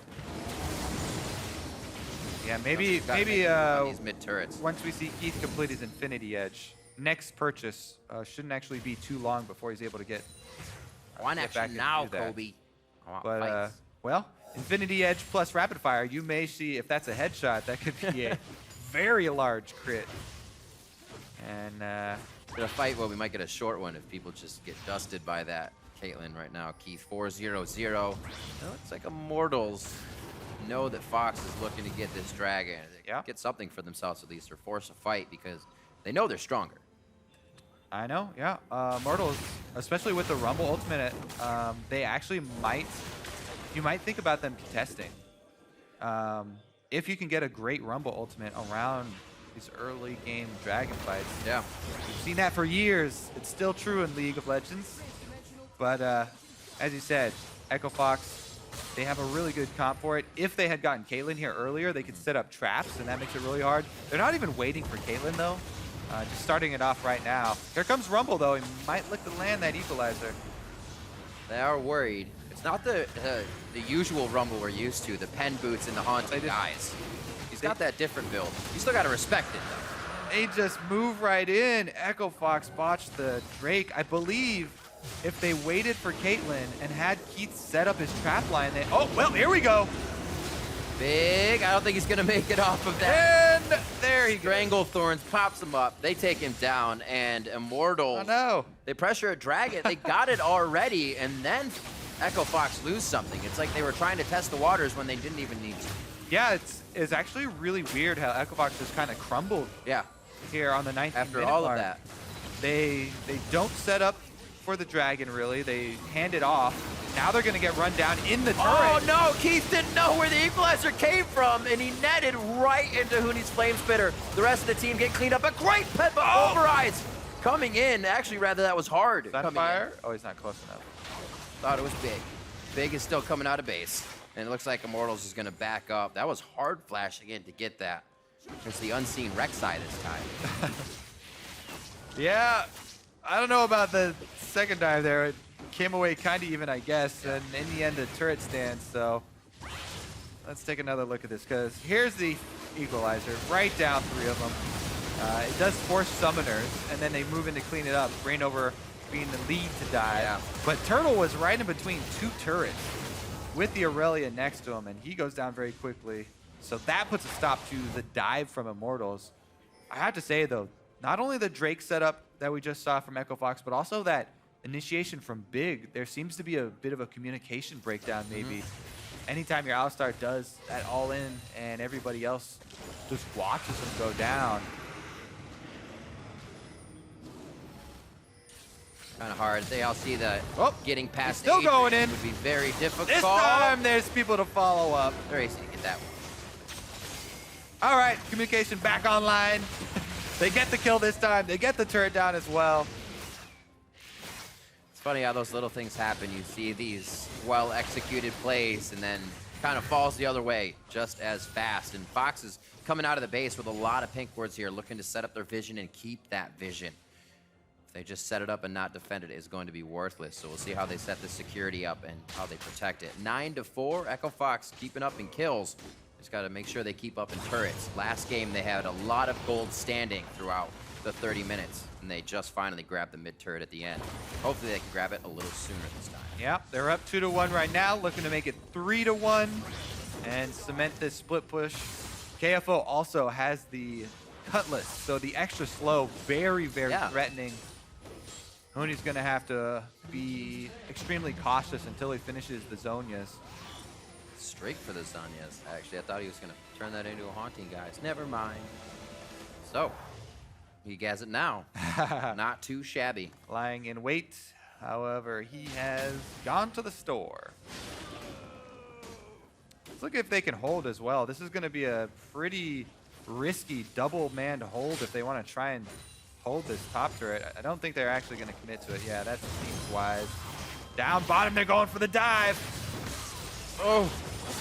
Tries to use the belt to get out with the dash. And Pobelter wants to clean it. It looks like they're actually going to be able to trade back the retribution kill for Pobelter. Do they have anybody else coming down for Hart? They do not.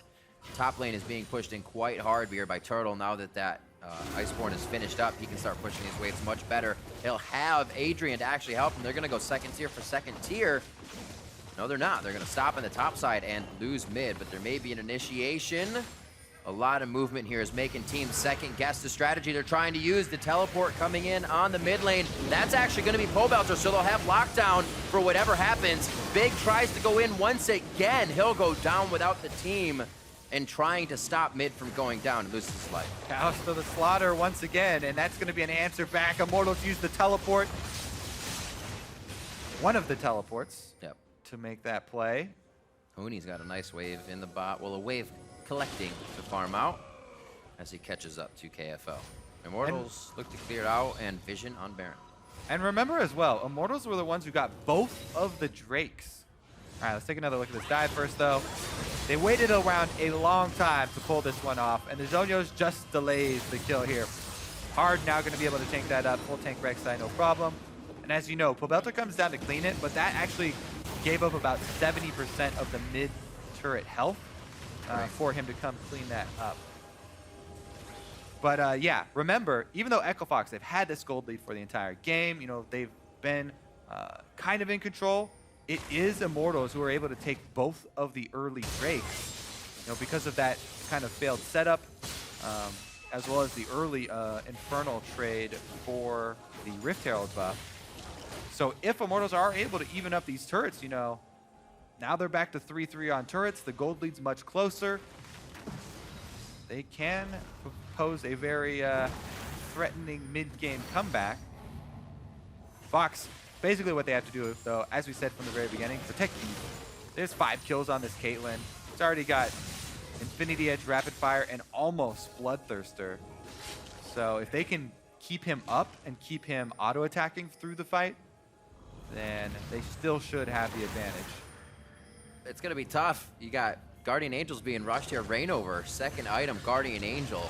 After his Sightstone and Jungle item, it looks like another one for Pobelter is going to be coming out. So after this burst of Froggen, they're going to have a lot to deal with the Rainover and Pobelter running around. It's going to be scary. Zanya's on Hooney as well, but Fox looking very good so far. Yeah, I like this play. They're going for the True Sight Vision play around Baron, looking for the pick.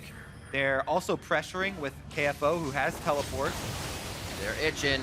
The side swipe, Stranglethorns goes down with the gravity field. That's going to be the true damage from Rainover right onto Big, and the rest of it following through from Immortals.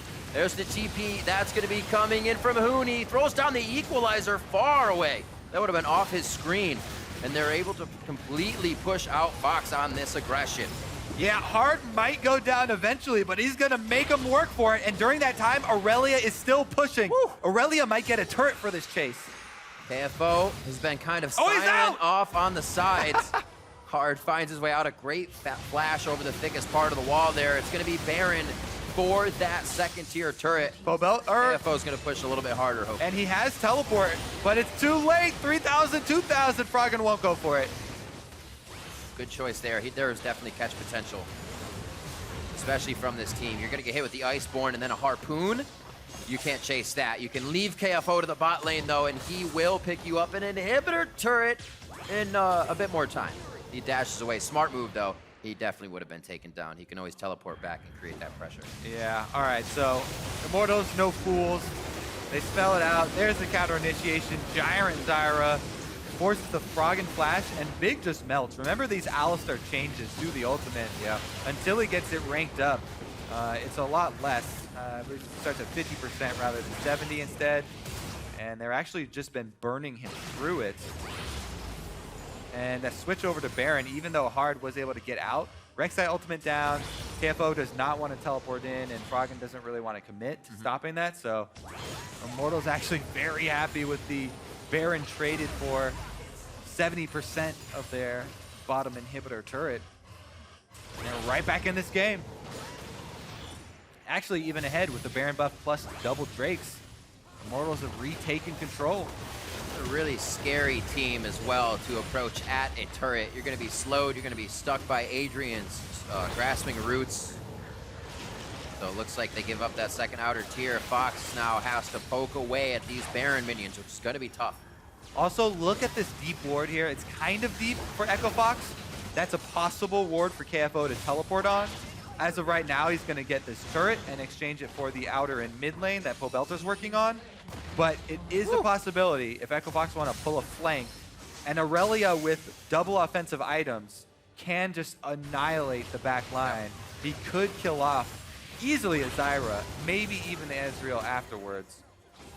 He's really playing off a groove from last game, practically the same items that we saw him bringing on Jack, so he is feeling this aggression. KFO wants to be able to take some fights. This may not be the one. He is aggressive enough to try and stand toe-to-toe. It looks like he does so for the Equilibrium Strike and that Blade of the Rune King. So at least they pull back Pobelter. He has a teleport to get back into the fight. It does relieve enough pressure in mid, though. Yeah, it's also a very strong defense here for Fox with Caitlyn and Victor. A lot of wave clear, plus the added defense of the trap spam that Keith can lay down in front of it. Makes turret defense very easy for them. However, Immortals is going to rotate right over, clean up the neutral objectives here. Mountain Drake, one of the best for the late game. Taking down the extra turrets, going to be a lot easier for them. Plus, next Baron, when it comes back up, is not going to last long. Always do enjoy seeing complete aggressive items coming out from teams. Immortals, Zanya's onto Adrian already after just his Eye Up Watchers, a Haunting Guys after that. The regular build, just trying to kill people on Zyra. Pooney with all of his finish, and now that Haunting Guys and Leandries. Yep. Echo Fox not going to set up for this outer turret, very low health. They're going to let it go. They're trying to get KFO up to that bottom inhibitor turret. Remember how much health he got off it last time. It's still only at about 20% health, so he'll be able to take it down quickly if he gets there. And Echo Fox are looking to make their stand with the trap spam at that top turret and trying to hold Immortals. But once again, they send Pobelter back. This Rise forces Aurelia off. Level 16 for both of them. And Pobelter's also got the Guardian Angel to boot. It's good to charge up. He needs that Void Staff to do a little bit of extra damage to the rest of the team. Something Froggen's already got complete. How do they get into these fights? Right now, it is back and forth. Keith's trap line has been kind of deterring from Immortals from being able to go any farther than what Reignover can chase. They can't go with him. Yeah. Remember, it's going to be Reignover running over the traps, plus the equalizer from Hooney. And if they can keep Keith safe from those two things on the dive, barring a flash in from the Rise, then Echo Fox might be able to pull it out here.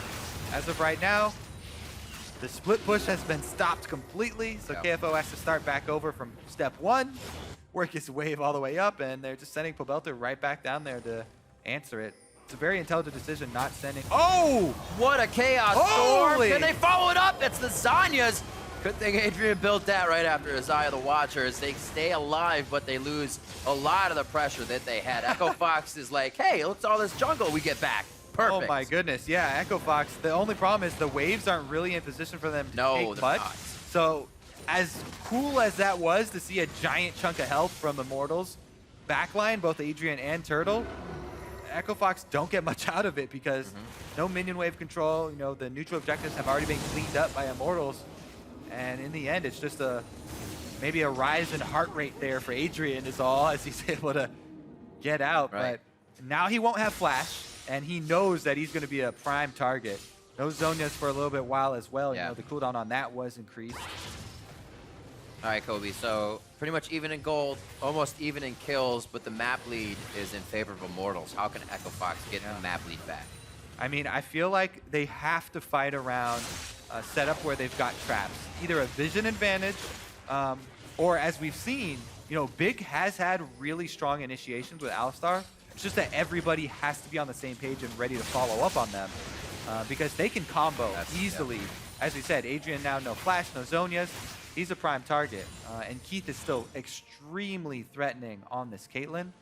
So if they utilize those things, you know, the true sight there to get vision advantage, and the traps from Caitlyn, can definitely pull it off. I think KFO would definitely have to join though. It's been a lot of side lane play for him. Yeah. Very few teleports into flank and join. And at the moment, we've seen Pobelter on Rise can answer this split push all day. It's a bit of a whoopsie. Doesn't matter. Accidentally presses his ult on Aurelia as he's just farming down bot without a wave there. Oh, Yax also, maybe not accidentally, but he bought 2 life grip items. Oh, right. The lifeline passive will not stack. Those are both called Lifeline now, and they are unique. So yes, you get one at a time. If you wait a long time and the other one times out and it's on cooldown, then you can get the other one. But those are not going to both help at the same time. Another person will help at the same time, though. Can they take him out? Teleport's here! Pobelter very, very low. He's trying to get out. The slow comes through. One last hit pops the GA. They have a long fight, though. Like I said, these GAs are going to be coming back up, and you've already expended the major spells you want to use to win that engage. Rainover has to ult Ragnarok out of the fight. Fox looking for Turtle, but he's just slowed too much. Stranglethorn goes down, so that may be a way that Keith can stay safe on the backline here. Doesn't have to worry about that big separating ult. The team can stick and peel with him. But members down on Echo Fox means they're still in a scatter. And the flank from Pobelter in the back. Where's he going? He's just running right through. He's like, I'm going to get the tunnel first, and then I'll take you down. Keith is in the eyes. He is the prize. Froggen's going to be next. A double kill coming in for Wild Turtle. If they look for Big, he's now the only one left standing. Usually the first one down, and it's Immortals going for Baron. Yeah, and there's a big minion wave pushing on the top lane as well, so they're going to want to clean that up right after Baron. They can't afford to send anyone back right now because they need everyone on Baron to finish it in time. But man, that was such a huge swing there for Immortals. Yeah. Pobelter lasts long enough with his Guardian Angel to be able to teleport in at the end of this flank. So early ultimate here from Rainover to escape and make sure he doesn't die early. But man, hard just sticking around there, takes the poke, and Zyra ultimate cuts off the escape. Big kill there. They're like, you know what? We're going to press it now. This is a 3-man squad. Pobelter's got a great Avenue. Even though he's already burned the Guardian Angel. Oh, there they are. Him charging in just opens up for everyone else on Immortals to walk straight up. And Pobelter goes down, allowing Adrian to get in there on the Zyra, who would have been vulnerable, to land the Grasping Roots. And Immortals really take over. 4 Drakes for them now, plus the Baron buff. And they've been able to recover from the early game to turn this one back around, looking to clean it up. 2-0. KFO's work has not been in vain, though. They were able to grab that top inhibitor turret with the minion wave, so it's been a long time coming. He's, like you said, silent KFO. He did it! But he could be deadly once he enters that fight, once his TP is the one that Huni and Pobelter have been taking. But again, they just lost a bit of control on the map, and the gold now starts to swing towards Immortals. Once they have that lead, they know how to pressure very well. Here at the front of the base, we have Pobelter bringing up the wings on the right side. KFO is actually going for an inhibitor right now. They're going to have to respect that. There's the back. Fox, they have faith in their Victor and Caitlyn defense, as they should. It's extremely strong combo. You know, plus they have the front line of double knockups in Rek'Sai and Alistar. Yep. And Immortals finding it very hard to break in through the inhibitor turrets past that defense. There's so much work Pobelter's doing for these waves. Froggen's like, let him come. Just keep throwing those waves in. Pobelter's like, I have to back now. I'll be right back. And it's been really slowing Immortals down, but bringing Pobelter right back up to CS with Froggen. He was down quite a few before. And this time that they've been able to use has really gotten him big. GAs look to be coming back up quite soon. Is that still on cooldown for Pobelter? Rainover has his. Look at all, it's almost like they all shop at the same store. The Andries and Zanya's, GAs. Those are friends, shopping together. 40 minutes coming up. This one going a little bit longer. Immortals able to close out the previous game in sub 30. Echo Fox here looking to make a stand. Yeah, it's really rough when you run into that trap wall. You can't press in on that turret. You have to switch it up and rotate to another lane. So they're going to take out this last outer turret. Those are much less defensible though, and Echo Fox weren't really planning on defending that turret, so not too big of a deal as that gold going over isn't going to hurt him too much. Remember, there's a split push going. The pressure on the turret. Nice by Big. He actually hits Huni right in the face, causing Huni to use the Zanyas. They're going to take out Keith immediately, though. That's the power that was growing for Fox, and you see just how quick they realize that power went away. They have to back off and are now watching their base turn to shambles. Hard back to the fountain. Froggen gets caught up and gets deleted as Pobelter flashes forward with the undertow help. The kill actually coming in from Adrian is just everybody can attack from out of range. Like you said before, Kobe, it's going to be very hard to stand at a turret for either side once you're getting pushed back. And now they go for the final Nexus turret. KFO flashes in to get a bit of his own aggressive play. The lifeline's proc, but he's still going to go down as they're sated. It is the win coming in for Immortals. 8 minutes longer on this one as it took them a bit. Echo Fox putting up a very nice defense, but it wasn't enough in the end. Immortals take down Echo Fox 2-0.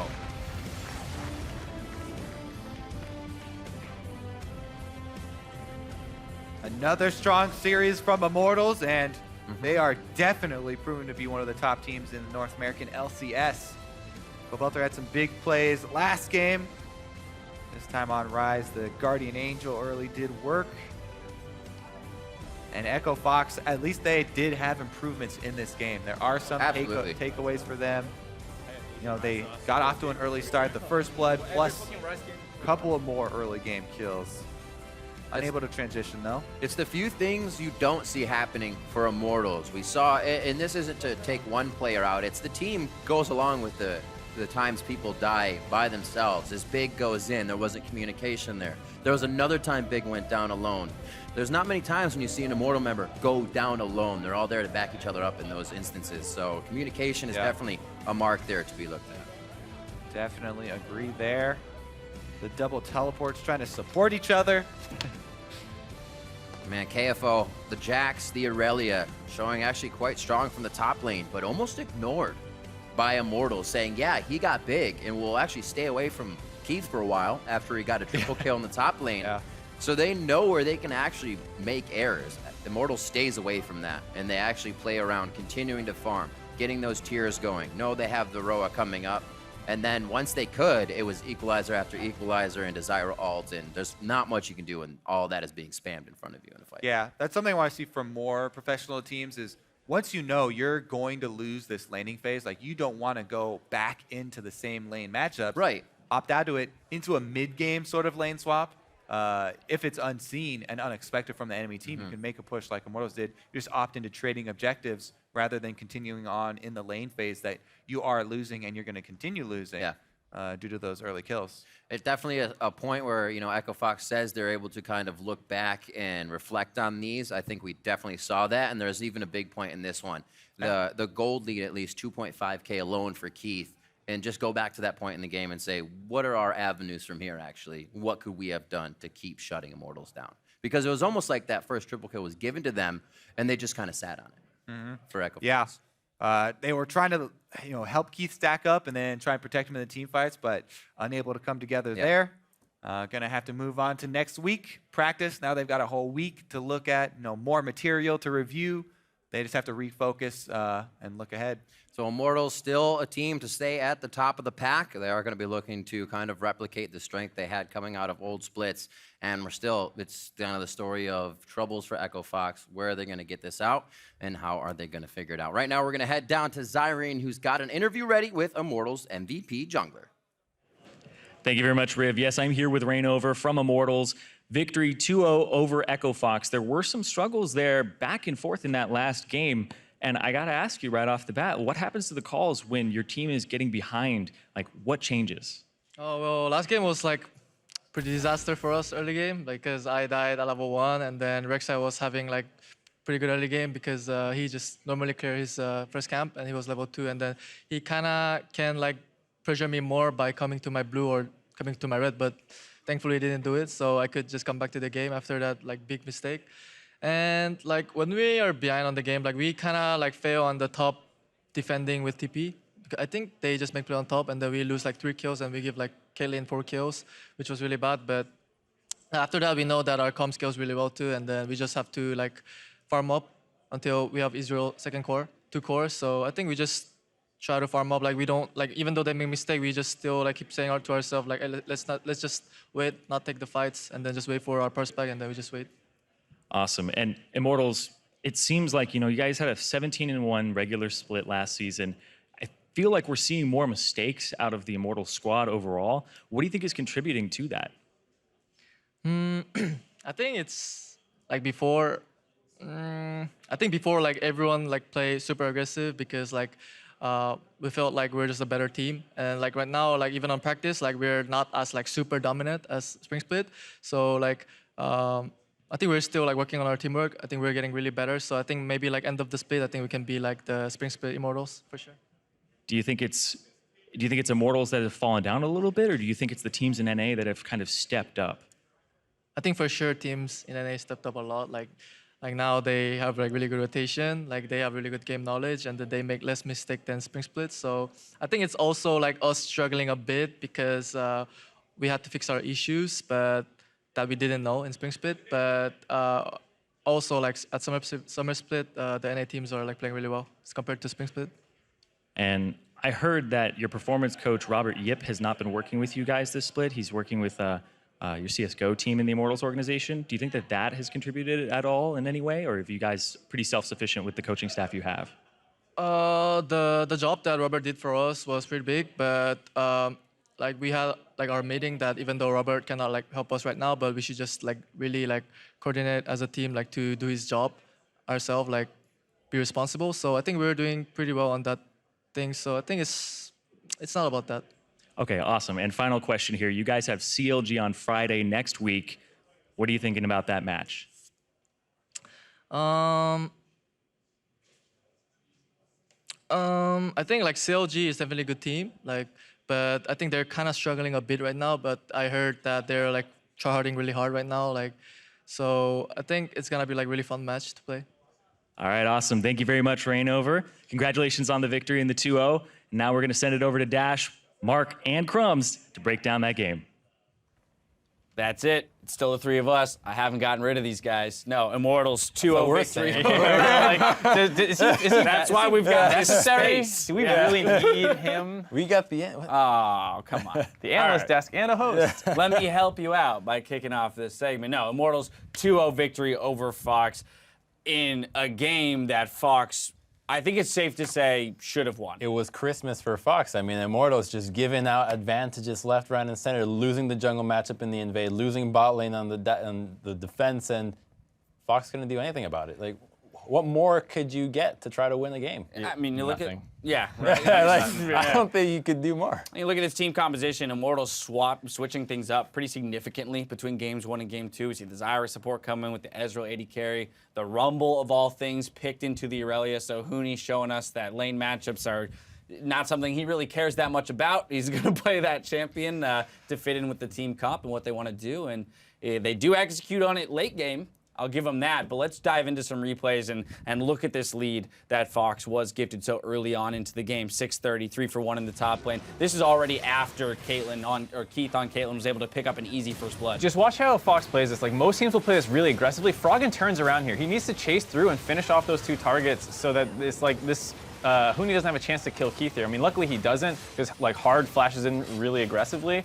But this shouldn't be close at all. I think this is like an indication that Fox really doesn't play that well as a team, because that's like, if you put Immortals in that situation, like, where do you think Pobelter is? Where do you think Rainover is? Alistair Big was tanking the turret. He took 2 extra turret shots in the time that Froggen probably could have walked by the turret. Yeah, he didn't have turret still aggro. stay involved in that fight. So yeah, and these are signs of a team that may be starting to lose faith in each other as players. You know, you're not backing each other up fully for each play. If you commit everybody at the same time to ensure that the job gets done and don't leave until it is, then the play looks a lot cleaner, and that's how you want to play League of Legends now. Yeah. But Echo Fox is nowhere to be found. And after that, we need Grignate, or we need the jungler to actually stay in the dual lane and just pressure nonstop, because that advantage with 4 kills on Caitlyn should be game over, turret after turret, but none of that happened. Just go ahead. Oh, I do want to credit Immortals a little bit. So what they did is, after they died, you know, Fox pushes in the wave top, they recall.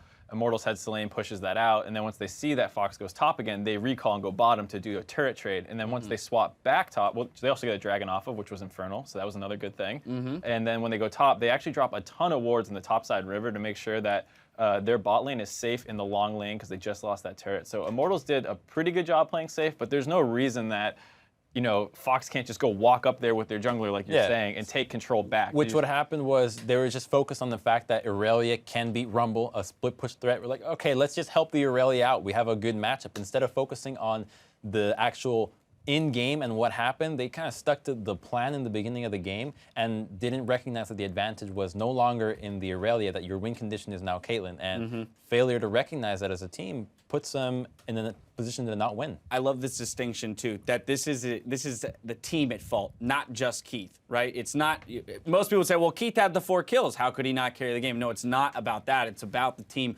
recognizing, okay, our gold is on the Caitlyn. That's the priority, the person that we need to continue to push forward, that we need to protect in team fights, because here's the sad part. This statistic right here, Keith, 10.2k damage dealt to champions in this game. That's the second highest on his team. Give him that. Froggen was up at like 27k on Victor.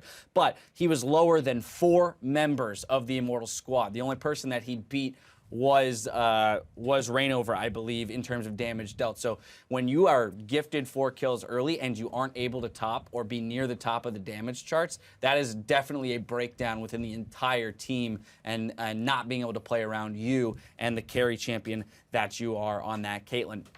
This is all, of course, caveated by the fact that Immortals is a good team. Yeah, I mean, you saw them dive that mid lane, and they just instantly ran at Keith and insta-killed him. And sure, the dive turned out to be like 3 for 3 overall, but at the end of the day, like... Right, so this is where I do want to say that, of course, there is fault and there's blame and there's criticism to throw at Fox for the performance in Game 2. But we do have to remember they are playing the likes of Immortals, and they do make plays. We already went through some of them to get themselves back into the game. I want to hit another one. 33 minutes into the game, we're going to see Fox teleporting into that bot lane. It's going to start with a 2v2 here. This is, the TP is going to come in from Huni here to make this a 2v2.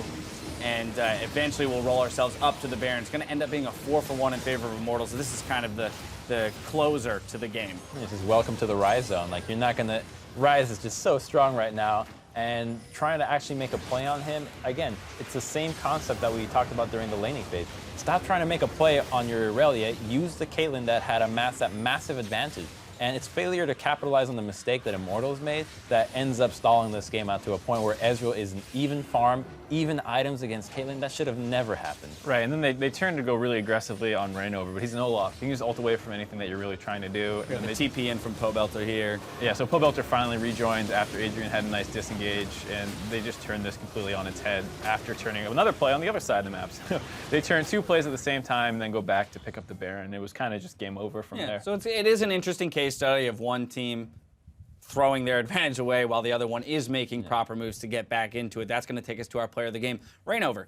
Rainover 1, and 8. His only death being that first blood that came at level 1. So, you know, for him, it's the story of having made a major mistake at level 1, but recovering from it beautifully. Oh, I love when the player plays Olaf and has very little death, because that champion, requires a lot of restraint. It's Because a little easy to go overboard. It requires so much restraint. How many times have we seen Olaf just pile in, throw old ghosts and try to dive the backline? Right. Axes thrown left, right. It's like, oh, not enough damage, and then team's run force back. springs away. Exactly. Like, dude, we can't run guys, through that where's stuff. the follow-up? Like, that's the same question every time, and every time he plays Olaf, almost every time, he has a lot of restraint and is capable of controlling himself and being with the team at all times. Although, to be honest, the GA did help in staying a bit alive, but well deserved. Especially from behind this game. You know, we're used to seeing Rain overtake this Olaf and crush people. Here, he was really not able to act like he normally does, and so to only have that one death in level 1 is pretty impressive. And it's a champion that he's been playing for quite some time now, back in Europe, showing mastery of that champion when he was the only person playing it. We've seen a couple other people, Dardoch being one of them, who's picked it up.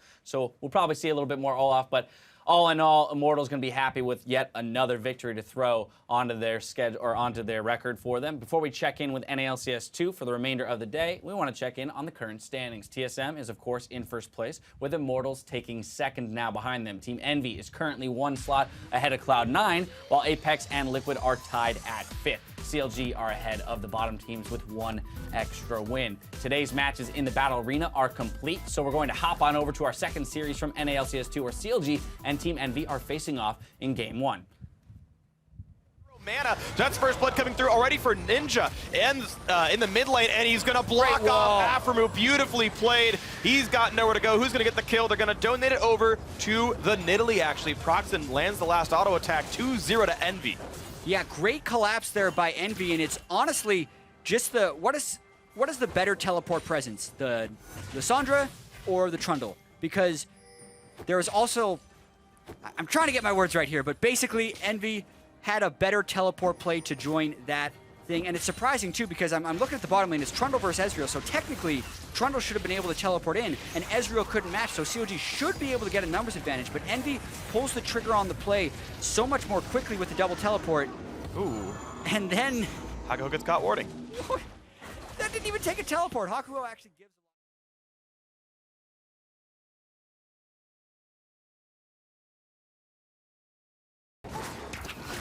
Yeah, also want to welcome the other stream in. That series has concluded, so you're stuck with Freak and I for the rest of the day. You're welcome.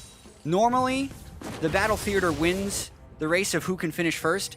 Definitely not today. No. We have had the best games in this theater by far. Cloud9 and Apex went the distance. Yep. This one, I hope to have the same happen. We've got the best games here, okay? This is how it works. Stixxay clearing away everything that he possibly can. And we'll see just what happens. Envy are sitting on a 500 gold lead thanks to the early kills that came through. Who he was missing his teleport, he was missing a mana bar, and Darshan didn't want to give up the 3 waves of minions that Loud was pushing into the turret. So you're right, Chad, that he could have teleported, and it just didn't seem to be worth the cost. Yeah, you speak about how much Darshan is prioritizing the farm, because if we think about the way COG wants to play, they need to be able to pull off the double TP plays, but they also need to have a lot of pressure in the side lanes. And the fact that Darshan could get an early Spectre's Cal, when you're considering the people that Envy would be putting against him that can match teleport, if he gets early MR and a bit of damage on Trundle, there's going to be no one who can actually match him. So it's very important that he gets that, and I can understand why he did not teleport. And even with the kill that Seraph has, thanks to his involvement in the prior fight, the gold is actually nearly identical between those 2 top laners. See, sometimes farm does pay itself back. Nice javelin and a root on Smithy and Afremu. Proxen has been landing a lot of spears, and another byproduct of the multiple kills that Envy picked up in the top side there is Smithy got pretty punished farm-wise against Proxen. It had been pretty close up until that point. Oh, Seraph is in the worst possible situation. Is able to ult himself, but he's still quite injured. Does manage to flash away. That silence from Afro definitely meant a lot, and it's major cooldowns that I'm missing from Seraph. Yeah, so he has to burn everything, and COG again looking to aggress. This time, and he can't match with teleports. Look at the damage, but his flash didn't get him out of range, and the snipe still came through, was not blocked away by Proxen, and that is a kill off on a Seraph, now missing every possible cooldown he could have wanted.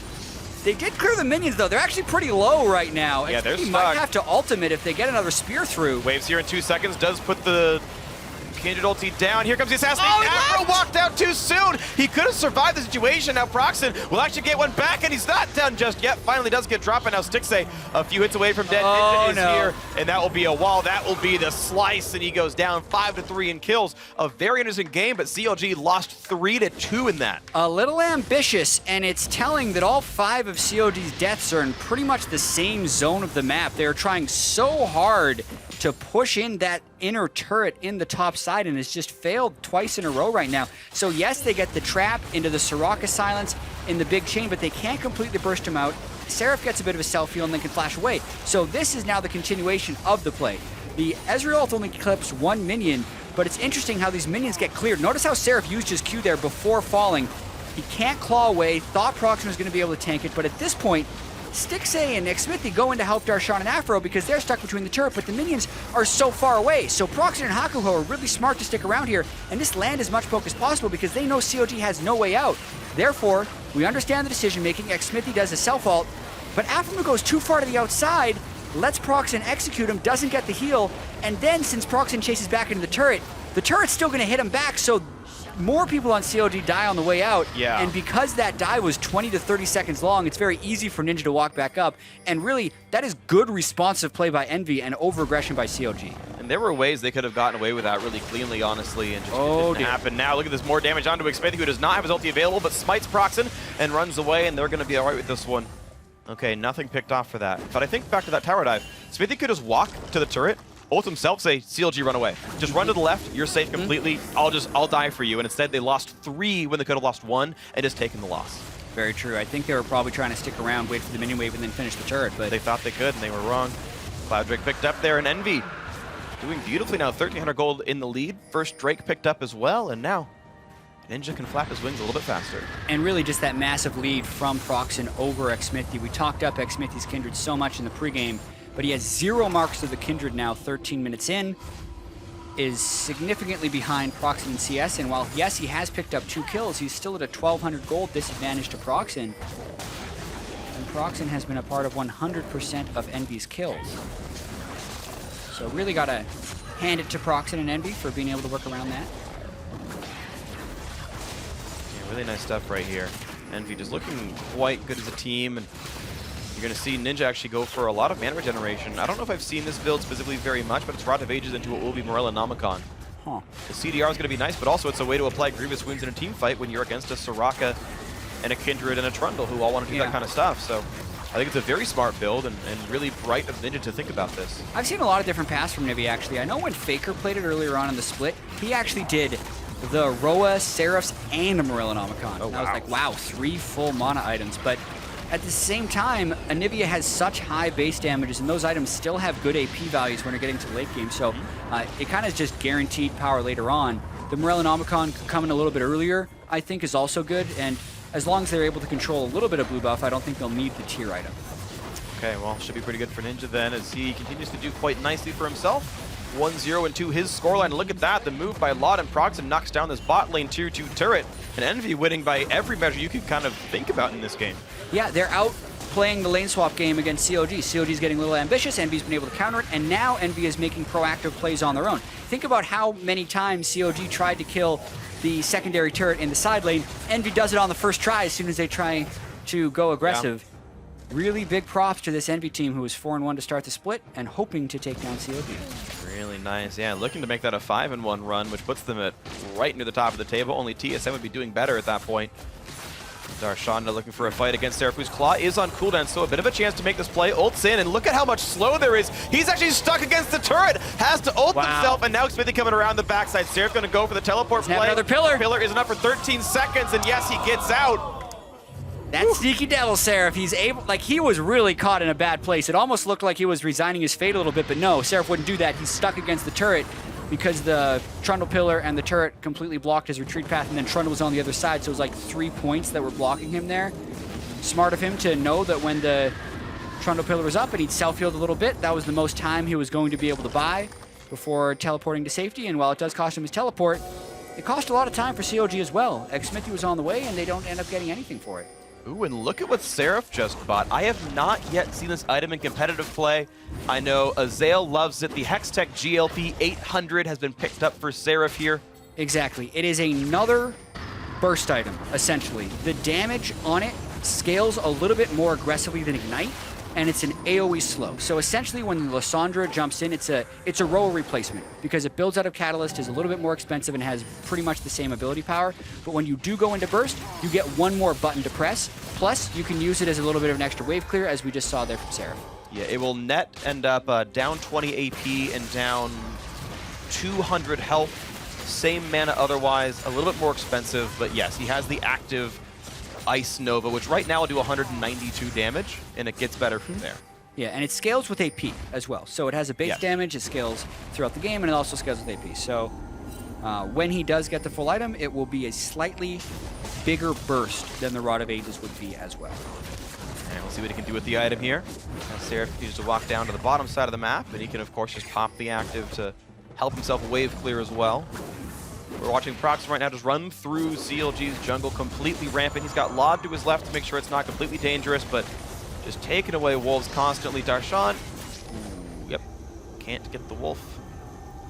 Yeah, definitely have COD on their back foot a little bit. Huhi trying to make a play on Seraph. Ninja matching. Uh-oh, Huhi's now in a 1 versus 2, and Darshan isn't showing up in this one, so he is alone very much so. Goes for a bit of damage on Seraph, actually roots a minion instead, then walks into the stun, gets bursted down, and does get picked off. A nice kill there, and now Darshan, look at this, stuck under the turret. Javelin lands, a nice save by Xmithy to keep Darshan alive. Ooh. He's gonna, no, he's fine, he walked left. Ooh. But that, yeah, that could have been dangerous. True Shot Barrage had come down from Lod. Was not able to snipe it down quite. However, look at the damage on this turret. Envy unstoppable right now. Lod being left to land the auto attacks. He's going to knock that one down. 4-2 in turret, 6-3 in kills. Really keeping the pressure up as well and winning the sides of the map, as well as keeping good pressure on the mid lane from Ninja. Huhi gets a little bit over ambitious there, tries to solo out Seraph, knows he doesn't have a teleport, but Huhi had absolutely no backup. Darshan was stuck trying to hold a wave, so he didn't have the ability to teleport in. And very unlike CLG, they fall behind in counting teleports. Like, that was kind of their big play in the playoffs, and when they were making their run at the end of last split, is they could control the map with teleports. But Huhi runs in here, really goes for Seraph, but I mean, he's in the pink ward rush as well, so it's very easy for Ninja to match. They chain CC, Huhi goes down, and then all the while, you think about the other side of the map, Darshan's 1v3ing, so it's like, where is the map pressure from CLG? They're completely behind on this. They haven't been able to get their waves going, and it's allowing Envy to make all these proactive plays. Yeah, the CLG dual lane was heading down by the end of that, but Huhu's already dead before they even got to the tri-brush. Hakuho actually snags the blue buff right there, so even more is being grabbed here by Team Envy. Really looking great through 3 weeks of North American LCS. And that is just honestly quite heartening. Yeah, this game started very well for them. COG over-aggression in the top lane, and since that point, Envy's just been getting real aggressive, and this is a really long con. Seraph teleports into the same pink ward that Ninja did, and they're going to use that to run down Darshan. Yeah, Zyra and Anivi actually to the left as well. Darshan going to get run down. Lod gets the last hit, his first participation of the game. He'd normally just been knocking down turrets, but finally finds some champions to actually kill for himself. Counterlogic Gaming still not finding anything good on their side of the map. Yeah. Envy up 5,000. And Envy has been playing too quickly for COG to be able to set up their 1-3-1. As soon as they go and try and prep the waves, Darshan is top lane, or Darshan is bottom lane, Huhi is top lane, they immediately pull the trigger, they get a kill onto one side, which means that Huhi can no longer push safely. Beautiful stuff. Absolutely amazing right now as Envy now looking to knock down an Ocean Drake for themselves. Gonna grab that one without any real contest either. Everything just looks so easy. That Ocean Drake took about as long to kill as Darshan did, and took about as many members. Everything's Envy's. Yeah, this has been a really solid game one thus far, and I mean, now is actually the point where they're hitting some of their item power spikes. Not even before then. They've just been getting a lot of these wins based off of map play. Right. But the Iceborne and Muramana is completed onto Lod now. You compare that with Stixxay, who's still trying to build up towards Infinity Edge before he can really be all that relevant. 2 full items completed onto Ninja. Zonya's completed onto Seraph. Like, now is the time where Envy's going to be even more incentivized to make plays. It all landed right there. Ninja able to actually force Stixxay to burn the net. Thankfully for him, he didn't have to flash to get away, but that could have certainly been dangerous. And this is, I'm gonna go back to selling Cloud Drake, by the way. Yes. I am not laughing because Cloud Drake is weak. I think Cloud Drake is a great Drake. But it's now the meme that we left Cloud Drake and no one else says, oh man, Stixxay, he's going to live. Mid turret's going to die pretty shortly. So I think back to 2010 when Big Fat LP was CLG's mid laner. And he would actually rush Boots of Swiftness and use movement speed quints on Anivia. Oh, Afro's so screwed. Has to flash away. He's going to live.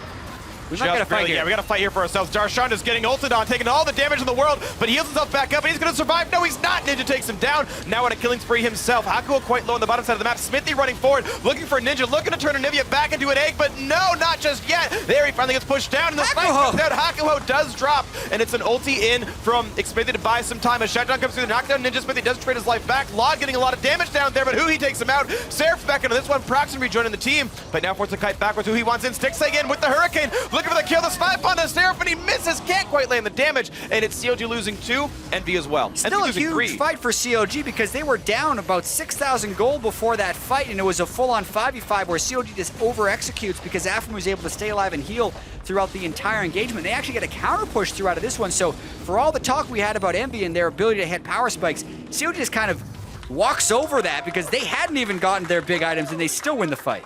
Really nicely done. Darshan took enough damage that Stixxay and Huhi weren't really able to be countered anymore, and those guys put out a lot of work during that fight. Yeah, we're going to get to see this fight again shortly. Here it is. Darshan coming from the flank, and Seraph uses everything on Darshan but doesn't get the kill. That's very critical because he's able to get his ult off, and they do eventually get the kill, but on the tank, that means the rest of COG is kind of free to do damage. Notice Smithy and Huhi on the side of the fight. It looks like they do most of the work, and then Hakuho tanks the Caitlyn ult for the egg. Probably not worth it because you really would have wanted him to be able to peel off Huhi and Aframu. Smithy got tremendous value out of his Kindred ultimate as well. And then Stixxay still had flash at the very end of the fight, unable to pick up a kill, but the fight had already been won. Really interesting how COG pulled that one out and are still very competitive in the game. Yeah, honestly, with that big of a gold deficit, they're still down nearly 6, or now I guess it's 4,000 actually, but that was pretty reasonable. Smithy finally got a mark for himself. That is his third, I believe, if I read that tooltip properly. So, yeah, finally getting a little bit more into the game. Please continue with your Cloud Drake analogy from season 1. So, Big Fat LP, when he played a lot of Anivia, ran Boots of Swiftness, movement speed quints because of movement speed delta. And for people here, like Big Fat LP was pretty much the best considered player in the the world. best mid laner or in the world. Like early on when we just had the NA server, like he was the god at the time. Yeah, so this was actually a super top tier player back in the day. Anyway, movement speed delta is the most important thing about movement speed. If I'm 20 movement speed faster than you, I will catch up to you, and then I'll get a wall in front of you, cut you off, you lose the game. And Crystallize obviously can be a game-winning ability. The 15 movement speed, though it's not a ton, is 15 more move speed that he now has over Stixxay. Yes. Which like doubles how quickly he could catch up to him, or even now be able to catch up to him because this guy has a Hurricane, allowing him to get Crystallizes off that he would never have gotten ever otherwise. Exactly, because people make these jokes that Cloud Drake with the 15 move speed, that makes you go from base to mid lane 0.9 seconds faster. So it doesn't seem significant, but when you look in patch note history and you look at champions who received a 5 move speed or 10 move speed nerf, those were devastating nerfs to those champions because even just in the laning patterns, if you haven't taken rest and you have the extra move speed, it allows you choice of when you can trade and when not to trade. For the same reason that move speed quints are used on many laners. Like Shen used to bring and still does oftentimes movement speed quints, so he has the ability to walk up to someone to land a taunt. Right. These are all the reasons that we like move speed, by the way. Not a meme. Cloud Drake is fine. Agreed. Statistically, and we just gave you a bunch of reasons, so fight me. I like Cloud Drake. You're learning from my book. I use that line all the time. Thank you. And there's, you mentioned the silence field underneath the claw right there used by Aframu, but the dive doesn't even matter. Look how far back CLG had to run. Another turret picked up by Envy. But guess what? If I had Cloud Drake, you wouldn't be able to fight me if you wanted, because I have the movement speed delta. Don't you have a sprained ankle right now? Yes, I do. I'm speaking in game. I got you, man. Anyway, this game is still very interesting. Sorry for the tangent. Envy, 3,000 gold up, able to push down mid lane. COG has had their turrets absolutely destroyed, but what I think is interesting is they've actually been able to keep pace. Only one extra turret for Envy, and that is in the mid lane. So now that this is only a 3,000 gold game and both teams have double teleport, it's still about who can execute the double TP and lane swap game better. Absolutely, and Envy's Drakes are non-combat, so once the battle is actually fought, it's just the gold leads here, and certainly can be played properly by Counterlogic Gaming to get themselves back into this one. Gold isn't far apart, lanes get reset, they almost all went back and recalled. You're seeing Stixxay go towards an 80% crit chance build. He's also got himself Quicksilver Sash, which he can actually use to get rid of a Lissandra ulti or even outplay a Frostbite and drop the double damage right before it lands. We're seeing Envy scale up quite nicely. Ruin can already down on Laud. Liandry's close for Hakuho at 750 to combine. He has that money now, so as soon as Hakuho recalls, he has a huge power spike. Yeah. The second Cloud Drake will not be answered at all by CLG, further increasing their ability to run around the map and be very fast. This is going to be pretty critical, especially with Anivia taking away the slowness as one of the weaknesses and being able to get in range to just land a nice wall. Going to be very important, especially if they can start zoning out Aphromoo Soraka. But at this point, COG is starting to get their side lanes going. So they're giving up the Drakes, but they are getting some wave control. And if they can transition some wards in there as well, I wouldn't be too surprised to see them make some double teleport plays. Drakes are obviously very worrying for CLG and definitely give Envy the advantage, but CLG is still in it. And one thing that CLG has to play for side lane control is Aphromoo going towards a Banner of Command. Except for Laud, all that damage is going to be magical, and Envy won't have good split push against a bannered up minion. Lissandra and Anivia will take quite a long time to auto-attack those down, so there are lots of tools coming into CLG's inventory fairly soon. Yeah, really like the banner. And the other thing that we have to keep in mind is in a very rare turn of events, like there's not going to be an Aegis on Envy for anyone because they're doing the Zyra support with the Nidalee jungle, so neither of those champions can build the magic resist aura. A little bit of a chunk onto Huhi there, who flashes forward to land the root and pop the egg, but now Seraph's in this fight, but so is Darshan. 2-on-2, stun onto Huhi. He's going to survive the encounter, though. Ezel doesn't mean much of anything, but now Proxen, a new challenger, has arrived. Another 2-on-2 here, looking for the damage, and Huhi pops the Seraph's root and stays alive a little bit longer, trying to cut away, does get shut down, but Seraph dangerously low, flash in by Darshan. Zonya's popping now. Here comes Hakuho, and he doesn't quite have the damage. Finally picked up now as Stixxay has joined the battle, and here comes the bot lane, the jungler as well. Laud is there, ulti popped in, and it's going to be Hakuho tanking the ulti to get Proxen away safely. 2 members lost from Envy. CLG only lose 1. And that's the double TP play. That's what CLG lost out on earlier, but this time, Huhi's hit some more of his items. There's no magic resist on Ninja, so he's able to egg him before Seraph can come in. That way, when Darshan matched the teleport, even though he was actually a few seconds late, he just brings way more to it because it's a temporary 2v1. So CLG, even though the entire set of players on both teams ended up arriving, come out ahead on that one 2-for-1. Yeah, Counterlogic Gaming always up a player because it was an egg sitting there being sad and defenseless. And that was Ninja going down for a second death of the game. We actually see Hakuho not rushing Leanders, which he's going Void Staff, I guess. I think that's a strange choice. I think Leanders is worth combining, but he had the option, instead bought another little 400 gold book to go towards Void. I agree with that one. Ninja also with the Haunting guys, but here, nice timing by Huhi because he also waits for Ninja to use his ultimate on the minion wave, so Ninja doesn't have it for the fight, making it very easy for Huhi. And then Seraph, even though he locks down Huhi, just cannot stop Darshan from killing that Anivia egg. And then Proxen is here early as well, so like technically Envy was faster to the spot. It's just Huhi got such a jump onto Ninja's Anivia from hiding in that brush because they had the prior wave control, that when COG does eventually arrive, it's enough to kind of overpower what Envy has. Yeah, Stixxay trapped the Zonias and got an instant headshot, crit for 478. Very nice. Down goes Lissandra. Stixxay also hit 3 big items, so the late game Caitlyn is starting to arrive. The Rapid Fire Cannon Hurricane high percentage crit just gives such power to the headshots on Caitlyn. And this is why I like Lissandra being in the game here on Envy, is you're at a point now where Stixxay will out-teamfight Laud reliably. 80% crit chance with the Hurricane bolts out. There are a lot of range thanks to Rapid Fire Cannon. You don't get to kill that champion without really getting on top of her. And even then, Stixxay has QSS and a Soraka. So you need someone like Seraph to pop the ulti, then pop the root, and actually let the team kind of pile drive in. So Seraph finding that flank, I think, might be really crucial because Stixxay could hard carry team fights. Yeah, I absolutely agree with that one. Envy with the 3 Drakes will give them a little bit of an advantage, but as far as the actual in-team fighting Drakes, they haven't had an Infernal yet, and Ocean will be up as well. So like Envy has all the things that help them outside of fights, but if COG can manipulate it so they are full health, full mana, and in a team fight, those Drakes won't matter. Yep. You're seeing though, Seraph kite backwards using the claw, but now wants to go back on for Darshan, and there's just no one there to really catch him out here. The claw is down. I'm actually surprised Ninja completed the teleport. It's just a 4.5 minute cooldown wasted now, and he's going to actually instant recall back because Huhi was pushing the bot lane in. Yeah, Huhi gets very good wave pressure, sees the blue buff up, is going to be able to go and steal that one away. So COG regaining control of a lot of this game. Envy had been beating COG at very much COG's game and what they had perfected throughout most of the spring split. But now I feel like we're seeing a little bit more of the experience come through. COG picking the fights a little bit better, and even though Envy is still kind of making it to the fight, COG they have those little tricks, like Huhi waiting in the brush after shoving the wave up, kind of baiting them into thinking they have a recall, and he does it again, baits another ultimate. Seraph walks in, sees Huhi, then just goodbye! Instant deleted. Huhi didn't even lose health. Look at the health bar, it's entirely full, it's entirely blue. He's totally fine. Fools him twice. He fools Ninja with the wait and see, and then he fools Seraph as well. The one-man bush camp strat from Huhi, but it's because COG have such control of the waves. He's able to shove up the wave, he snuck into the jungle to take blue, and really, Envy didn't see him for 45 seconds. So Seraph just assumed he was gone, and because the waves have been so pushed in, Envy is very impatient about getting them back out again, because they need the waves to be able to make a play on the map, but they're just not cooperating. COG is manipulating the waves better, and it's led to 2 solo kills essentially for Huhi. Really beautiful stuff, and him getting that champion, the first pick for Counterlogic Gaming, seems to be working out for him.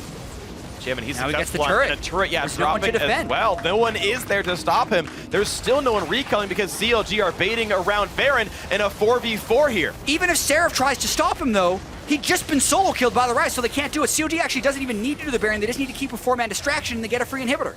And look at that, the inhibitor still taking plenty of damage, down about 2 auto attacks from dead, and there it goes. Wow. Huhi has knocked down the bot lane by himself, but now Envy are in the mix. Ninja walks over, walls up the team. They start off Baron, but why? There's almost no chance Huhi to make it can in. always teleport in if this becomes a thing. Seraph, desperation engage. He wants on Smithy, who's able to get his ulti off in time to not die. After cutting in the back lines, gets a big heal coming across, but now Huhi gets a flank, deletes Hakuho.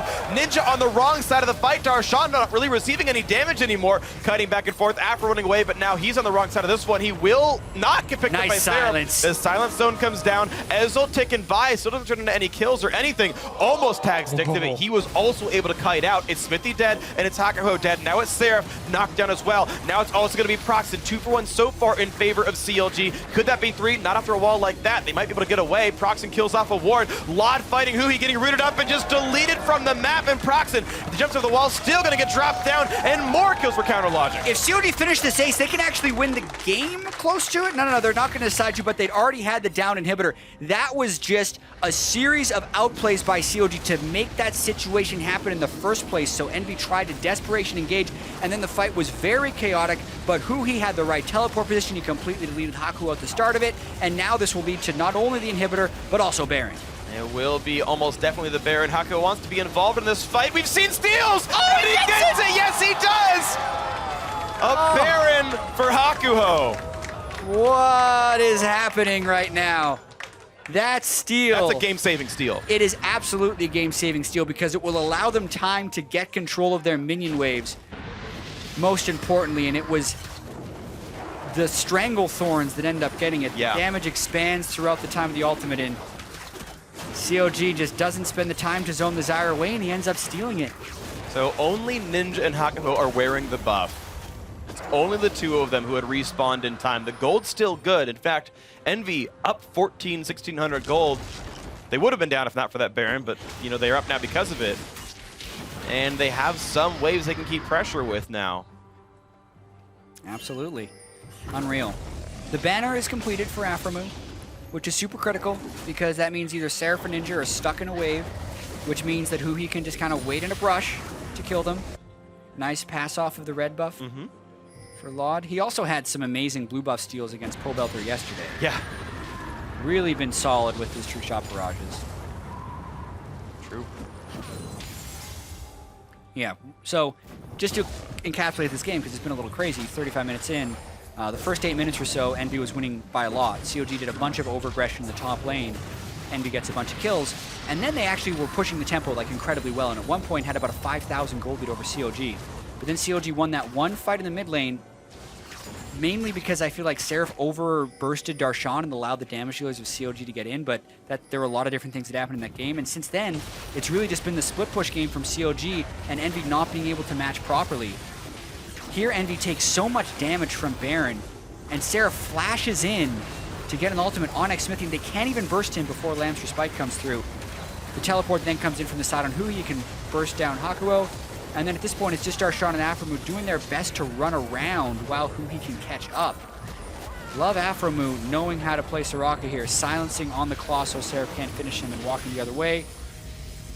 Stixxay barely jukes that out as the Ezreal ultimate comes through, and that allowed Huhi to pick up a couple of kills on the backside of the fight as well. And that eventually led to what we thought was going to be a CLG Baron, but it was not. It was a Hakuho Baron. It was a Hakuho Baron. But I think Ninja. And Ninja is caught out in his jungle. Walls him off, though. Is able to get away from him a little bit. Stranglethorns buys time as well. Lado on the wrong side. He's got to run away, and he will do so safely. The egg will pop back up, and Huhi taking a bit of damage. Has Oh, the Hurricane! Oh, the damage jump coming across. Two picked up. Somehow Afro gets one of them. Proxen very injured back in his territory. The wall doesn't really cut off too much there, and it will be mid lane tier 2 going down. So Baron buff or not, CLG still biting back through a gold deficit. Darshan in the bot lane still pushing the rest of the team in the mid lane. Yeah, Huhi has become a monster on Rise right now. He has 6-item Rise actually with the Guardian Angels, so he has become very tanky. And all the while they were winning that fight, Darshan was bullying in Seraph because he is not going to be able to match a late game Trundle in a split push opportunity. So even with the Baron, it might not be enough. CLG is looking to push in and win. Yeah, the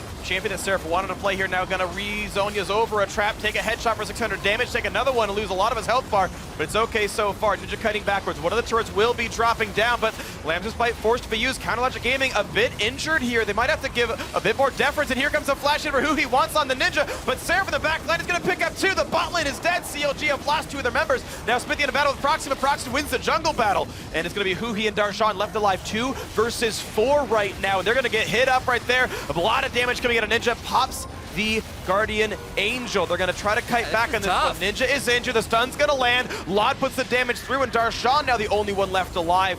Thankfully for CLG, there are no neutral objectives left to go for, but there could be plenty of minions and maybe turrets to kill. Yeah, definitely an overstay from CLG, and looks like Darshan will be able to escape it, but still 4 kills for 1, despite a nice exhaust on Seraph's engage right there.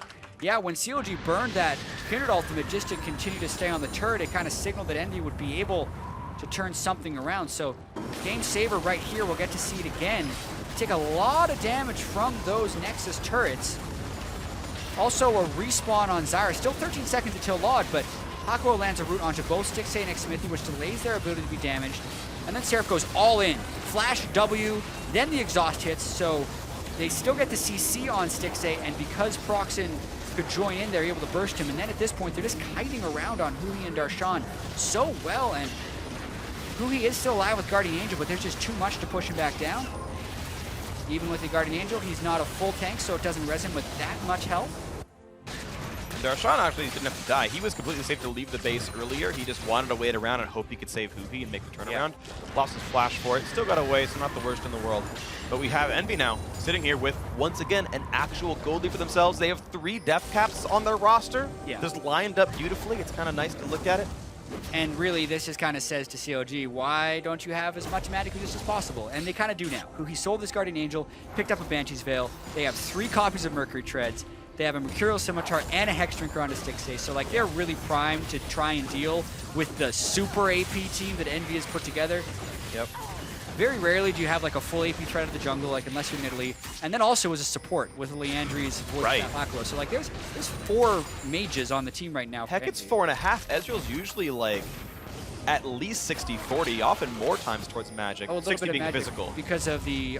His ult does a lot, like more than you would expect. W and the E are all magic damage. Yeah, everything but the Q and the autos, and they're mostly multi-target, so it's surprising how much magic damage Ezreal actually does deal. But this time it'll maybe be lower because of all the MR bot. We'll see what the post-game is. I'll keep you all informed. But Proxen in a bit of a bad way. Pillar came off. He's trying to run away, pouncing out, but he's got no flash available. That's going to be him taken out. 2 versus 1 on the wrong side of the map, and that means power play for Counterlogic Gaming for a full minute. Yeah, and Elder Drake would be up in 10 seconds, but I don't even think that's on top of CLG's priority list. They have an exposed inhibitor in the bottom lane, a dead inhibitor in the mid lane, and because of the numbers advantage, they're looking to push in this one. So look for a desperation play by Envy. They'd have to be really creative and get even a little bit lucky to be able to stop this push. CLG playing a 2-2-1, so any of these lanes could be jumping. There it is. Stixxay, there's the combo coming through. CLG not respecting the flank, and it's an 80 carry missing for a jungler missing. That's actually probably good for Envy here, but the top lane turret is dead. That's Xmithy catching it up, but there's Lot. He gets the slow with Iceborne Gauntlet. However, Huhi and Aframu have pulled into the bottom lane. It's going to be another inhibitor taken down, so yes, they went 1 for 1 in kills, but a turret and an inhib were taken out, and CLG can retreat. And I still think that's a nice play for Seraph. to make the best of a bad situation. Proxen had got caught out. They were already down an inhibitor. They were facing a 5v4. And then to be able to at least not lose all 3 of your inhibitors and not lose the game is a win. Yeah. Waiting in the pink ward coverage of their own jungle before getting that flank off was very smart. It's most likely going to lead to the Elder Drake going down, but it's not a disastrous Elder Drake. COG only has 1 Ocean Drake currently, so the true damage burn won't be too crazy. And Darshan looks like he's dead. They might not even have everyone to use it, of course. Darshan taking plenty of punishment. Stixxay's still dead for 6 seconds, and Darshan trying to kite back and forth, but he's cut down by the healing reduction. He will get dropped off. And they're fighting over it! Back. Oh no, Afro Smithy and Huhi looking to do what they can. Sarah pops the zonies, but he could be dropped down, and yes, he is killed off. And now Huhi wants to flash back in towards Ninja. Can't get the kill just yet. A stun coming across, won't land it, but the Ezreal not doing much of anything. And you do not mess around with Elder Drake. That thing is so hard to kill at this point in the game. So COG, without having Darshan there, I don't know why he was still up in the top lane, can't kill it that quickly. Stixxay also, by the end of that, was in the base, so no focus to get the Elder Drake down, and the harassment is very successful by Envy. And now Envy run up to Baron Nashor, healing up thanks to the Ocean, getting there a little bit faster thanks to the clouds, and they're pushing this one down as fast as they can. CLG have lost a member, of course. It's still Darshan dead. He's going to teleport, but he's going to try and wreck. Go. He can't land the smite. That was well done, and it's going to be hit popping. That is him gone. So Envy will have 30 seconds once Seraph's back up without Huhi on the map to make this play. Stixxay forced to run, gets away from it reasonably well, but Envy have another Baron, and their inhibitors are coming back up. And Seraph will be able to teleport to assist this Elder Drake attempt if they really want to. I think they can. This could very well be the Elder Drake plus Baron Dream for Envy, where they can get the empowered recalls and go back, but COG, they don't want to make this one easy. Xmithy has ultimate. 4 versus 4. He doesn't have ultimate. It's in 5 seconds. 4. Ninja is not here. The wall comes off. Smithy wants in for the smite, gets chased out of over the wall. He's got flash to go back in. Oh, it resets! Oh, you've got to be kidding! And they auto-attack it down! Xmithy steals away the Elder Dragon. One steal deserves another. That and reset. Now the flash pillar. They want Ninja. Bit of damage out of Xmithy. They pop him into the egg. Darshan is invincible, and Hakuho goes down. The knockup means nothing. And there's the snipes coming down. A double kill for Xmithy. And this could suddenly be the game. The pillar won't quite knock off Law, but he's forced to run away rapidly, losing a ton of health there. Envy missing 2, CLG all alive. I can't believe that just happened. Yeah.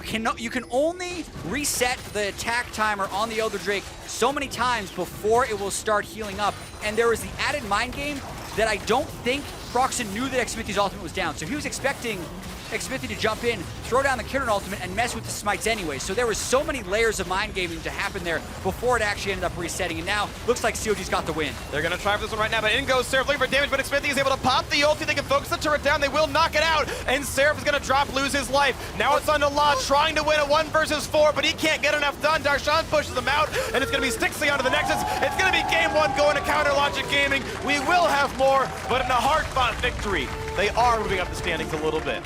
Boy, what a way to start out the series with Counter Logic Gaming taking this game. They were down significantly in the mid game, but they fought back in a big way. And then it looked like Envy was going to take it again. Yeah. But you got a Baron steal for Hakuho, an Elder Drake steal, the second one we've actually had today. We had one over on the main stream when Cloud9 took down. Didn't even win with the Elder Drake steal in this time. This is the first Elder Drake steal for a win we've seen. Yeah. I'll need to watch that again to see how the health was jumping up and down. That thing was below 200 health for like a good 2 seconds. Yeah. Just auto attacks better. That is agonizing. Who's going to get luckier? Oh my gosh, what a crazy game. And, you know, as far as Envy, who lived by the Baron steal, they probably would have lost the game 10 minutes ago if Hakuho hadn't landed that one. It's almost fair game at that point. It's like, well, you had that one coming anyway. You delayed it. But honestly, an insane game. This game absolutely could have gone to either team. They both had their moments of greatness, their moments of stumbling. CLG, once we got past the mid game, it felt like they were always the ones with the pressure lead. Like, I don't remember them lose. Like, they lost no inhibitor turrets. They killed probably 6 total inhibitors combined throughout that game with all the respawns. So CLG had held the pressure, and Envy were holding team fights sometimes. Yeah, and a lot to take away from that game. Apparently, we have the replay again, so we get to watch the Elder Drake reset. Elder Dragon, Elder Drake, a lot of lingo here. Let's pull that replay up so we can watch it reset back and forth. A lot of other things to take away from this game as well. When we get that replay up, we'll obviously cover it. Envy and COG both showed big things. Like, Proxen had an amazing early game. He got very far ahead of Xmithy, and now we do get to see this. Let's watch the health. So it's changing targets so many And times. it's already walking back. Start walking back. So as soon as it starts walking back, you know it's going to heal. So the smite came through and got it to, then it's at 53 before Xmithy can auto-attack it. And the smite had been used on Proxen right after it started walking back. So I don't even think he recognized that it had a full reset and needed to return. And then Darshan can just flash over the wall, get the pillar down to slow them down. He's an absolute beast on Trundle at this stage in the game. Yeah. And then Stixay is just two-shotting kids because he's got the empowered damage from the Elder Drake. Really great game. Really great game. A whole lot of fun to watch, and we get at least one more. It's going to be a whole bunch of fun here. We get the good ones here on the second stage here. So with one game down, let's hand it off to Dash and the analyst to review the plays.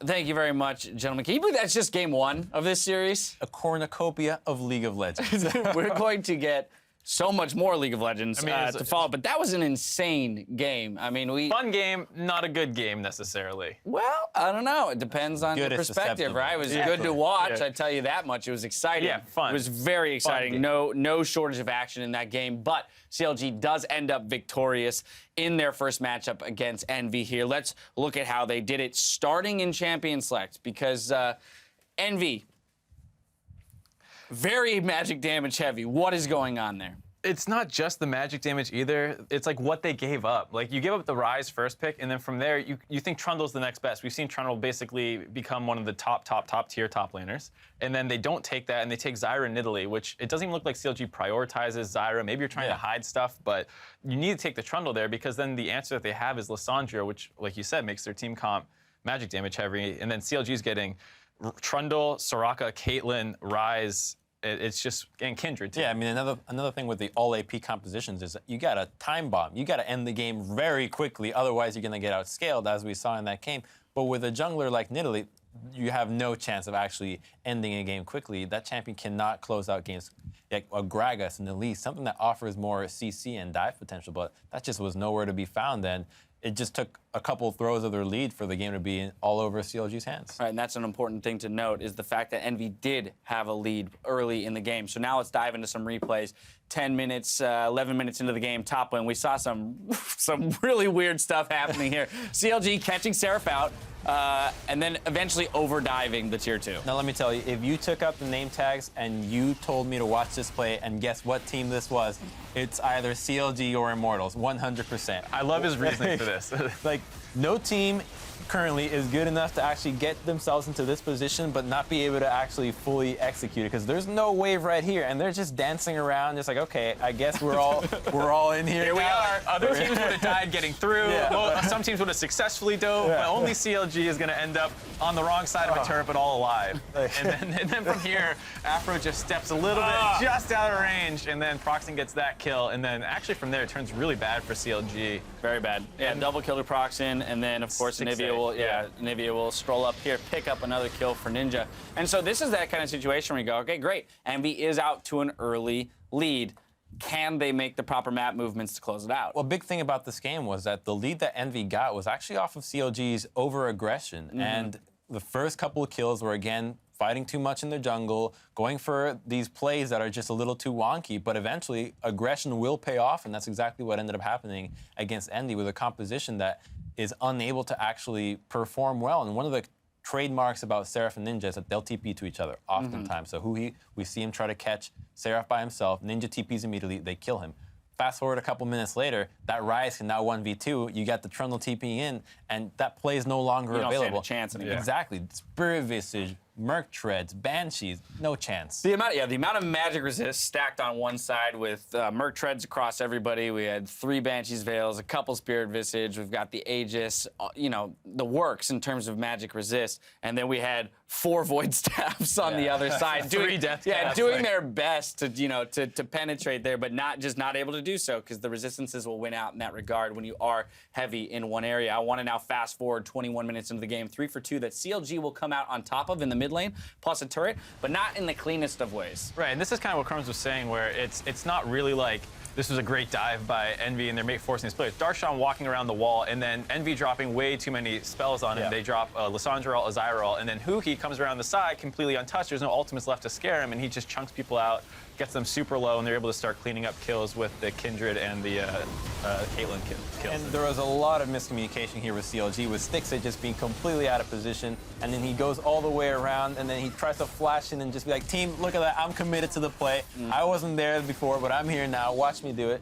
You know, if Hurricane Bolts could have missed, they would have missed right there as well. But overall, the composition and Envy's mistake of, you know, with a composition like Zyra and Lissandra, these champions have a lot of single target CC. You don't have to blow your spells on just one guy. You have to make sure that they hit multiples. That Zyra ult could have been used to easily zone out a group of CLG's members. It was not. Same with the Lissandra ult. And honestly, just getting the Trundle ult out of the way and then re-engaging is a very good situation for Envy. Right, and then the other thing too is off the back of that they get the turret, which is kind of what, it was still like a 3 or 4K gold lead for Envy, but it was slowing down. They weren't making their own plays. It was CLG 50-50 on their own plays. When they worked out, you know, they started clawing back into the game because they were all not working in the beginning, and then slowly they start turning into their favor. All right, well, now I want to jump to 32.5 minutes into the game. This is going to be a 4-for-1 for CLG. However, Hakuho will steal the Baron on the back end of it, which is what extends the game beyond this point, because I think pretty safely we could say here at 32 minutes that we were looking at the CLG comp saying they have now officially outscaled. They will win this game if they play it correctly. So this play all started with Ryze actually soloing out Seraph in the bottom lane and then being able to push into the inhibitor turret, which CLG then responds very well with the 1-4 by forcing the Baron, making Envy decide either you're going to contest the Baron or you're going to commit to the inhibitor defense. Seraph cannot defend against Ryze anymore, and then they just force a fight in the Baron. They try to TP in and salvage the situation, but unfortunately the damage has been done. This composition cannot escape. It is very immobile, and they just get gunned down. Obviously a little bit of overcommitment staying here for, I don't know, the scenic route, but they end up getting killed and wiped. But Hakuho being the hero on Zyra, he's dead right now. He's still dead. He's dead. going to run all the way to the Baron. Like, I got this. I was like, I'm not giving up on this game. It's like, this is mine. I love it. I love that he did that. It did extend the game quite some time. We then later saw Xmithy steal the Elder Dragon to finish things off. That's why you pick up Hurricane on Kindred, reference to Meteos' play earlier on that champion. Player of the game, gonna go to Huhi, 9, 4, and 6 on that Ryze. 39k damage dealt to champions. Really just about eventually getting that point where he can 1v2, where he can put that side lane pressure, which allows them that 4-1 and putting Envy into a bad spot. CLG did their best to stop him from getting to that point with some of those failed side lane dives initially, but Huhi wasn't going to be held down. We made it to mid-game. Once he started hitting those items, you saw he just kept killing people alone in the side waves. Yeah, I mean, I'm a little hesitant a couple of times with the whole who's the MVP when your champion's just simply completely outscaled. Right. Just like, okay, welcome to the Ryze zone. Again, this champion's super broken still, and with Magic Resist, we're talking about how the itemization for Magic Resist for Ryze is so good right now. Spirit Visage, Banshees, Mercury Treads, Abyssal, he can go anything. GA. Yeah. All Magic Resist itemizations are fantastic on Ryze, so usually going with a comp that's so AP heavy is really difficult. Yeah, he's more than happy to pick up those MR items. I do want to hit one final thing because we did throw criticism at Envy's comp, but we didn't necessarily talk about what they should have done instead. We did talk about it while we were watching the games, looking specifically at Seraph's champion pool. Given that he has played 9 unique champions in 13 games, he had other options aside from Lissandra that given that that was the last pick, they could have chosen something else to round out their team comp a little bit better. I think it's a mistake that they won't make the next game. They'll easily recognize that, look, we got outscaled, we kind of messed up a little bit in the draft. We don't want to get to the point where we can't force the game really quickly, so I think that they'll easily pick it up. But I do have to commend the resilience in the late game shot calling. They were exceptional at looking for picks in the jungle, which kept stalling out the game. They caught Stixxay a couple times. They caught Darshan, even Huhi throughout the mid-game. So a lot of really good awareness from them that if they put that in a better composition, they could easily take over the series. I think this is the kind of thing now where teams who, when you're going up against Envy, you need to be very conscious of this, because this is something they did against Immortals yesterday to catch back into some games that they were behind. It's something that is becoming kind of their bread and butter, and I think if teams haven't taken notice yet, then this is a good game to see what happens if you're not careful. A slight page out of Fnatic's book in the Death Brush, or finding a way to get a pick when they need to. And exactly that. They do have some fantastic late game shot calling. Let's see if they can put a composition together that supports the fact that they play some of the longest games in the North American LCS. So that was just game 1. We're going to step out for a moment, but don't get up for too long because CLG and Envy game 2 is coming up right after this. Nothing wrong with long. 29 AP scaling, dude. No, ratio. Yep, I agree. Jay, can you roll your tongue? Roll your R. He's French, dude. Arriba. R. Je suis en train de parler. What the hell is he saying? It's Ninja wanted to be part of this one, and Huhi has 0 mana. Jets first blood coming through already for Ninja. And baits another ultimate. Seraph walks in, sees Huhi, then just goodbye. Lot fighting Huhi, getting rooted up and just deleted from the map. And Proxen, he jumps over the wall, still gonna get dropped down. Hako wants to be involved in this fight. We've seen steals. Oh, and he gets it. Yes, he does. Over the wall, he's got flash to go back in. Oh, it resets. Oh, you gotta be kidding. And they auto attack it down. Xmithy steals away the Elder Dragon. It's going to be game 1 going to Counter Logic Gaming. We will have more, but in a hard-fought victory. They are moving up the standings a little bit.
Welcome back over to the North American LCS. We are ready to get in our next one. The first one was super awesome, by the way. Counter Logic Gaming had a super close match against Team Envy, full of awesome team fights, multiple objective steals, but at the end, CLG did win it. Yeah, and it kind of shows these teams are closely matched. I'm also really wondering, from Envy's perspective, this is now 3 games in a row where we can say, like, oh, if that one thing didn't happen, maybe they would have won. But they have to make sure they're critically assessing their games instead of just being like, unlucky, and realizing a lot of the things that they can improve upon.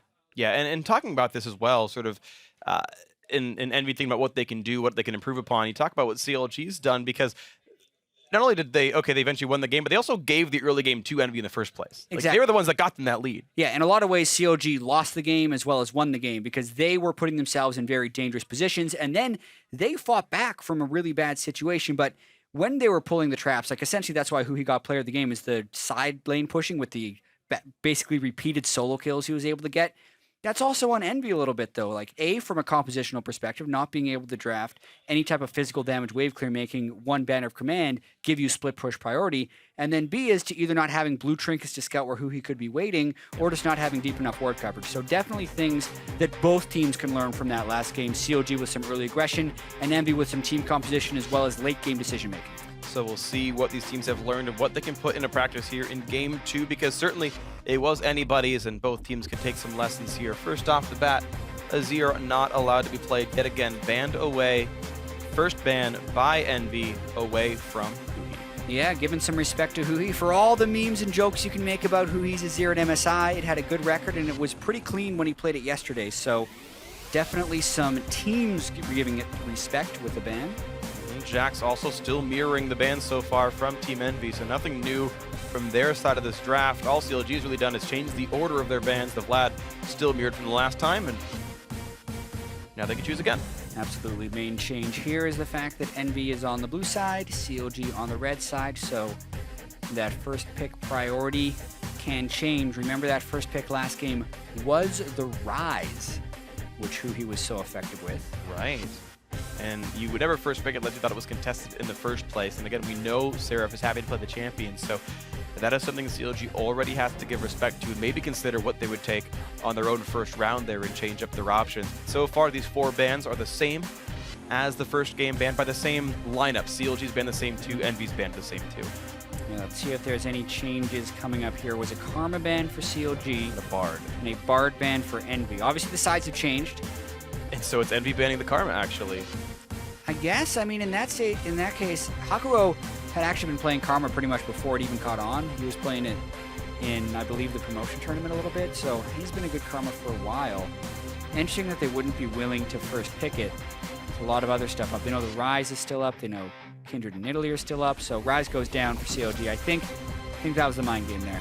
Okay, so yeah, CLG wanted to first pick away Rise and then ban it at the end of this one on the red side, so not willing to give that one over to Team Envy, but that means now the Bard is left up from a champion that wasn't banned before, and that's... I know Hakuo can play it, but Aframu basically famous for it. Yeah. Trundle first pick. I can see the first pick Trundle as well, even though Darshan didn't have a great game. There was no way Seraph could push him out. Like, that was the other thing. You had the banner command on one side and the Trundle on the other side, and that was pretty much why CLG had lane priority throughout the game. I don't really know if Darshan would have a pick that can deal with the Trundle in a 1v1. Normally Aurelia's not too great into it, but we have seen champions like Swain usually do a good job against these melees who, well, Swain's banned sadly, but it'd be the kind of thing where you'd be like, yeah, I'll just kite you around, you can't get onto me, and as long as they have good persistent damage, which Lysandra doesn't really, then you'd be okay. Yeah, I absolutely agree, which is, I think, another reason why Envy would first pick it. They knew the Swain was banned. That was what TSM was so successful with against the Trundle in their set earlier today. It'd be interesting if they really quickly try and just pick a Riven, because they could still technically flex the Trundle down. That wouldn't be likely. Wow. Well, even Aurelia is dicey. It is. It is really dicey. And actually, though they were given the Kindred around last time, they'd rather play the early pick Nidalee, so sort of same priority that Envy was giving to it earlier, but Nidalee for Xmithie, getting that away from Proxy was certainly very effective on the champion. They can play something else. But Darshan playing Aurelia into Trundle is, I would say, still a Trundle-sided matchup. I agree. I do think that Aurelia has better teleport plays, especially in the early and mid game. It's just the Trundle is more of an immovable force on the map. So CLG will have to be a little bit cute with the way they maneuver, but you can't brute force down a Trundle. So that'll just change the way CLG approaches their lane swapping. Well, we know CLG are happy to play more hyper carry types of marksmen. You see Stixxay playing Tristana and Caitlyn very frequently, who just tend to have better late games than champions like Ezreal or Lucian, which is the consideration right now for Envy. They're going to play Elise into the Nidalee, and they will play the Lucian themselves to try to win the lane. Really interesting. We have seen occasional Elise play against both Nidalees and Kindreds just because one good cocoon can kind of shut down any advantage that champion can accrue from a farm edge. Maybe it's just because Envy wants a little bit easier of a way to find picks. All right, well, we'll give them a way in on this one, and that was their choice to go for here. Otherwise, we're just kind of waiting for the competition to really come together. Envy, very physical heavy. We expect to see a mage coming out of Ninja. We could probably still see a Zyra from Haku. I don't think it's a bad champion at all. A little bit worse at playing Keep Away than Aurelia. She can kite around and almost one-shot you, but there's always an option there. And CLG really haven't shown anything special except they want to split push with Darshan, which is not news to anybody. Yeah, so far they have a very early pressure-focused jungler. Nidalee should be outpacing if X-Smith can get a little bit ahead. So I would look for playmakers. Playmakers those are there. Are some playmakers right there. Ashe and Alistair. So a lot of CC potential if Nidalee ever walks close to their lane. Well, Nidalee, beware. Trundle can maybe even be, well, talking about, yeah, Nidalee, beware for arrows, then jump on top of them, basically. But, you know, thankfully for Envy, their players are elusive. The Elise can repel away. The Lucian can also press E and get out of danger. And Seraph, I hope he's just too durable to die. But Ashe is honestly, as long as you're not under threat, one of the highest damage marksmen you can get. Her Q is up almost all the time. You constantly have a big buff. She's a Hurricane user as well, so you can hit several different frontliners. And unless something else goes in the back line, like a mid Lissandra, to combo with an Elise and really get in there, Stixxay will have good uptime to knock down a Trundle. Yeah, looking forward to seeing that matchup play out. And I'm also wondering if the Trundle's even going to be in the top lane. Hakuo played support Trundle yesterday. And now that there's an Alistair, it's actually a reasonably good matchup as well. Yeah, but they could swap them around if they want to. Okay, Lissandra, Morgana, the last two pickups here. Those are definitely a bit unique. Morgana support seems a bit more likely, though we have definitely seen things like Morgana mid Lissandra top or Morgana top Lissandra mid. So it's actually still a bit flexible depending on the style they want. Do you want a top lane carry or do you just want utility? They could. They did that last time. They put a Karma mid lane just so they could have a support Trundle and Lissandra top. It was really interesting flex of the champion. So they have a similar thing here where they have a support that can go mid. Like, it's basically the same swap they'd be able to pull if they wanted to. And if you are Immortals, you can swap your AD carry as well. Who knows where Lucian's going? Lucian top. I mean, it was Seraph who showed it to him. Yeah. He said in the interview before his game yesterday. So, for CLG, Zilean comes across. And I really do like this. When you have a high-power bruiser to focus all of your efforts through, Zilean is one of the very best kingmakers as far as supportive mid laners go. Zilean and Lulu really the two big ones for making one champion do a whole lot of work for you. And when a Lissandra tries to attack your back line, just kidding, we're reviving that guy. So I like this, a more utility-focused spot for Huhi, and it's all on Darshan and Stixxay. Agreed. A pretty execution-heavy team composition for CLG, though. Look, gotta land the skill shots to get the CC chains. And Envy has 7 more seconds to finish this team composition, although I'm not expecting anything to be swapped around. This is the most logical choice for their top, mid, and support. They, too, have very good CC chaining. So I think we're going to be seeing teams trying to play fairly similar styles here this game. Envy would be so good at playing a Siege, by the way. You've got Trundle Pillar in a Cocoon or Dark Binding. You can fish with the Claws as well. Yeah, CLG have some of those tools themselves, but it just feels so scary having constant long-range skill shots coming at you here from the Envy lineup. Definitely going to be an interesting one to watch for. New looks for both these squads, and we'll see how well they can play it because we are ready to go into Game 2. So right before we kick off, get on Twitter, tell everyone your predictions, and use the hashtag NVWin or hashtag CLGWin here. If you want more games and you want to root for Team Envy, of course, but Counterlogic Gaming up 1-0 in the series, hoping to salvage their season by the end of Week 3. But meanwhile, Team Envy, if they can pull up the win, they could be 5-1 in the first 3 weeks, which would be an amazing start for them, taking these big tests like defending champion CLG, like Immortals yesterday, and Envy can certainly continue to be a top team. So here we go, Game 2. Yeah, absolutely. Envy needs to win 2 games in a row after that incredibly competitive Game 1 we just saw, where CLG was able to pull out the victory down the stretch, and that was a very lane swap heavy game. So it'll be super curious to see if we see CLG go for the deep wards yet again. With Aphromoo on Alistair, I would expect that he wants to be able to roam, which would dictate to me that yes, they would want a lane swap, because that's also a place where Xmithy can really start cycling through the jungle. But Envy also going in for some wards of their own. Smithy wanted to sit down his early traps to help his early jungle clear, but Envy can walk around and eat these and maybe slow down the pacing a little bit. They will get their early deep wards, and CLG on the reaction can do the same. We have Darshan putting a defensive trinket down around his Krugs, and he's actually going to recall and hide away. He did not want to... I want to see if he wants to slink into the top lane or not, because he can always leech XP that way and have a small XP start when everything begins. Yeah. And just to speak bigger picture... They misplaced it. Oh, it's in vision. Unlucky. Yeah, you have to put that much closer to the terrain instead of in the middle of the lane, because the vision from the turrets is circular. So if you put it in the terrain, that's really far distance from the center of the turret, whereas if it's in the lane, the turret can sometimes see it on the edge. Unfortunate there, and that's going to be... I don't know who it was and who we have to shame, but somebody gave Darshan 10 gold, and, well, Sarah's already losing the lane matchup, and it wasn't his fault, probably. Those two going to start off on the Gromp. Should be going over to Proxima without too much issue for himself. Looks like we did not see Envy go for Krugs themselves, though. They're just actually walking right into the lane. It's Hagpo trying to stop the jungle pathing. Yeah, I'm really curious what Darshan is trying to do, though. I mean, a level 1 Aurelia, they might be trying to get an early gank on a Ninja. Is he going to flash stun Ninja or Would something? Would he flash E? For a double bomb, right? As soon as as he's level 2. The approach just seems so ambitious. I mean, so top laners can't really do much in a lane swap anyway. So I guess you and try Afro's and there get as a well. kill. But he flash stun, double bomb, where's the damage? Flash pulverize, and it does some damage. Like, okay, that's cute. I like the play. We were right about what it was going to be. We predicted it. But where is the damage? And now it's on to Huhi. Trouble. Proxin is level 3. He should have Cocoon. Goes for it through Fog, and it will be reflexively flashed by Huhi. You could have cleansed instead, actually, and burned a shorter cooldown, but... Yeah. Okay, that was the level 1. I'm thinking about it before, and like I can see how that play has worked for them in scrims.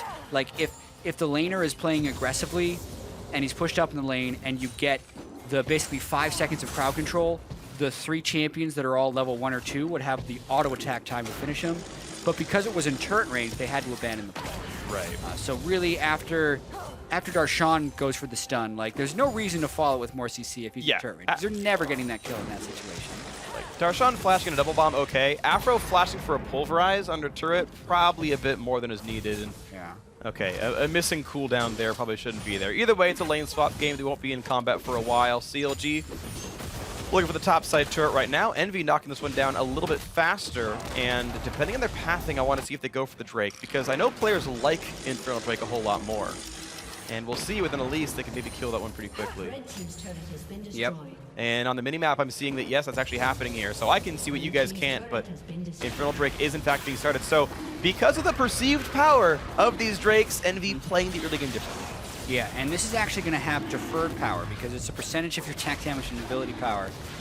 And because they're such low level, they're trying to trade damage on it as best as possible. They take a whole bunch of damage, but they will be able to finish this one off. Yeah. It reset once, but the smite comes down by Proxy to make sure they can all go back to lane in time. And yes, it will be Envy short to the play, or late to the play, I should say, because they spent this time taking the Drake. But they'll be able to walk in a lane with similar items at a similar-ish time. And I feel like they're not as far behind as they would be if COG hadn't gone for that cheeky mid lane play that wasted a lot of time. But getting Smith level 5 will give him a little bit of power. He's going to invade Proxim here, and Proxim should be able to finish up there. There it is. Finds it away, gets health back up, and he's not under that much risk. However, the rest of that camp is still alive, and there's a pink ward down there, so Smithy's going to be able to take away the Raptors.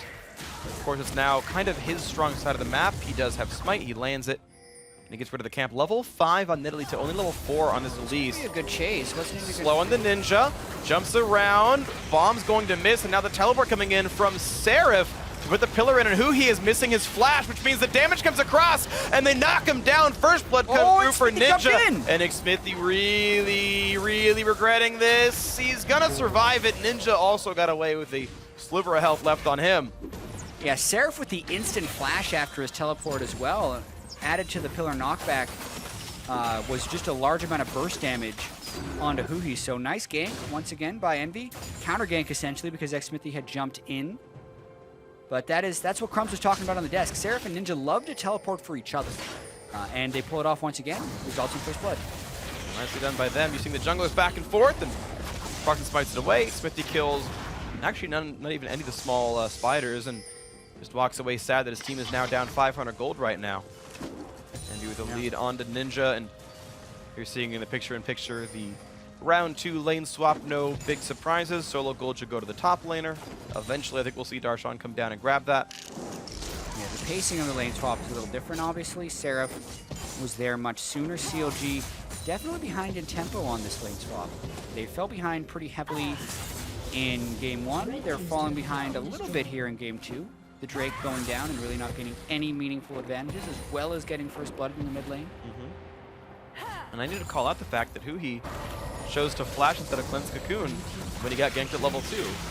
Because when the repeat gank came in, Flash was down and there's no CC to be cleansed. And the wrong choice on Summon a Spell really hurt him. And look at this, Envy able to get first blood, kill turrets at the right pacing, but also get the first break and this nice Rift Herald buff for themselves. Okay, no one took it. Seraph gets it. Yep. And Envy just cleanly winning the early game. That's huge. I mean, we knew Darshan. We thought Darshan was going to have some issues against Seraph before he got the Rift Herald, but now that he's gotten the early one, that'll just add to it. And once again, they get that in pretty low cost, unless Seraph goes down here. COG wants to cut him off, and Aqua is going to try and save him. Nice zoning. This delayed the recalls of everyone on Envy because they had to cancel recalls to let Seraph escape. It's going to hurt a little bit. It will. No one's in the bottom lane, whereas Darshan's already freezing and getting some farm for himself. So yeah, Rift Herald is definitely going to mean quite a bit. Darshan is presently up a fair bit of gold. Actually, currently not, because of just the value of what Seraph's actually killed. If you look at individual money, they're identical. I think Darshan didn't get some of the turret gold, though. They might have actually shared it, which is why he is only at the same amount of money. But he should have a small level lead, 5-4 right now. I've actually seen COG do that more than you would expect. Yeah.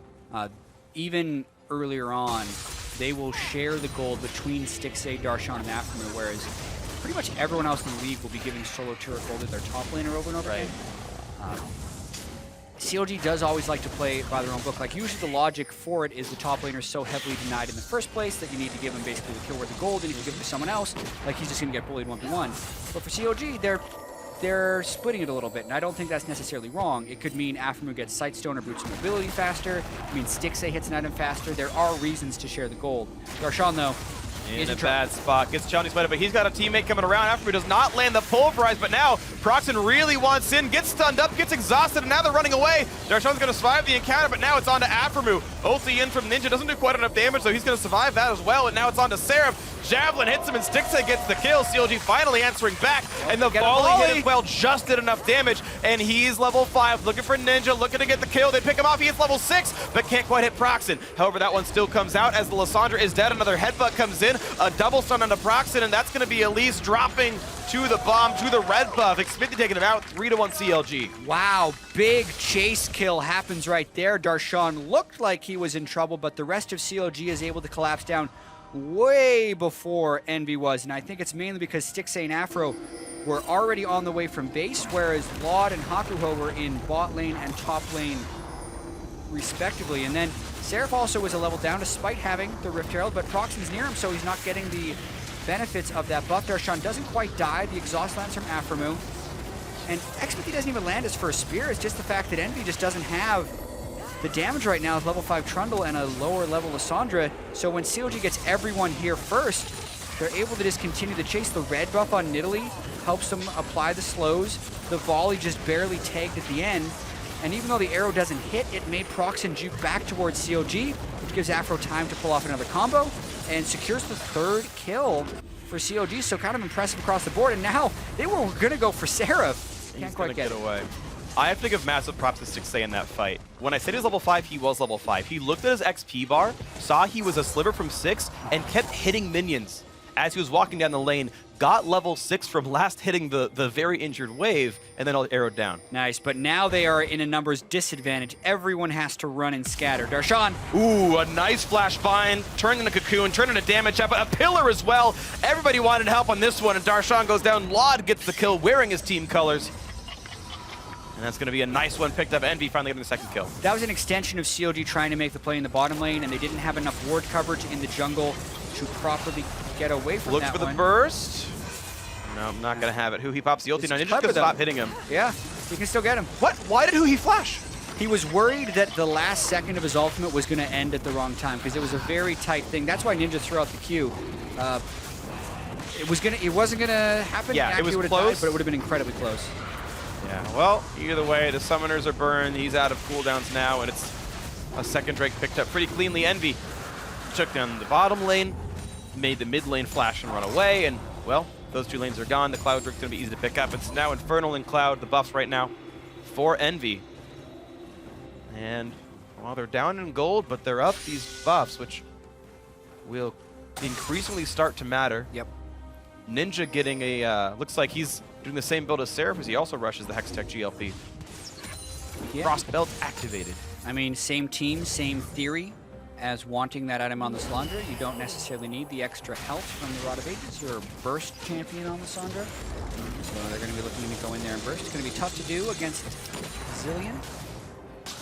And this time, at least, they have slightly better damage spread with physical damage coming out of Seraph, so they won't be running into 150 MR on every target. Yep. That'll make bursting a little easier. Very, very true. I looked at the post-game stats, and Lod was roughly 5-1 in physical to Magic. Some of that being that his ult just didn't do anything against a bunch of Banshees Veil, but yeah.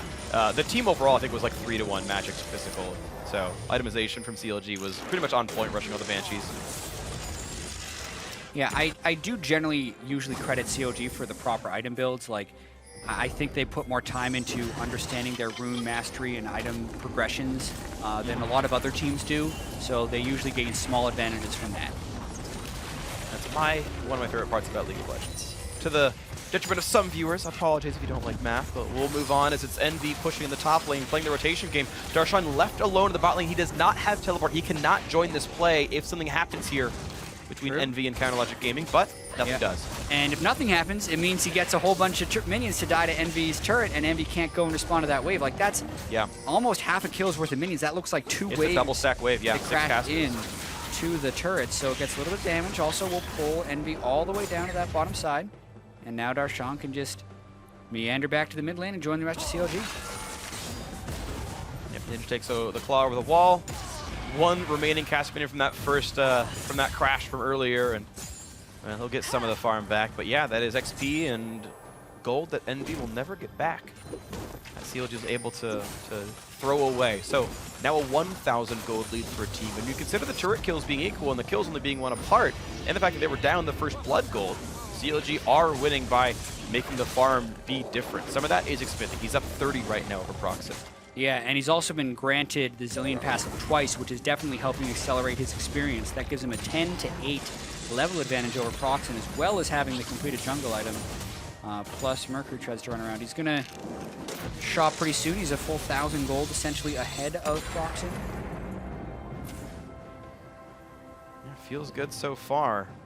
900 gold still the advantage. CLG looking to put some plays on the bot side of the map. That pink ward is still down there next to the red buff. You're seeing it just under the screen.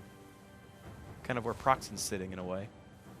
And Afro is going to walk by alongside Xmithy, and they're hoping that someone's going to show up to where Darshan is. There's no dive to be had because no one's defending, but at least there's vision to see if someone's going for Darshan on the offensive sense.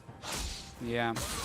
And one thing Envy hasn't been able to set up as of yet is any type of split push pressure from Seraph. It gave him the buff from Rift Herald at 6 minutes, and we talk about how long that gets to last, 20 minutes of the buff. It's been about 8.5 minutes, and they haven't been able to get much use out of it, considering the time investment to get it in the first place. Well, maybe they'll find the advantage later on. They've still got 8 minutes to run with it.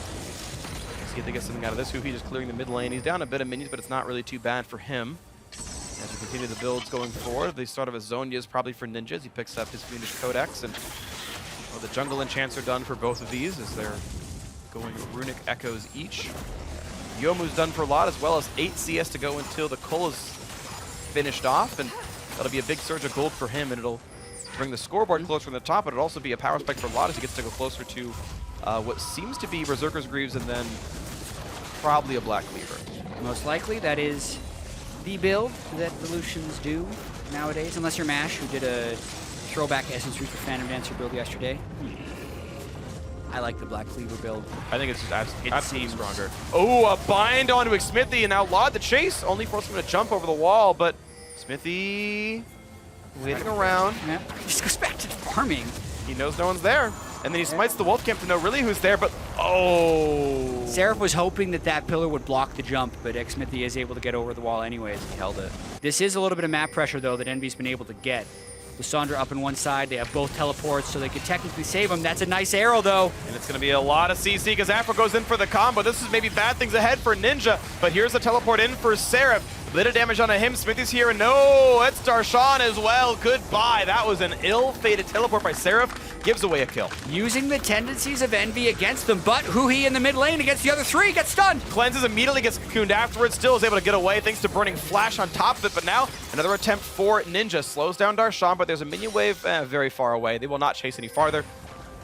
Yes, Seraph dies, but mid lane Adder was killed off by Envy. Yeah, all things considered, that's actually a positive gold trade for Envy because they got the turret for just one kill, and COG did end up trading the equal number of teleports, so while it was a nice idea to go up and go for the kill on Ninja, knowing Seraph's going to teleport in, very quick counter to be able to then just kill Seraph, but Ninja gets away, they only get one kill, and because they invested so much to go for that top lane kill, they lose their mid lane turret. But watching this again, the Ash Arrow hits him, so he cannot take his claw.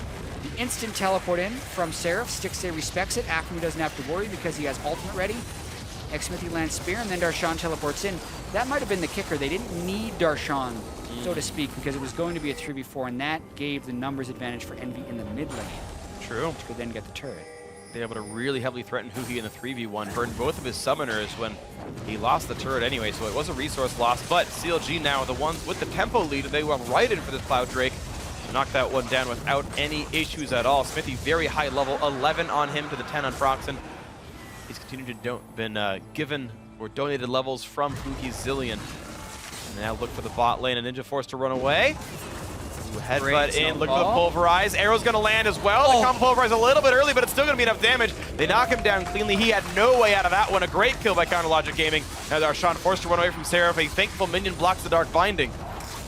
Stay alive for now. Yeah, perfect timing by Stixay on that Ash Arrow. It almost looked like he shot a little early, but the hitbox catches him just as he becomes targetable yet again.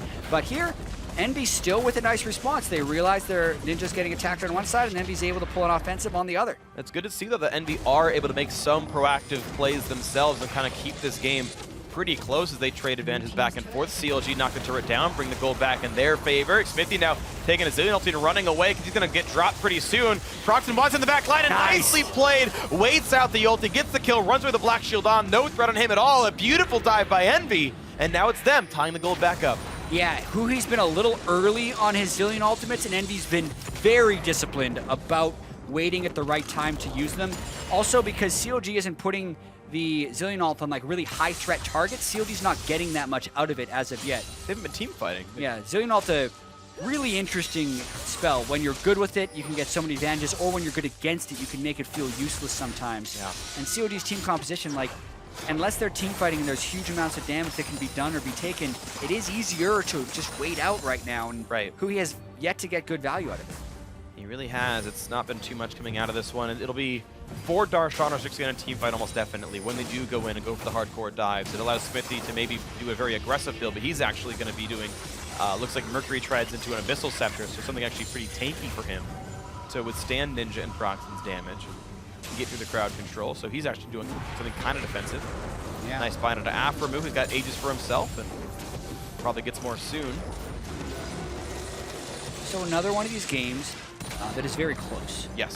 Envy has had 3 of these close games in a row, if we count the 2 ones against Immortals and game 1 against COG, and have technically lost 3 of them. And one of the things they said is they know how to win games against the lower tier teams, but it's a much different animal to win games against the top tier teams. And that's what they need to learn how to do if they want to become one of the top tier teams. And technically, this is their 4th attempt in a row, so they really need to be able to start converting these, and it would have to start here. They're certainly getting very good practice, and of course, everyone knows you kind of look at how good the teams are when choosing scrim partners. TSM gets anyone they want, and when you look at how well teams like Envy are playing, it means they get a chance to play some of the top dogs and get that practice when they're not on the LCS stage.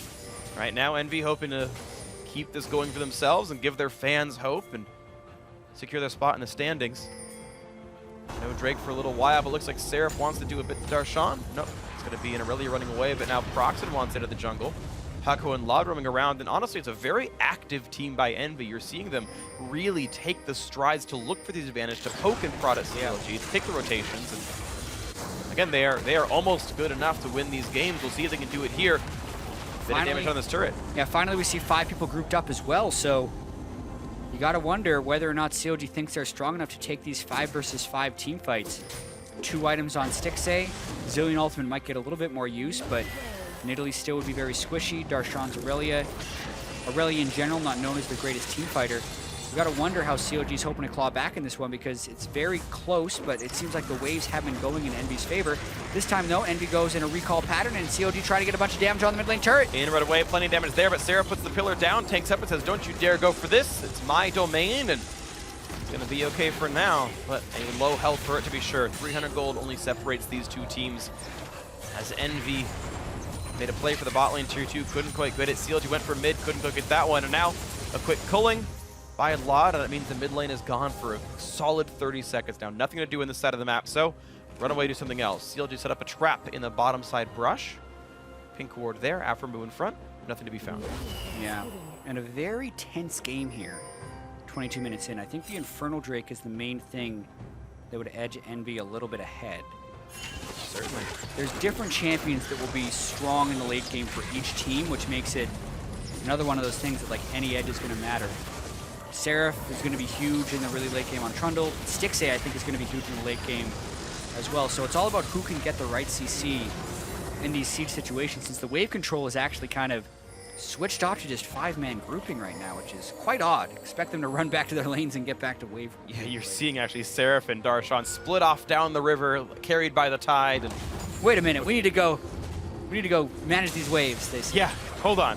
We've got minions to kill. There's farm to be had. Yeah. Get away from this one. Teleport is only up for Darshan, not up for Seraph, so a theoretical 5v4 is an option. And it's going to be just Ninja walking away, taking the claw out. Titanic Hydra pushes pretty fast, but Darshan's not exactly slow. Seraph is still first by a little bit. He's slightly faster, and he takes Krugs because of that. Just because he pushes faster, he is to get 100 gold and about 200 experience that Darshan doesn't get access to. Yeah, he is 700 gold ahead of Darshan right now. And obviously with Trundle, in any type of dueling situation, that's not something Darshan can match. Trundle, even when Trundle is like 0-5-0, he'll still outduel Aurelia late in the game because he just gets to steal the other guy's advantages temporarily. It's kind of ridiculous.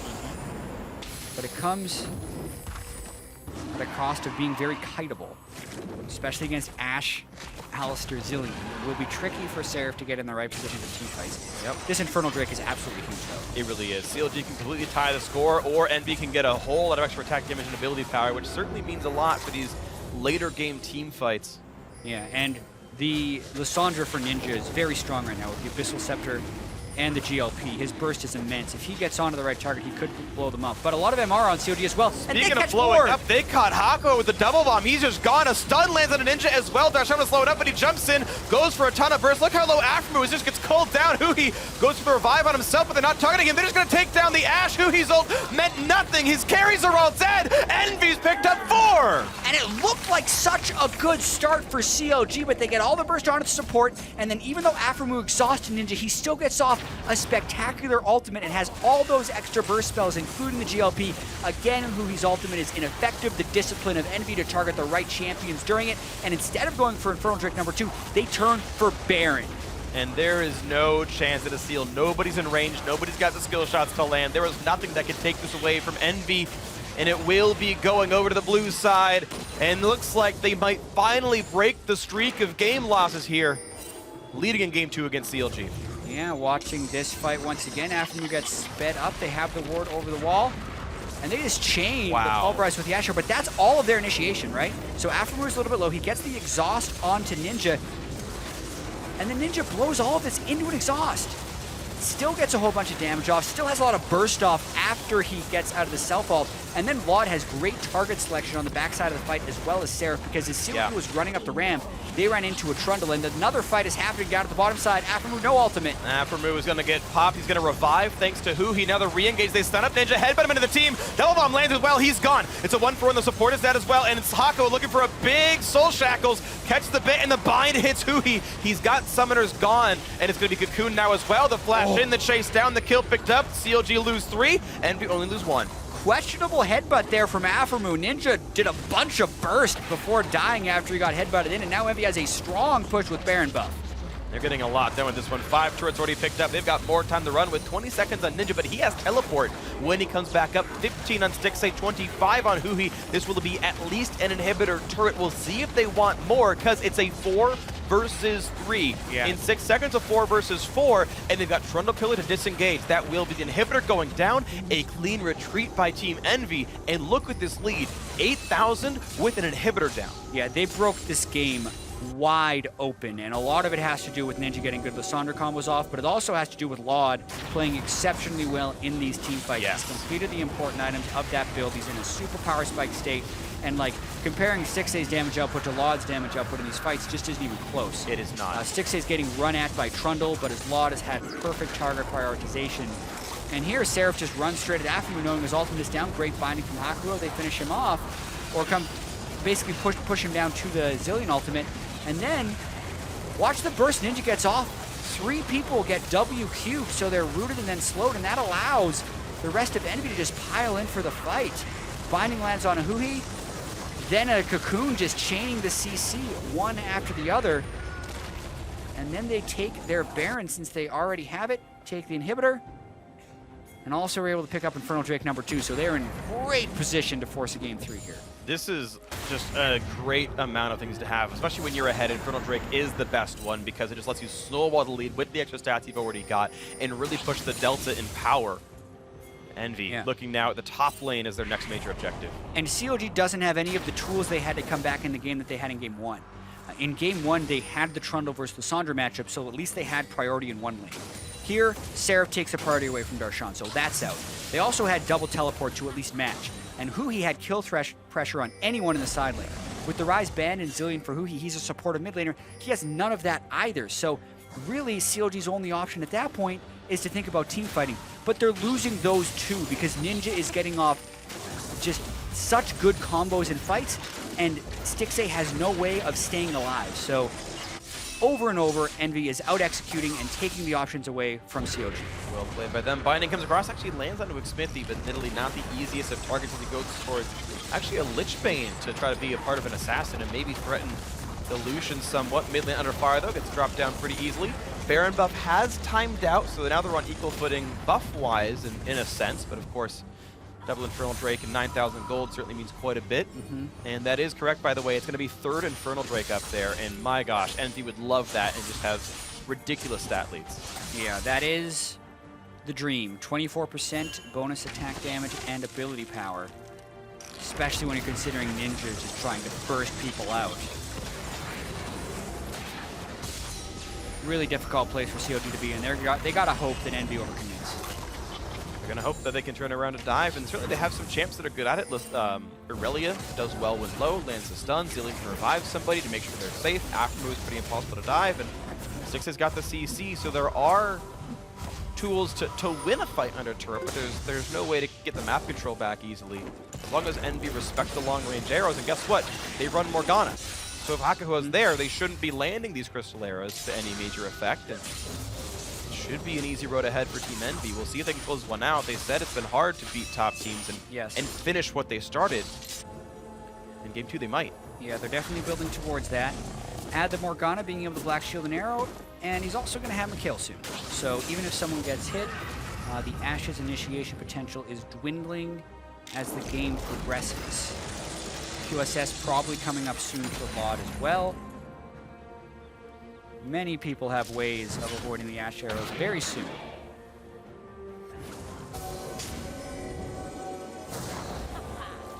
I wonder if they're just going to wait this out a little bit. Just get vision control. It's probably the right call to just get vision control, wait for COG to check, then they can chain CC, and if they need to, they can get Baron and the third Infernal Drake. Double Sightstone, double Sweeper, and a yellow Trinket. Envy can completely play for top jungle vision control. Look at the pink wards coming down. They are removing all of the sight that CLG could have. The only ward they've got is actually one snuck into the Baron pit and one around the red buff. Otherwise, it is dark around there. CLG can't see too terribly much. A Javelin doesn't even hurt Hakuho that badly. Has a Locket going towards Mikhail, so honestly, reasonable MR on a Morgana. Yep. CLG might just try a desperation fight here because Envy's just brute forcing him to the base. You'd think CLG would try to fight, but they just know they're so much weaker. And even without a Baron buff, it only gets worse over time. CLG, you're right, they kind of do need to find something to fight for. The turret went down uncontested, though, and that is one less bastion that CLG can use for fortification. The turret getting dropped below half HP. Quick killer by Seraph, and look, without fear, just walks right back up. Poke on Aframu. And look at this now, Black Shield and a lot. A bit more dark, so the arrow. Out, yep. Yeah, they're gonna go for Hako. He's gonna get almost sniped down, but he stays alive, actually. It's now a lot of time built by Ninja. Damage on a lot, almost dropped. Can they get it? Yes, they can! A shutdown, 2 picked up. Darshan running away, he dies, but it's a 2-for-1 so far. Double bomb right on top of where Ninja would be. Smithy running away, staying alive. Who he has already used his ultimate. The Rive's already come through, but Ashe has dropped, so has the Alistair. Ninja and Seraph still alive to wreak havoc in a 2-on-2. Both mid laners alive, but will it be enough? Who he's dropped down, a great play by Ninja. His ability power is so high, and now Smithy's stuck in a 1 versus 2. He can't kill Seraph. He's gonna try, but that pill is gonna stop a Ninja. And we said CLG would only win a fight if Envy overcommit. Envy overcommits and win the fight anyways. Even with a lot of nice spells by CLG there and a great pick to start the fight on Hakuho, just the raw power of Envy's team can end up giving them the team fight win. And then the minions kill the re-kill the inhibitor on the other side. Right, there's still a super inside that side of the map, so a fresh double inhibitor kill makes things hard for CLG. Watching this one again, basically Hakuho uses Black Shield too early. Stixxay sees that, knows Hakuho has nothing to protect himself, nails him with the arrow, but watch the counter engage by Ninja. Also note the double bomb stunts Seraph to delay his retreat, and not everyone gets caught inside this. Also, Stixxay is able to get utilization out of the Zillion ultimate, so he comes back up at full health, and then the exhaust lands. So the second round of burst is going to be much harder for Stixxay to cut through, but Proxen and Ninja just keep going on to him again and again, so he can only stay alive for so long. And Hui lands as many bombs as possible, but he gets in range for that 1 Q. It's a very low cooldown on Q, so Ninja gets another one, lands Z, gets another Q, and really just outplays Hui at the end of that fight. And there's the third Infernal Drake going over to Team Envy. And they are so powerful right now. They could take any fight and win it without almost a care in the world. As long as it's not a total catastrophe positioning-wise, it shouldn't be too hard to win any battle they want. Baron Nash are back up at the map. Elder Dragon up in 6 minutes. And Envy are going to play for the top side. However, CLG have snuck plenty of wards back in there. They will take a lot of effort to get that vision gone. I really want to see what Ninja's ability power could be if he finishes a death cap. And you're then taking the death cap multiplier and then the Infernal Drake 24% multiplier. Yeah. He obviously doesn't have crazy AP right now. 534 is not too bad. It's very good, especially for a death capless build. Yeah.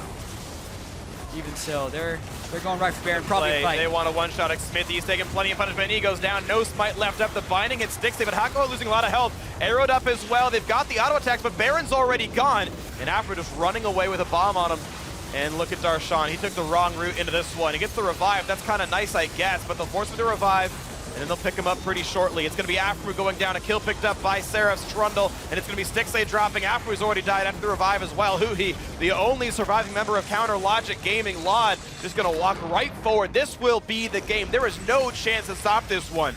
Team Envy can be mad at themselves for not quite closing out Game 1, but Game 2 is certainly going to be theirs. A 35-minute win. They will pull it to Game 3 and knock down the defending champions. A good way to make a statement that Envy are here to stay. They want to make that record 5-1. One more game, that's the case. Yeah, pretty nice victory here from Envy, bouncing back after that close Game 1 loss. Laud right up out of his seat, giving his team some fist bumps because they have a chance to take down the defending champions with one more win. And talking about the defending champions, though, honestly, they still look somewhat like CLG, but if they lose this one, I believe the record falls to 2-4, which is, I can't remember the last time I had a team come back after winning their league and have that bad of a start. But that's looking like, you know, flip a coin, that might be the road CLG starts out on. Yeah, that would be a great stat to have, to say, like, what is the worst start for defending champion in the North American LCS, and if it's CLG after 6 games, if they were to lose that one. But obviously we'll still have a game 3. Just thinking about the way that game fell apart for CLG, they kept kind of piling in, and they just couldn't stop Ninja, right? Like that Lissandra was a massive problem in the mid lane, and really having Huhi on a non-teleport champion really took away a lot of his strengths. Like Huhi plays the map so well, and we keep talking about like, will CLG be able to adapt to the meta, or will they just be able to keep playing their style? All of their success is when they were playing their style, and this team comp did not fit their style. So I think they're going to go back to that when it's do or die in game 3. I agree. Who he Twisted Fate where? That was one of his very best games. It was the one game they took over Apex. I think it's a great champion for him, and I agree. Playing the map, a key advantage of CLG, but Envy doing a great job in team fights and taking control of that one. So, of course, yes, it's 1-1 now. Game 3 is coming up soon, but for now, we got to take a break and send it over to the Dash to break down the action. Thank you very much, gentlemen. Envy taking game 2 in this series, extending us to a 3rd game. They looked very good in this one, much more comfortable with the team composition that they had built. That said, CLG got off to a good start. Not so much. That first play was very counter logic. I have no idea what they were trying to do. If you're talking about the first play where they blew 3 flashes for nothing. They blew 2 flashes for nothing. 2 flashes and then got another one blown. Come on, don't throw that shade at Huhi. He didn't deserve that. We were just that was all Darshan and Afro. Don't know what the thought was there. But okay, so if we erase the first 3 minutes of the game, right? CLG did get off to a good start. 8 minutes and 30 seconds into the game, 3 for O in the bot lane. I mean, this is a fair amount of gold that's going to dump into their pockets right off of that one. And so, again, you would expect a team like CLG could maybe take that kind of a gold lead and push it forward. Envy responds. Yeah, because similar to the first game, a lot of the plays that Envy were getting in the early game were just off of CLG early's play was off of Envy's mistake in overcommitting. There's no need to overchase that. You don't know where anybody else is on the map. Just get the flash and kill her one more time.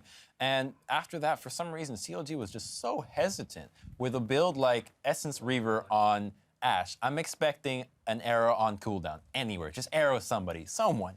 But no chance, no arrow. It's just so hesitant to create a fight and use a composition to its fullest that, of course, you're going to get out team fought when Envy's lineup is just so much stronger in the 5v5. Yeah, I mean, it's the kind of thing where you think that just by having this, what seems to be a really good pickoff team with the Ashe, an Alistar, you can have the Zillion for speeding up. Yeah. And what you're hoping to do is like build some sideways and then dive someone under a turret, use like the Zillion ult to res, do some stuff like that. But they just couldn't get anything going with their advantages. They didn't even try. Yeah, they didn't see an arrow until probably that one fight later in the game.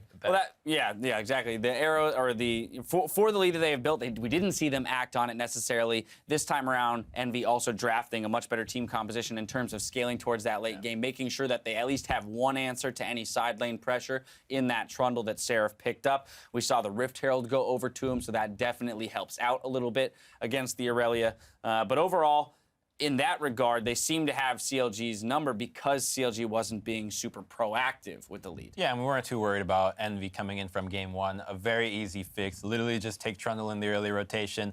Your problems from game 1 are already over, and they did just that.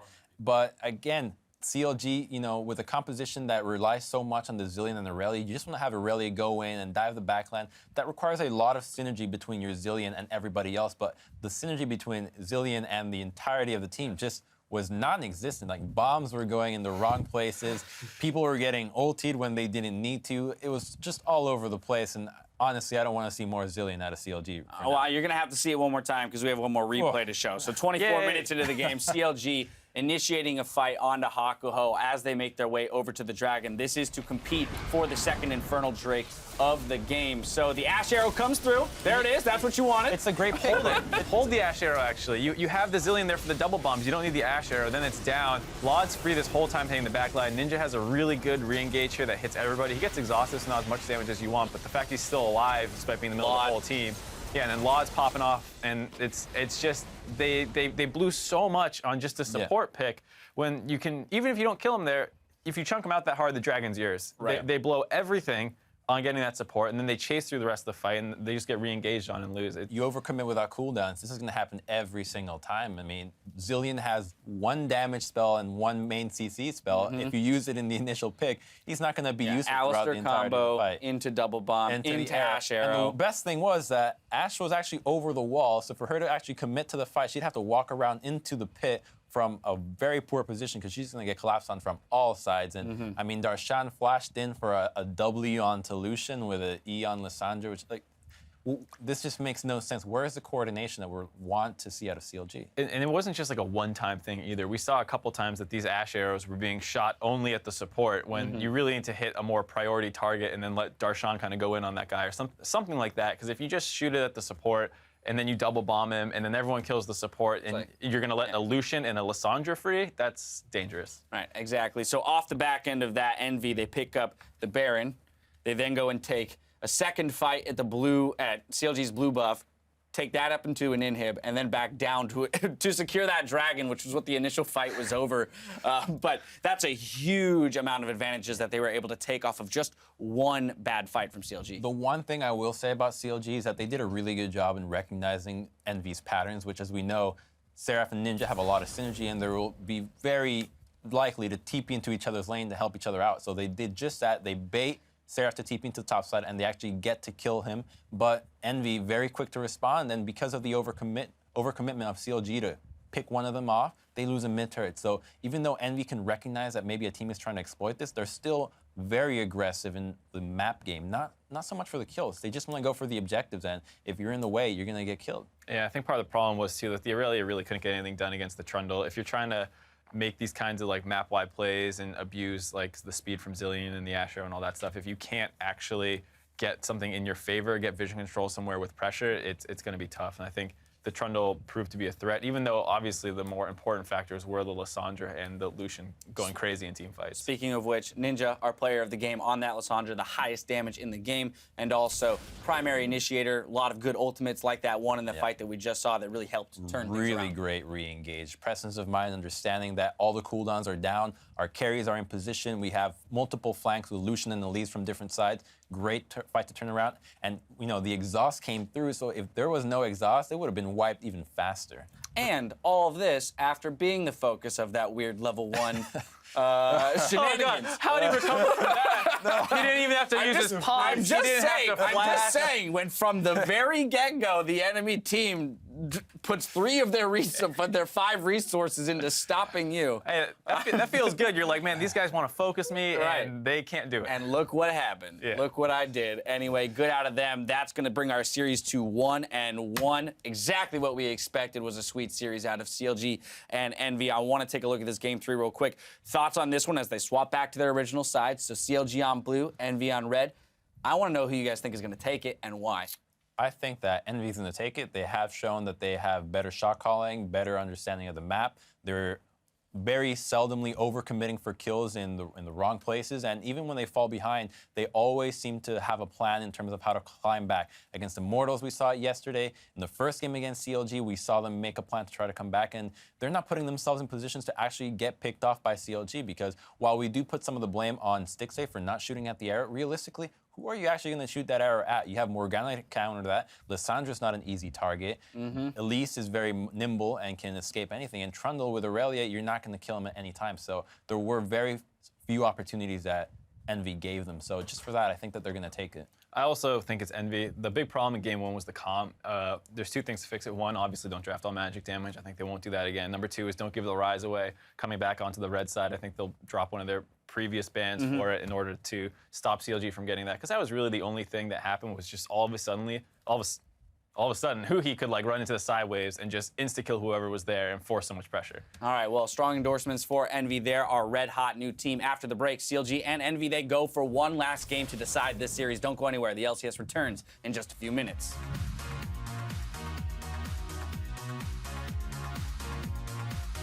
Definitely going to be an interesting one to watch for. New looks for both these squads, and we'll see how well they can play it, because we are ready to go into game 2.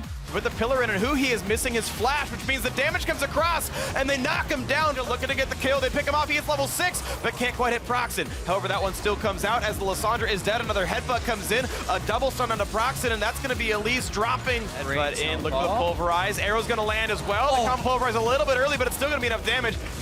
Watch Ash. Nice.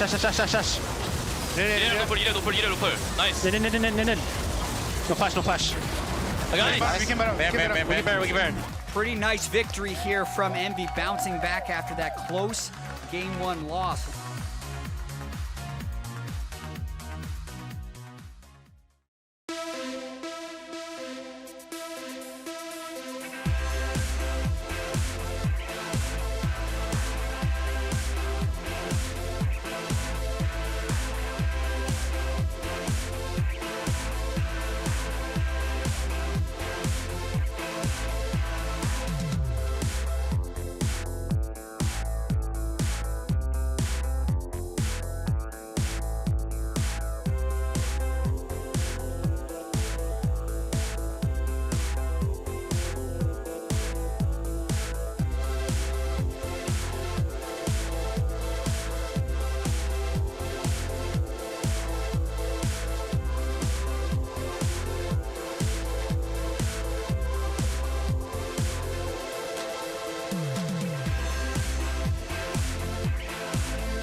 Welcome back, everyone, to the North American League Championship Series, and well, we're getting ourselves a third game. But let's talk about the second one before that happened, because Envy clawed their way back in. Honestly, game 2 seemed like mostly domination the whole time. Yeah, literally clawed their way back in with Lissandra for Ninja with the MVP, like a really good performance. And I do want to see, though, if COG go back to their bread and butter, which is strong priority for Darshan's champion and a map playing mid laner for Huhi.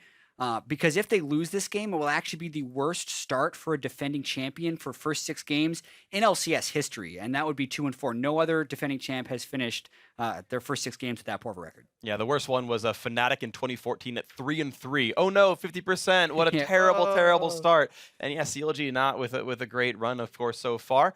We talked about Ninja. You mentioned him before. That Lissandra was definitely insane. Yes, he was player of the game. It was between him and Laud, but it was basically Ninja having to make a lot of difficult decisions to go in and make the big plays to carry the team fights inside the base. I think he definitely deserved it. And as we mentioned, the other guy, Laud, definitely a good player. I think 5-1-8 on Lucian, right? Like, it was no joke. And he had a lot of good target prioritization in fights, really just assassinating Stixxay in a couple of key situations. And Laud has impressed me more than any of the newer players in the LCS for sure, because he's been around in the scene for like 4 or 5 years. And a lot of times when those players finally do make it in LCS, they look very mediocre. But Laud has definitely seemed like a standout player since he's made it in, at least early on in the split. Definitely agree. I mean, there's players like Biofrost who have just been like hard carrying TSM, and Laud has definitely been an excellent player on Envy, and I think people really weren't expecting that. Like, okay, yeah, Seraph's good, and everyone else is like, okay, but honestly, he's definitely stellar. Coming into picks and bans right now, we are now seeing what these teams are up to, and it's CLG doing a lot more of the same. Yeah, first 3 bans are basically the same team-specific bans we've seen, with the Jax being banned as well. Just speak a little bit more about Laud on Envy, though. Like, when you're looking at this Envy roster being put together, thinking, okay, how hard can Seraph and Ninja carry these guys? Right. But in actuality, what's happening is Laud is right there with them, carrying games, and I think that's kind of what's taken them from what people expect to be a middle to bottom tier team to potentially a top tier team, definitely middle tier. One of those two. In my mind, they are a top tier team. They've played Immortals very close. They've beaten Liquid. They've beaten Apex. Phoenix One and NRG aren't doing too well right now as far as their wins go, but I mean, they are clearly going to be a playoff team if they keep playing this well, and maybe it gets a bit better from there. Final ban comes through as Team Envy bans away Rise, which means that Bard and Karma are left up. It also means the first pick Trundle comes through as secure for Darshan. I think this has worked out so well for CLG this far. I like the bans from both teams, actually. The Lissandra and the Rise coming in as the final bans for both CLG and Envy essentially ban out the champion that won the team the game.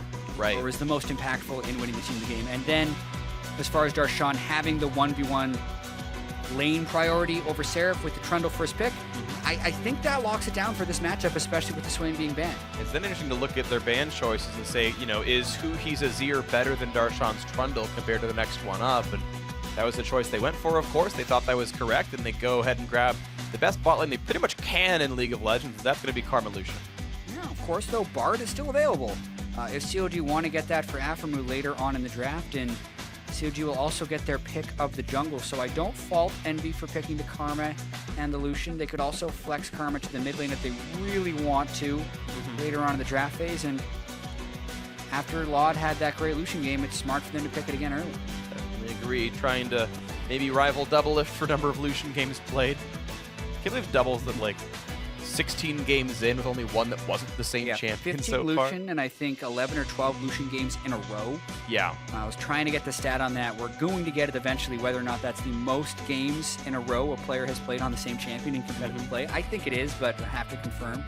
10 is very large for consecutive champions here. We're going to see a couple things switched up. Nidalee was left on the table, and it doesn't matter. NRG Gaming going to go back to the Kindred and also play even more backline action with the Caitlyn there. It will be safer for CLG's AD carry, but also means less engage tools they had before.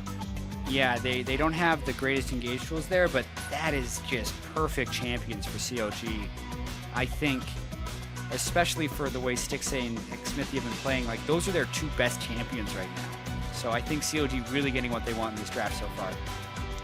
Totally agree. It looks like a kind of standard NRG Gaming composition. The question now is, Envy, what can you play? By the way, Swain this time around, it has been left up. That was banned by CLG every other... Oh, I'm so dumb. It was the first ban. I don't know why I keep doing this. I was like, wait, was Swain banned? No, it wasn't. I'm not seeing the icon. Just kidding. That's not there to bully out the top laner.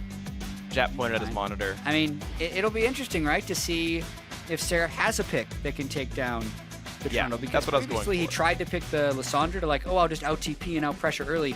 That didn't work, and then they just picked the Trundle themselves, and that clearly worked.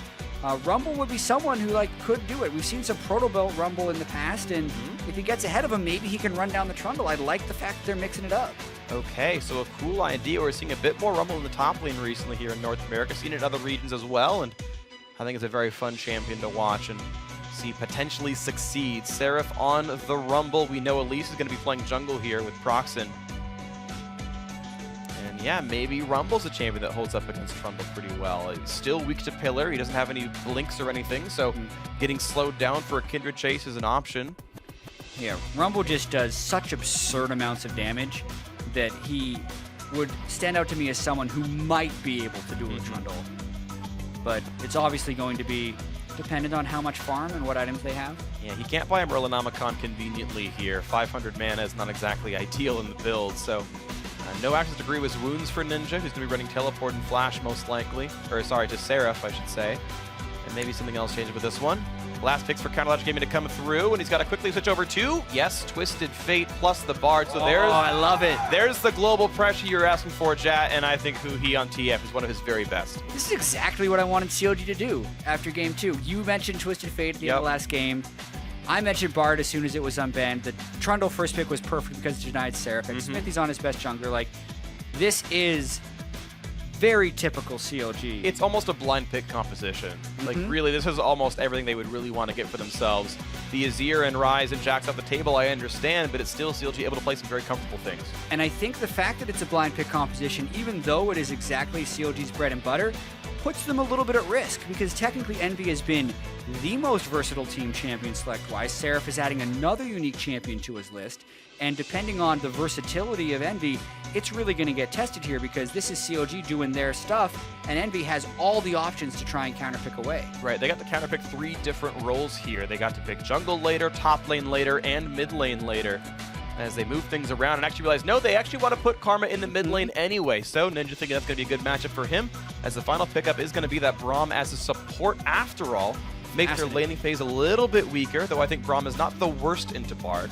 Yeah, they're going to try and get backline access with Rumble Ultimate as the only thing, which I think is a little bit suspect, since both Kindred and Caitlyn can just jump out of it. I think it's going to be really tricky for Envy to find the right team fights, although their laning phase could potentially be very strong. And that's going to be what they're going to have to go for. Well, Karma's definitely a good Merlinomicon user, so I can see them having access to Grievous Wounds, is trying to play the DPS check game up against Trundle, but the only real tank is Braum, and Braum's not going to stand a Caitlyn and a Kindred for all that long, so we'll see what it ends up interacting as, but we are getting ourselves ready to go into this third game as the lineups get locked in. Seraph on the Rumble, Proxen, the Elise Ninja, flexing that Karma into the mid lane, but there's no big bruiser to keep alive. Maybe the AoE shields keep him up long enough. It's going to be interesting to watch how this plays out, definitely. Speeding up the Rumble as he tries to run in, like if he gets ahead, could be like a really cool thing to watch. I love how the champ select in this series has evolved to Trundle being such an important pick, CLG just defaulting back to their stuff, and then Envy just trying to flex their versatility. So we'll see how well the versatility goes then, because it's your last chance to weigh in on this series, because it's now up to the players. Hashtag CLG winner, hashtag NV win on Twitter, and it's up to CLG to salvage their record, currently 2-3, or for Envy to end Week 3 tied for second with the likes of Immortals, just one match behind TSM, if they can take this game home. We are here for the climactic Game 3, the last game of the week. Yeah, we've had Match of the Week on Friday, but I feel like this is the match that will dictate the Match of the Week next week. Because if Envy wins, you got a 6-0 TSM up against a 5-1 Envy, or if CLG wins, you got a surging CLG up against Immortals. So regardless of the result of this game, I think both those are going to be hype matchups. But just to add a little bit more flavor to this one. I agree. It does. The winner gets Match of the Week. Uh-oh, the flash, the look for the stun. Afro's a flash away, but look at this, he's right there. Oh. I would love to see Afro bait that a little bit longer, take the stun, have them walk into the brush. But now Gold Card is down. They go back into Huhi. Cocoon's going to land, and he's going to get stunned up and go down. What a catastrophic start for CLG, but lovely for Envy. First blood comes through, sadly, onto Braum. Yeah, I think what we saw right there is why Afromu didn't bait it a little bit longer, because the level 1 on Envy is actually insane. Yes, they did start Cocoon on Proxim, but the fact that they have the Flame Spitter from Seraph and the Mantra Qs from Ninja, those things really hurt. So big start for Envy being able to pick up first blood on Huhi. So Darshan making an interesting choice, going Fervor on Trundle. That is a bit atypical. There's a chance he didn't change his masteries from when he played Aurelia. We almost always see Grasp on him. Because Trundle's not the same kind of attack speed user as, like, you know, a Trinity Force Fizz or an Aurelia would be. It's honestly very atypical. Yeah, it's real interesting. Like, I could see it against something like a Maokai if you're going to be fighting him for a really long period of time.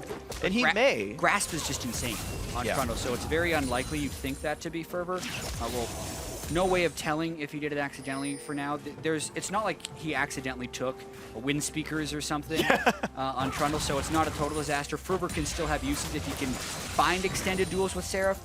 It's going to be tough, though, because like Rumble can keep Trundle at bay with the harpoons over and over again, which is why I think it's a pretty good matchup, and it's going to make Fervor a lot less ideal. When Envy don't realize they're on a 2v1 right now, Stixay was able to get 5 CS here without missing anything. He got the entire first wave, and Afro's nowhere to be seen. Envy could have and should have heavily punished that and denied that first wave. Yeah, I think the big reason they didn't do that is they respected the level 1 from the Bard and the assumption that he would be there. Yeah. Bard's level 1 is just so incredibly strong to support, but yeah, I agree, big missed opportunity from Envy playing it a little bit safe. Now, to play to some of the weaknesses Envy has right now, Proxim did have to start Cocoon, which you normally wouldn't learn for a couple of levels, but look at the damage. Wow, Stixay. Envy have to flash away. As soon as Envy hit 2, they go right into that one. Bard's got the level 1 power spike, Envy's got the level 2 power spike. Let's get it done. Nice job there, burning another Summoner spell from COD. That's now a flashless lane for them. And despite stunning Cocoon, Proxim's actually up levels on Xpithy right now. Level 3 at least, the only 2, now just 3 on Kindred. So looks like that punishment wasn't too bad for Proxim with Cocoon Repel at level 1. Lands the stun through the minion. Nicely played.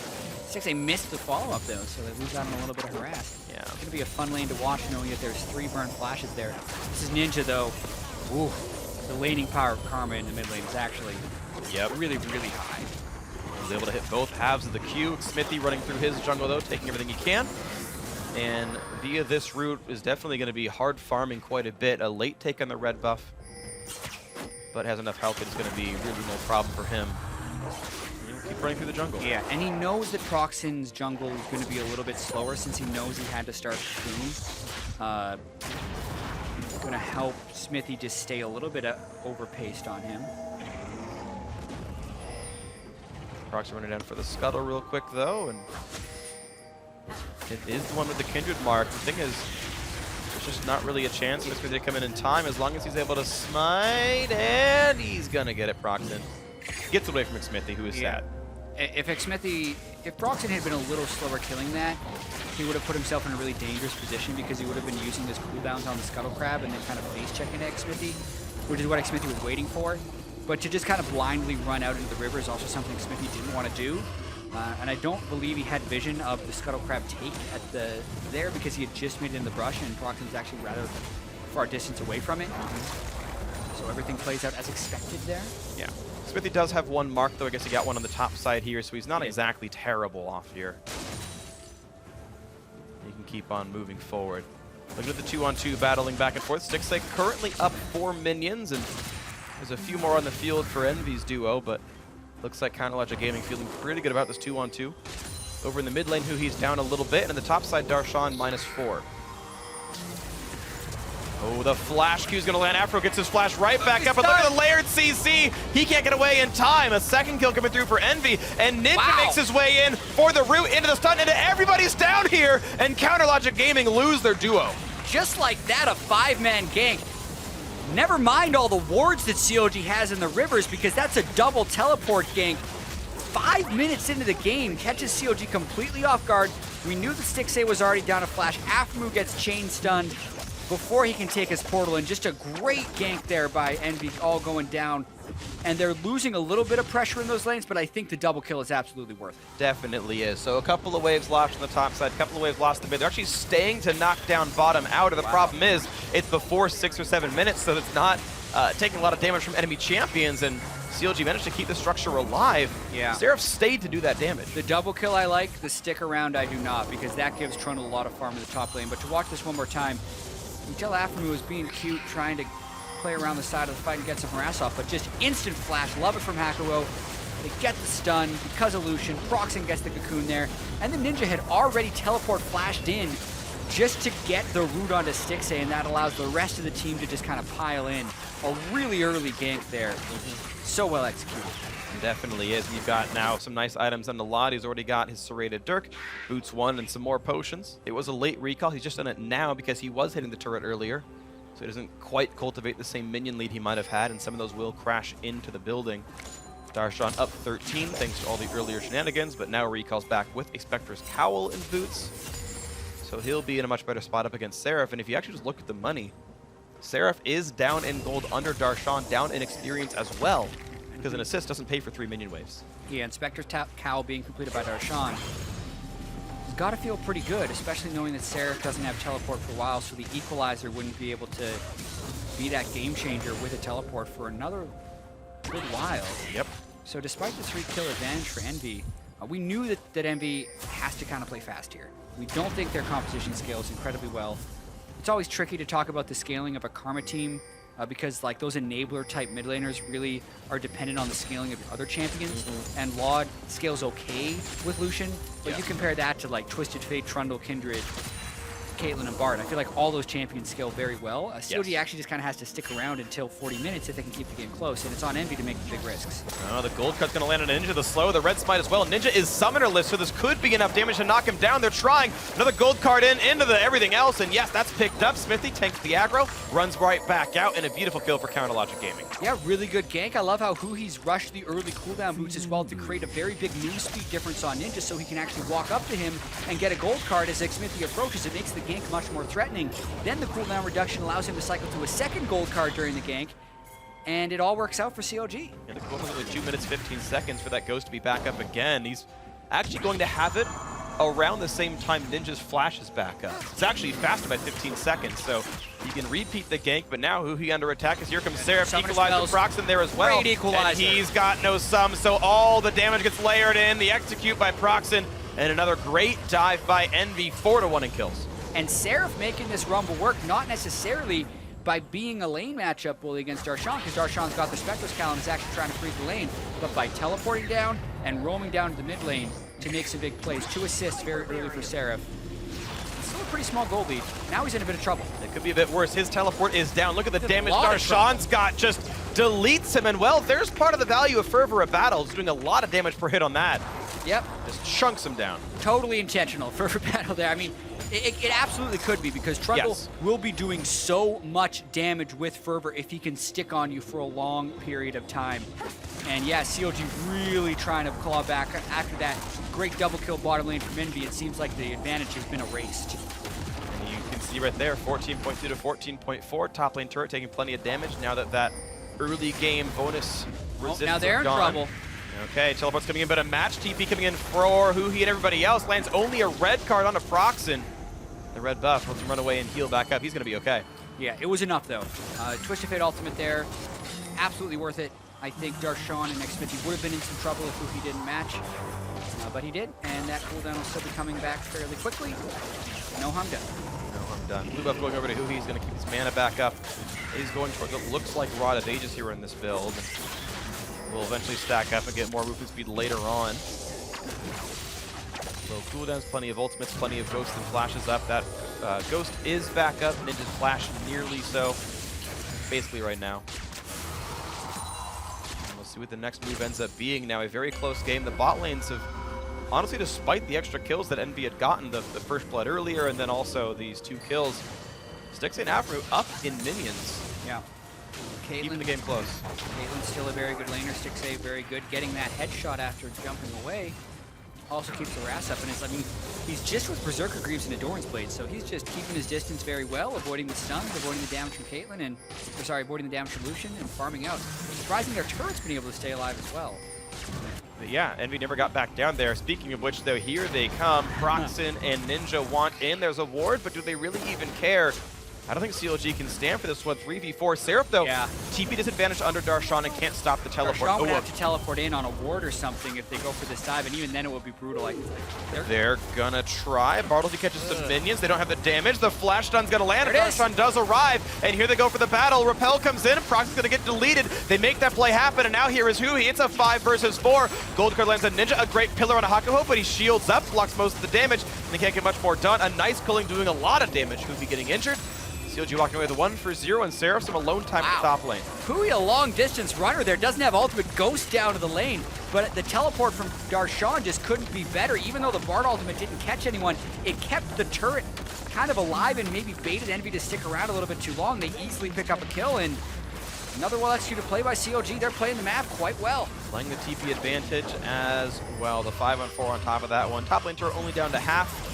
That alone time from Seraph let him get a little bit closer in gold, but he's still down 600 under Darshan. See where he runs right back in this one. Smithy gets the bottom side scuttle, gets his second stack finally. He's never quite managed to hunt the right target.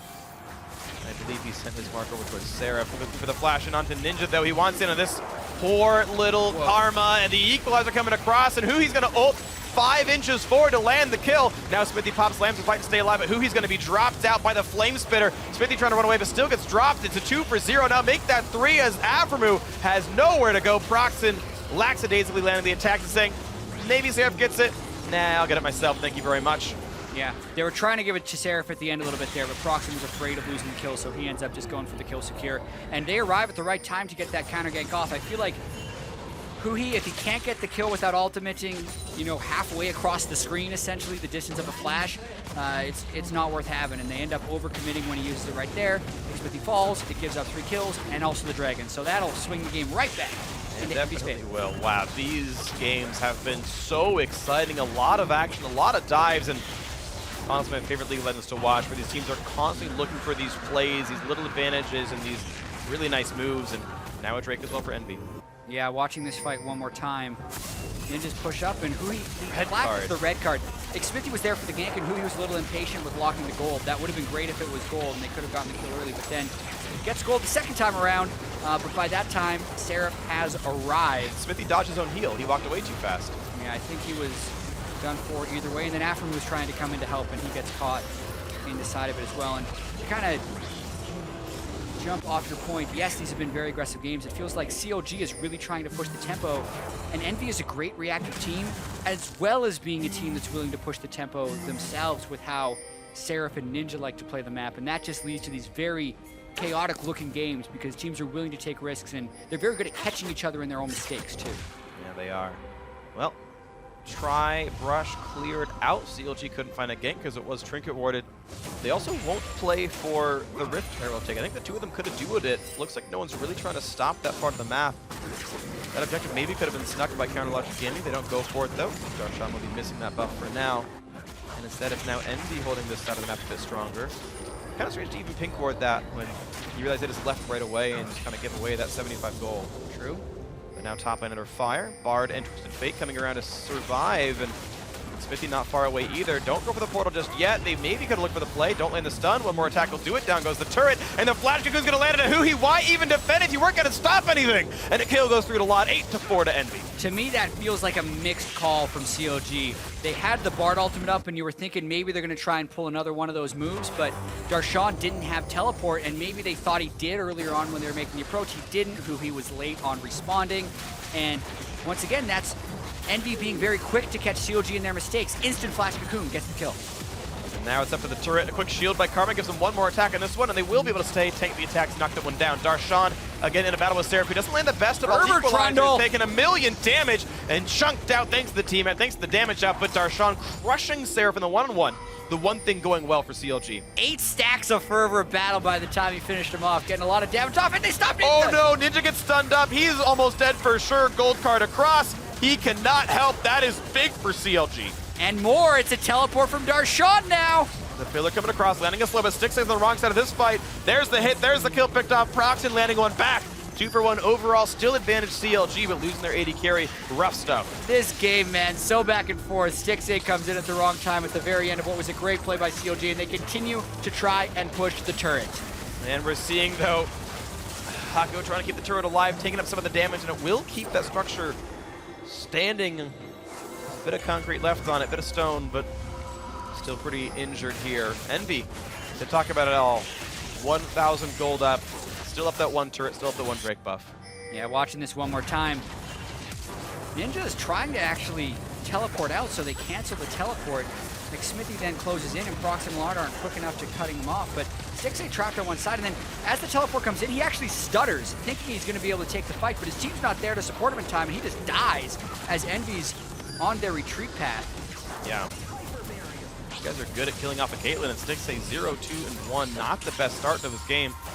Some of it's getting 5v2 in the bot lane, but some of it's still a couple of miscues. Envy looking at the mid lane now. Definitely some great focus by Envy, and Laud with the Ghost Blade is going to make it even harder on Stixxay if he's ever close to him, because he can just get that move speed difference, run right at him. Nice push mid lane by Envy here, able to take a turret. No defense by Counter Logic. Gaming means it's 4-2 in turrets now, and they can sweep away some more. That's cute and everything, but definite advantage CLG. Aggressive pink ward uses just to get rid of some of the vision. Right. So just thinking about the way these teams scale, Envy's probably going to need to just continue to make plays, right? They're up 1,500 gold, but their kill distribution isn't great. They have 5 kills on Proxen, and that's going to scale worse than the others, even in the late game, whereas 3 kills on a Darshan, right? especially with how he's been able to solo kill Seraph for 2 of them, makes things very scary. Well, now Seraph can protobelt over some pillars, so maybe it's a bit better for him. He takes that one out. Maybe. Maybe it does, but it's not been easy for the poor guy. Equal level. Gold-wise, he's actually only down 600, but you see him fight one-on-one, and it's not even close. And it's a matchup that Seraph wanted after seeing all of Champion select. Rift Herald will not be going down. Looks like that's going to be stopped by the mere glimpse of Envy on that side of the map. Yeah. Envy waiting for Seraph to get a good equalizer off in the team fight, because he's had some really good equalizers in ganks. And I wonder if he's going to be able to lock down CLG and catch the backline. It could be very good for zoning off damage. Or they just continue these sieges in the mid lane because of how far ahead Laud is, and Ninja on a mid-game karma, even though he's died a few times, is still a really good enabler. Definitely is the case right now. And yeah, Laud pops the Yomos, has the bonus attack speed, plenty of attack damage, and chunk, chunk, chunk, down goes parts of the building. Chipping it off with little piercing beams of light. Blood once again gets priority to knock down the mid lane right in the face of CLG. Like, they're on the screen with him, and he's like, yeah, I can ignore you and knock these minions down. I know you can't fight me right now. Goes in for Stixxay, gets even more damage onto him. Laud's pretty untouchable, 2-0-3. Yeah, definitely in a position where he's going to have to carry. We did talk about the game, how their team is more than just Ninja and Seraph. Laud has been stepping up in a big way. He would have such a great KDA if he didn't have that game against Ray where he died like 1 billion times. Because he still has one of the highest KDAs for AD carries in the LCS with that game. Half of all deaths were to Jarvan in the fourth. Now Darshan looking to fight Ninja, but this time around you can see way better kiting tools on Karma, way better than Rumble would be at that. But here we see CLG making a nice little play. This is sneaky. Rift Scuttle cannot see into the pit, and if I check the vision myself, this is not spotted at all. So Smithy will take this one down quite cleanly. Mountain Drake for CLG, so if they ever are able to play aggressively, this will matter, but only if CLG can play offense. Does Drake even mean anything? I think it means the world in these close games, especially with Trundle being a split pusher who's trying to take turrets down, and also how if Darshan ever gets 2 people to respond to him, which is likely since Seraph can't solo him, Ninja can't solo him, it just makes the Baron rush that much more threatening since they already have Kindred, which is the fast Baron taker. I think Mountain Drake's actually potentially the best Drake COG could have had in this game. Interesting. Well, we'll see if it pays off for them then, if they can knock down some major objectives and maybe a Baron Nash for the next Drake. 20 minutes in, Baron has spawned now. It looks like no one was able to take Rift Herald, I believe. Yeah. A minion Rift Herald has slain the Rift Herald, according to spectator chat, so. We did it. Yep. Recursion. Do you know the call out for that's actually gray, by the way? The team it's on is the gray team. Interesting. Yeah.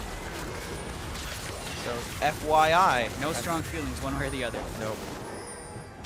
Absence of color. So, 3,000 nearly the lead for Envy. They have equalized the Drakes, at least CLG, but Drake won't mean anything unless they can find an objective. At least Envy can rotate a bit faster. Maybe that'll matter something.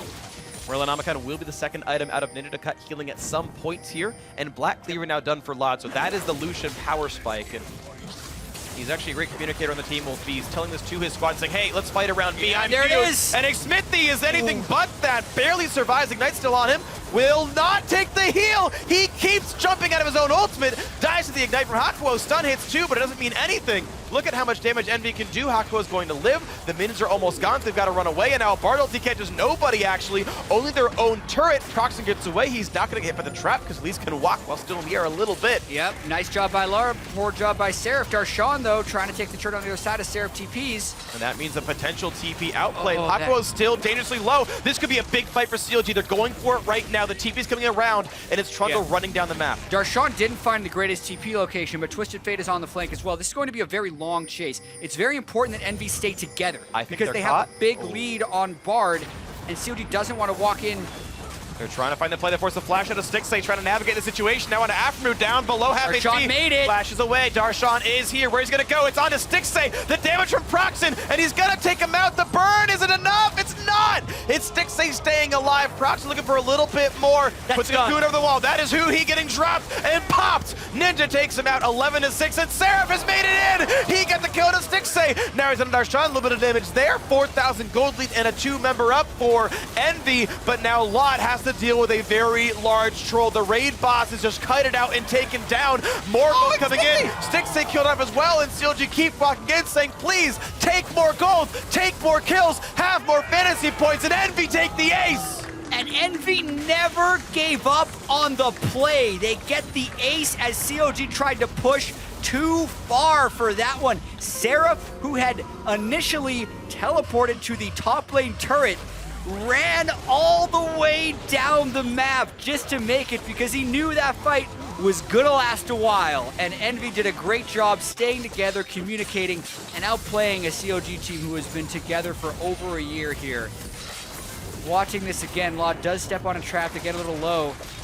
CLG clearly want to pull this play off. They have the Twisted Fate ultimate up for a while. They take a conservative teleport location, and this is the push-pull. Envy is together, whereas CLG isn't incredibly close. So as long as Envy stays together and never fights CLG head-on, they can stay ahead of them. So as Hui is arriving, Haku goes really hard on a Stixay, and that keeps CLG spread out. Whereas Envy stays together the whole time, and then Darshan comes in with the pillar, but because Proxen puts so much threat on a Stixay, everyone on CLG has to run over that way instead of trying to get the kills on the Lot and Ninja. So now CLG is still stuck together, but this time they're low, and because this route has taken so long, Seraph was able to come down. And the replay is also so long that the game is going to keep going. And it's Lodge trying to keep his teammate alive. Smithy forced it once again. Lambs respite and duel with Proxy. Can he jump the wall properly? Can he make the fight happen? No, he cannot. Unstoppable 7-1-7 in the jungle. A huge Elise and a catch on a Darshan. There should be 2 stuns chained up. The Ignite is on.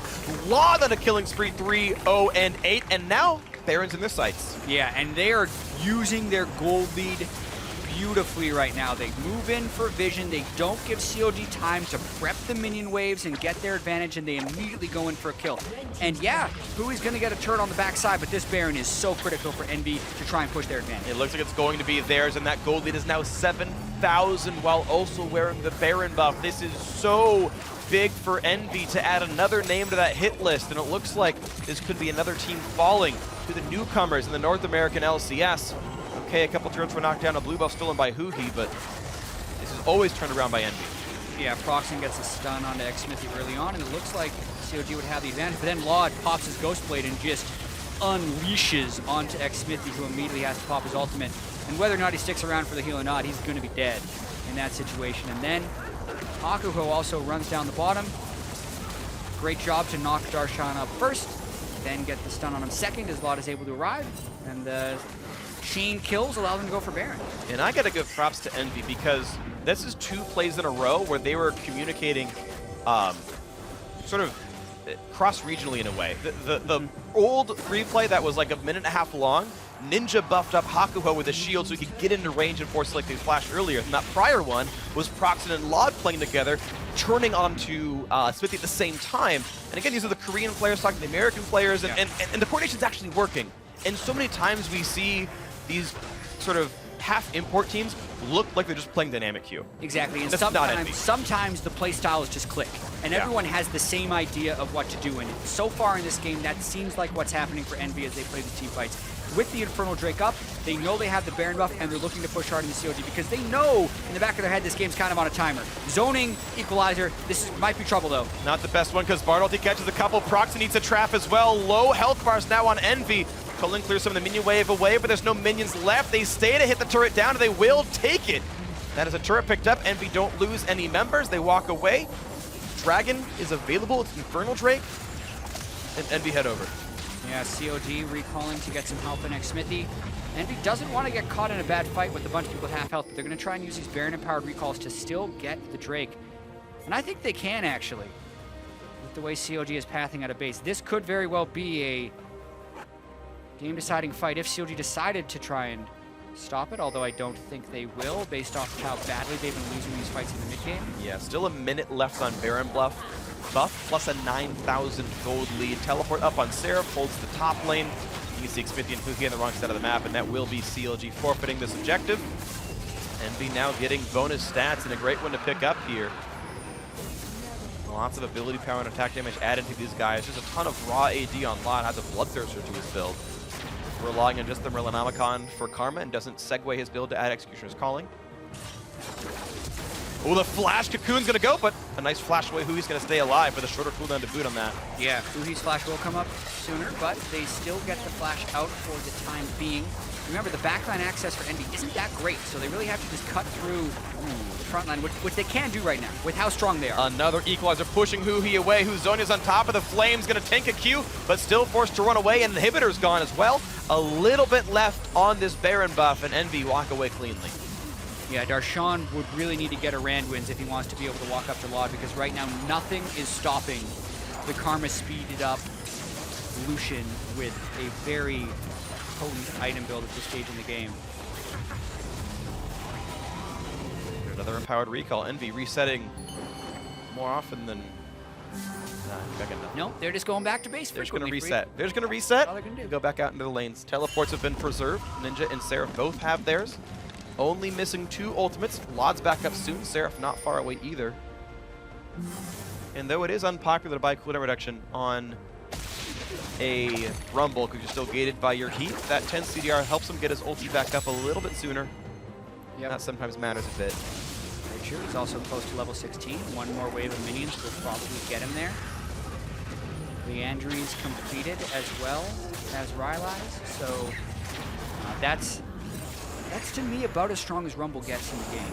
Zonia's would be the one other thing he'd be able to get, but he's gone Proto Belt instead. I feel like Ninja's at a very powerful point. Like, they're really all power spiked, like, right now. Yeah.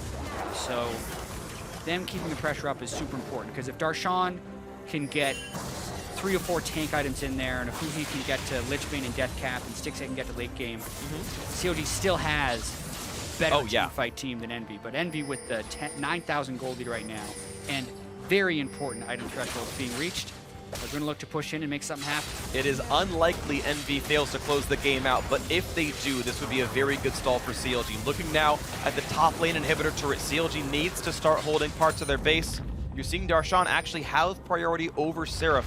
Despite the fact that Darshan is 2 levels down, he is keeping that lane pressured, and a pillar can stop a teleport, so keeping Seraph out of the fight could be incredibly important for the CLG top laner. There's 4 on 4, maybe a little bit better. Laud goes in, 2 attacks in the turret, and it's going to be more damage being dealt over and over. It's losing HP, down to half now. No McHale's yet, no QSS on Laud, so if Aphromoo lands the right Tempered Fate and Huhi can get a good gold card, like, there's still a chance that COG would win this fight, knowing that Rumble may not be involved in this fight.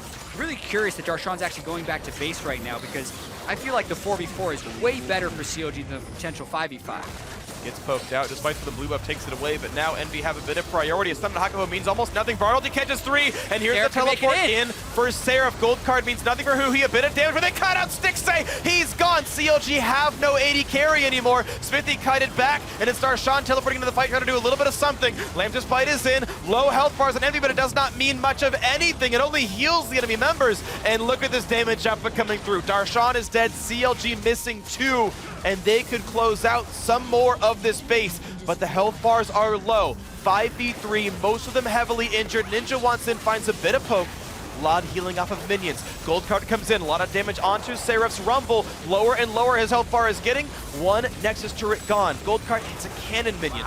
Cards hit Such Lod one more aggressive time. play by Envy right here. 10 seconds on Stixay, but Super Minion is here, and Envy's Have gonna keep trying to go. Almost dead. One more hit. Gets a big shield though from the Karma, and now the play for the Nexus. This is now that CLG must go in for the Rumble. They get one, but Smithy trades back down. Stixay's alive. Huhi fighting Proxen. Stixay's in. They're gonna get everybody just in time. No, he got it, and that's the Nexus, the series, the match, and second place for Envy. In the nick of time for Envy, they finish off the Nexus.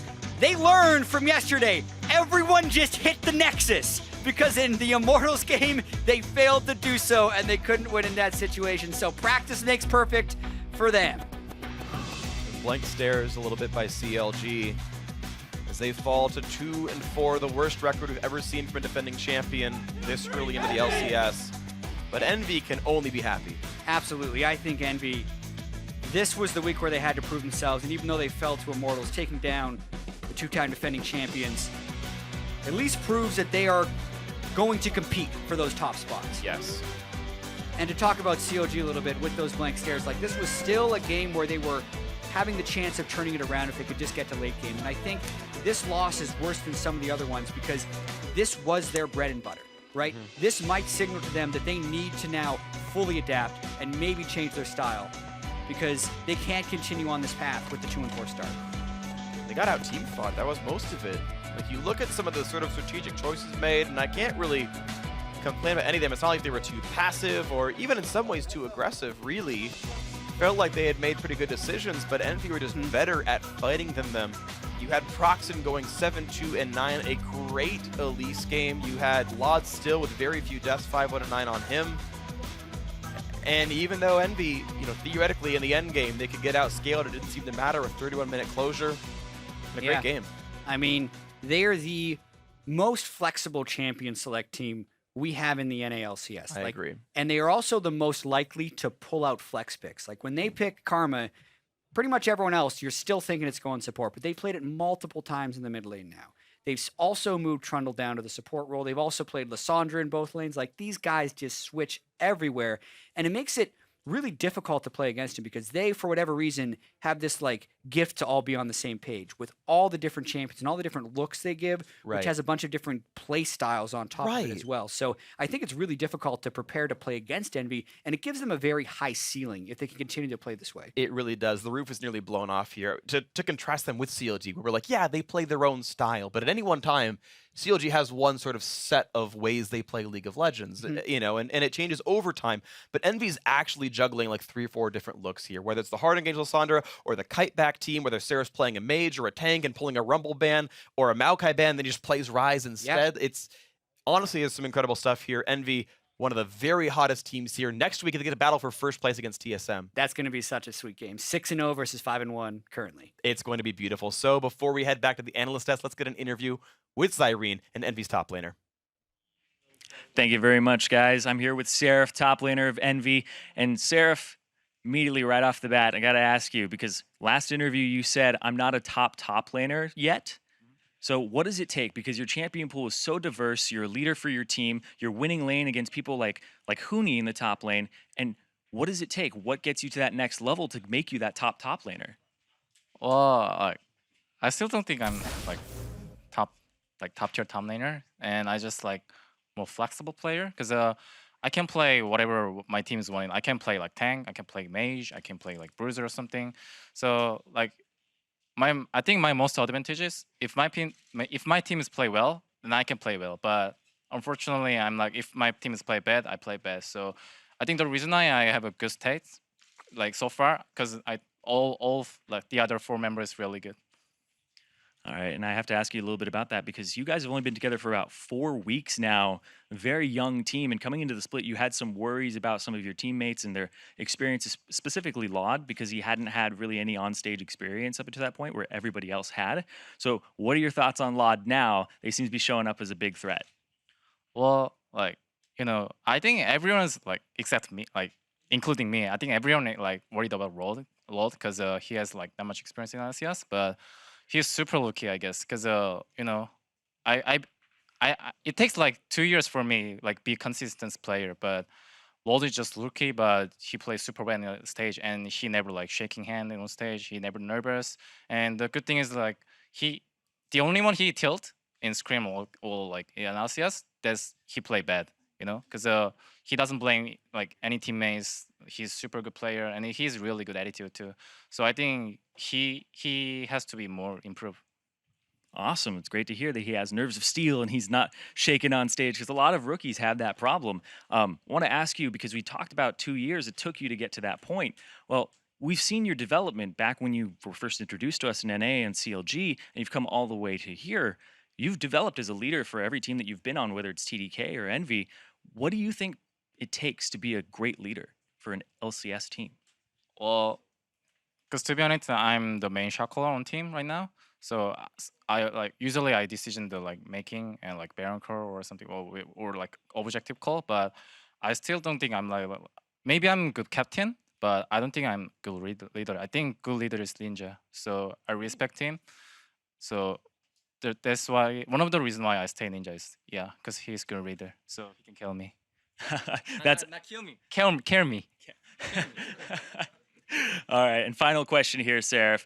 Looking forward for Envy's schedule, you have Cloud9 and TSM. Which one are you looking a little more forward to, and what are your thoughts on that matchup? Well, like two teams are really strong too, because they have advantage each other.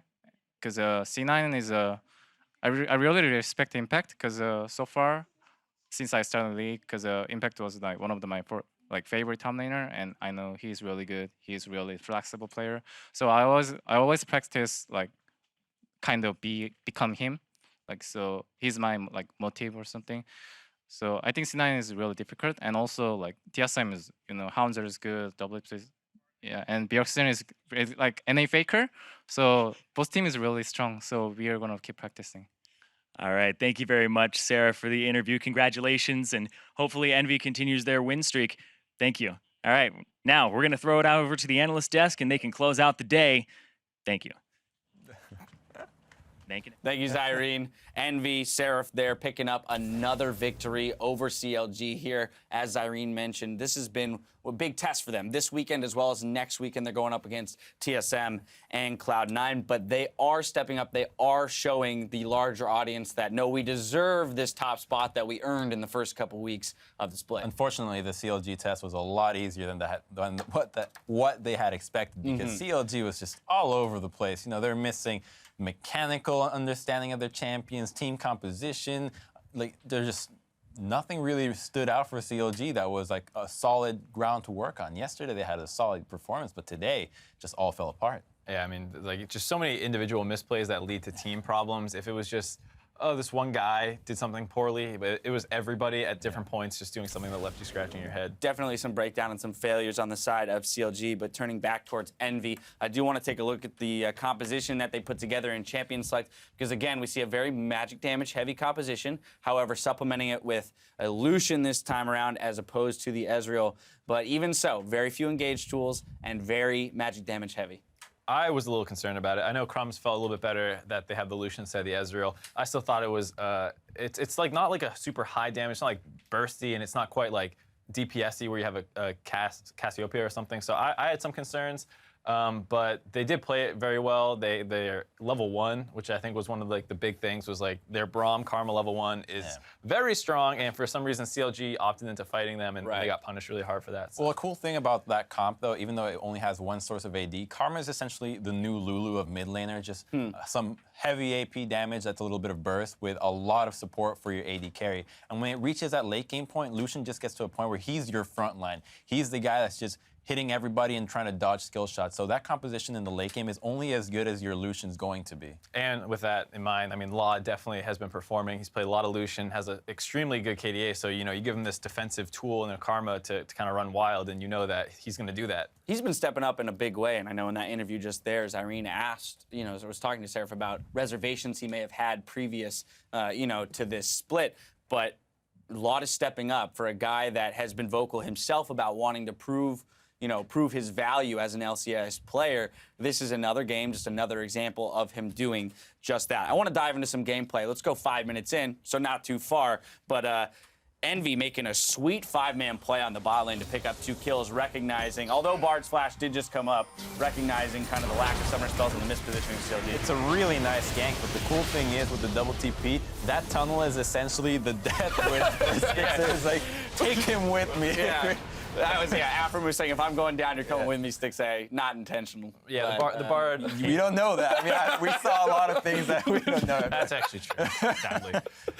Bard Caitlyn pushed up. They want to do that in that lane versus Braum. Easy to get a TP behind them when they're playing that aggressively, and from there, the game started getting a little out of control before Darshan started bringing it back. And I think this was like my biggest problem with CLG's game was just like, Darshan was in a position to split push carry that game like we'd seen him do, especially yesterday. And then the rest of the team just started dying all over the place on the map. You know, at one point, Darshan was like 3-0-1 or something, and his team had a total like 9 deaths. It was just like, you guys need to chill out, and they could never do it. Yeah, like a theme of the day has been teams playing with a 1-4 composition and understanding how to defend and pressure at the same time. But CLG, a team that we'd expect has this down, with Darshan being a known split pusher with a 1-3-1 style that they adopted last split. It's all over the place. Where is this knowledge? A month ago, if you had told me that you're forming a new team and you'd like to learn how to 1-4, I would have pointed you to CLG of all the NA teams and be like, okay, go watch their films to figure out how to do it. Not so much the case anymore. I mean, with that TF, with the Caitlyn traps, you'd like to think that we could maybe sit and wave clear with a Hurricane, Caitlyn traps, and TF wildcards, give that Trundle more time to beat out the Rumble in the split push, because we saw that happening towards the late game. We did see that Darshan was able to put the pressure on the side lane. So I do think that this comes from CLG trying to evolve themselves into understanding the meta, because go back a couple of months, and their compositions were all about creating space for Stickser to really develop himself as a player, with a lot of carry-style champions and not so much with utility. But now that they're trying to cater away from that and put their playmaking onto the mid lane with the Zillion, with the TF, and then more carry towards the top side of the map, the impact that Stickser has is just no longer there. Nobody's there to create space for him, and it seems that if the team isn't there to help him out, he seems incapable of creating these opportunities for himself. Right, I mean, with the TF, you think you can also do a 1-3-1. It doesn't need to be just Darshan. You can have either one of these guys. If they get big, they can be the ones who are really creating all the pressure, but it's only Darshan that gets big, and then the other 4 are they're under a turret, and they're just really far in front of the turret as opposed to focused on wave clearing. That kind of sets up what ends up being the most ridiculous play of the game. Yeah, I was going to say, I want to dive into that. 22 minutes into the game. Beautiful turn by Envy here in what was a very extended kind of engagement. So we're going to miss the first half of it, in which Envy was sieging that second-tier turret. CLG now choosing to chase into it. We just saw Huhi port towards the Dragon, and of course, Darshan has already TP'd in. Envy smartly realizing in the 4v5 that they should turn, or 4v4, I guess, because Kindred's on her way. Yeah, I mean, Stickser has a nice flash there, but Afro just walks a little bit too far forward, gets super chunked out, and now Darshan's just running around as a Trundle trying to stick onto anybody, and can't quite do it. Didn't die right there. My favorite thing about all of this is Laud's positioning. He's always just a little bit too far for CLG to engage on them, and the second that the CC comes in, dashes right in and gets the pick, so he's never in a position where he can get jumped on. We saw the Proto Belt on the Rumble work. It's good. I love it. Yeah, I mean, I actually hate that item, but I love that. I love that it snagged a kill. Hey, it looks pretty flashy there. But yeah, the rest of this play is just, it slowly winds down as they pick up more and more kills. They just keep handing things over. CLG not knowing when enough is enough, back off. Afro's the last one to go down. One by one, it's like, this isn't a conga line. We got to go in as a team. Yeah, I mean, but it was the contrast of the team that made the decision together in Envy, right? Yeah. 4 turns together. They knew their target selection. They played it smartly, even with their low health, right? And you actually look at the stat lines, probably, in terms of health and mana and cooldowns between the two teams, you'd look at CLG and say, this team has the advantage if both teams execute 100% from the given circumstances. CLG probably should have won that, but they don't. What I like about Envy is that the mistakes that maybe have even cost them games are just individual mistakes. There hasn't really been a big macro play that they're faltered on, that they get caught out of like that. It's usually individual mistakes, but the way that they win these games out is just as a team. As a team, they know when to turn, what objective to trade on, when to be on the map, and that's a cool thing to see in a team that can win that way. I'll give you one example of where they lost as a team, and it was against Immortals when they could have just turned and all hit the Nexus to win, or turn and fight to win. have learned. And that was going to be my point, is that they lost one time that way, and immediately they know how to make that fix. They win this game off of a similar scenario. Ninja this time focusing the Nexus, making sure they get that win, get that W. They don't care about the kills in that situation. They play it correctly and come out with the victory. You know, if they didn't do that again, I'm sure the belt would have come out now. Oh yeah, Coach has some words for you then. All right, well, it's time to move to player of the game. He's going to go to Proxen 7, 2, and 9 on that, at least doing just some serious work. I mean, he was massively fed very early on in that game, picking up kills. Right, he was always in the right lane at the right time. He was able to snowball bot lane. There's a time where they were trying to make a play on the dive that should have worked out, but Seraph had died prior to that, and then he was countering the plays mid. There's a time where, you know, who he ends up using his TP, like a couple units. Wait, not to begin with the red card gank, which in the first place is like, that was unfortunate. But he does get a nice flash cocoon onto Smithy there to start turning that, and then I think they pick up Afra on the back end of that play. So he was all over the map, making very influential plays. So I think without him there, the team would have had a harder time getting off the ground. Yeah. I think we have to give a nod, tip our hats to Laud, though, as well. You mentioned just in that one play his mechanics, but being that only AD threat on the team, his positioning was fantastic throughout the fight. Well, it seems like every game he plays, and he's earned himself a tip of the hat, because he's had some really solid performances throughout and is a consistent threat for Envy. And that way they can get away with all these AP compositions, because you just can't ignore the damage that he's dishing out. Well, Envy continues to impress as they move to 5-1 on the split. Now that we have finished all of our matches, though, let's see which players have made the biggest impact this week. Picking up 3 Player of the Game awards each this week are Phoenix and Keen, who distinguished themselves in the mid lane. Fellow mids Bjergsen and Pobelter each earned 2 honors, and they are trailed by 14 players who grabbed 1 Player of the Game award each. All right, so that's what they did this week. Let's take a look at how the week 3 changes the Player of the Game leaderboard in total. Teammates Bjergsen and Doublelift are tied at the top with Ninja and Pobelter, who have all been recognized 4 times each. And behind our leaders are a bunch of players who are tied with 3 awards. I mean, so we have tons of players, but I think it's very interesting that this week so many mid laners snagged Player of the Game honors. Yeah, I think it has to do a little bit with what's been getting through in the draft. We've seen some rises this weekend, which have previously been basically permaban status. All those pretty much popped off. The Vlads were... The Azirs. Yeah, the Azirs also. There's been a lot of these players who are getting really strong picks in the meta that previously have been getting banned, and for some reason this weekend they slipped through, and a couple of good Victor performances. All right, well, there you have it. That's going to do it for Player of the Game for this week. Now let's take a look at how the teams are stacked up after 3 weeks of play. TSM sits atop the ladder in first place with Immortals and Team Envy tied for second. Cloud9 is alone in fourth with Apex and Liquid tied for fifth. And CLG remains in the bottom half of the league, slightly ahead of NRG, Echofox, and P1. Now that's a lot of action in the weekend, lots of action this weekend rather in the LCS, but there's more coming up in just a few days. Looking ahead to Wednesday, tune into Primetime League at 5 p.m. Pacific Daylight, and stick around for our coverage of the North American Challenger Series right after that. Then on Thursday, the EU LCS hits your screen at 6 p.m. Central European Summertime, 8 a.m. Pacific, with Schalke 04 facing off against G2 Esports to start off the day. And on Friday, the North American LCS returns with a matchup between Counterlogic Gaming and Immortals, with our match of the week between Red Hot Envy and undefeated TSM on Sunday. That is going to be a sweet matchup to watch. Preliminary thoughts on that one? For me, I think it's a little favored towards TSM, but the thing that we are going to look forward to is seeing how Envy actually stacks up against like the super mechanically talented teams. We saw it against Immortals; they actually did fine in the mid and late game where they got a little bit behind initially from that kind of getting out skirmish. They had great picks that led to them getting back into the game, and I wouldn't be surprised if they were able to pull some of those off against TSM as well. Yeah, but TSM have looked really solid. I mean, they're closing out games rather quickly, and even though they have a couple of macro mistakes here and there, and even on their own, their macro play is always thinking of what can they get next. Like we saw today with that Baron call after losing a mid inhibitor, which not many teams would have thought about that. And That's really exceptional. Like if you can pull something like that every single game, you're guaranteed to be a very solid contender for first. And there's just a ton of really good individual matchups in this game. When we go down the roster, I mean, you think of Seraphis versus Haunter, like, oof, I can't wait to see that matchup.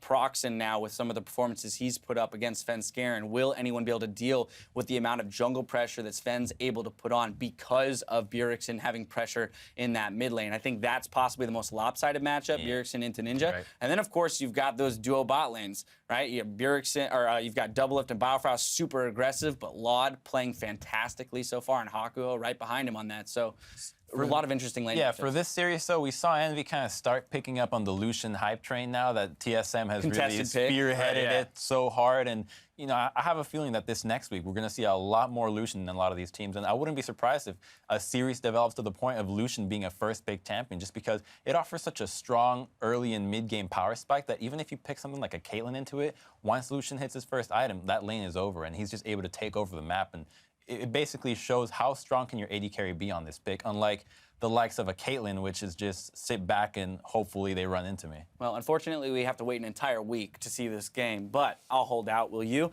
As we close out the day, let's recap some of the day's incredible steals that you called out with hashtag LCS Big Plays. First up, a tweet from Sia Fawn regarding the Cloud9 Apex series. Sneaky's Elder Dragon steal with the W. Oh my God, let's see that sneaky snipe. Ray picks his moment, jumps in, goes for the assassination. So much pressure put on Cloud9. They lose to GA. Oh my God! He stole it! He stole the Elder Dragon! We're gonna have to fight Baron while they have 5th Dragon. Is that something we can even do? Oh, nice! Oh, shit. Is that a W? Yeah. Holy shit. All right, go to Dragon. Go to Dragon. Let's rush Baron. Oh, Sneaky W? Shit. This is sneaky W. I love the whole team's planning. Like, okay, they're gonna get the Elder Dragon. So what are we gonna do? What can we do in face of Elder Dragon? Oh wait, did Sneaky just steal? I love how they weren't even thinking about his steal. It was just like it's already over. He's not even mentioning that he's going for the steal. It's like surprise. I brought you a gift. That's totally Sneaky's personality, though. Like quiet until he does something, you know? Yeah. The saddest thing was just kill that ward. No play of the game. Just kill that little blue trinket ward, and then. Yeah, no, that hurts if you get that stolen away from you with a Lucian W. Next, though, is from our most recent series between CLG and Envy with a tweet from Lieutenant Smash, who writes, first Sneaky with the Elder Dragon, and now Hakuho with the Baron steal. Let's check out the Stranglethorns. Now this will lead to not only the inhibitor, but also Baron. It will be almost definitely the Baron. Hakuho wants to be involved in this fight. We've seen steals! Oh, and he gets it! Yes, he does! A Baron for Hakuho. Nice! Holy shit. The best thing about that was that fight was so long that we saw him die and walk straight to Baron by himself. And it's like, I'm getting this Baron. Yeah, I actually forgot about that. I remember, when that replay was like, oh, he's 5 seconds till he's up, runs home guards all the way there, boom, steals it, of course. Oh my God. And the Zyra swag walk out of it, you got to do it. Yeah, I mean, at least it wasn't burst from like 87. That was a 200 damage, Zyra ult. That's it was a little bit more understandable. Don't try to excuse this. It was a little more understandable. Come on. Mark's doing work, but no, unfortunately, you can't excuse the miss smite there. And our last submission is also from this series with Pirate Snow tweeting, Xmithie is a god. That's steal. One more Kindred play for the highlight reel. Take a look. Ninja is not here. The wall comes off. Xmithie wants in for the smite. Gets chased out over the wall. He's got flash to go back in. Oh, it resets. Oh, you've got to be kidding. And they auto-attack it down. Xmithie steals away the Elder Dragon. Jake, can you go for it? They're gonna go on you. Can you jump back in? Back up. What's it? Nice! Back up. You can take us all. Heal you. You can go for it. With a Hurricane Bolt. That's why you get Hurricane. That's why you do it. I like how it's just Afro telling him what to do. Nobody else Smithy is says talking. nothing. He's like, do I go in, Afro? Yes, go in. Do I leave, Afro? Yes, get out. And it's just it's like, I've earned you the Dragon Master. He's puppeteering from behind the Afro wall. actually just plays all 5. That'd be amazing. Well, all right, you've seen all 3 of our big steals from today. My question to you, gentlemen, is which one is your biggest LCS play of the day? I think that CLG one at the end. It was actually pretty well played from Smithy, jumping in, jumping out, getting it. A little lucky with the reset, but it was actually a super critical moment because the other ones, I mean, they did turn the game, the sneaky one, but that one, just seeing that blue trinket ward sit there the whole time, I don't know. For me, watching a support die in the middle of the fight and walk all the way back onto the entire dead teammate zone and get the steal with the ult, because he just blew everything out. It's like, let's try it. Well, because, you know, in most situations, too, if you're the support who's rezzing there, you probably go, there's no way I can steal that. I'll just go do something else on the map. Exactly. But he really did make the conscious decision for, like, nah, I'm going to steal this. All right. I wonder what the comms were like. I got this, guys. Don't worry. Just settle down. Split decision on the desk in terms of which one's the best, but there is no shortage of LCS big plays this weekend. I'm sure we'll have plenty more next weekend. That's going to do it for our show today, though. So for myself, Mark, Crumbs, the casters, and the entire live broadcast crew, thank you for joining us, and we'll see you next week.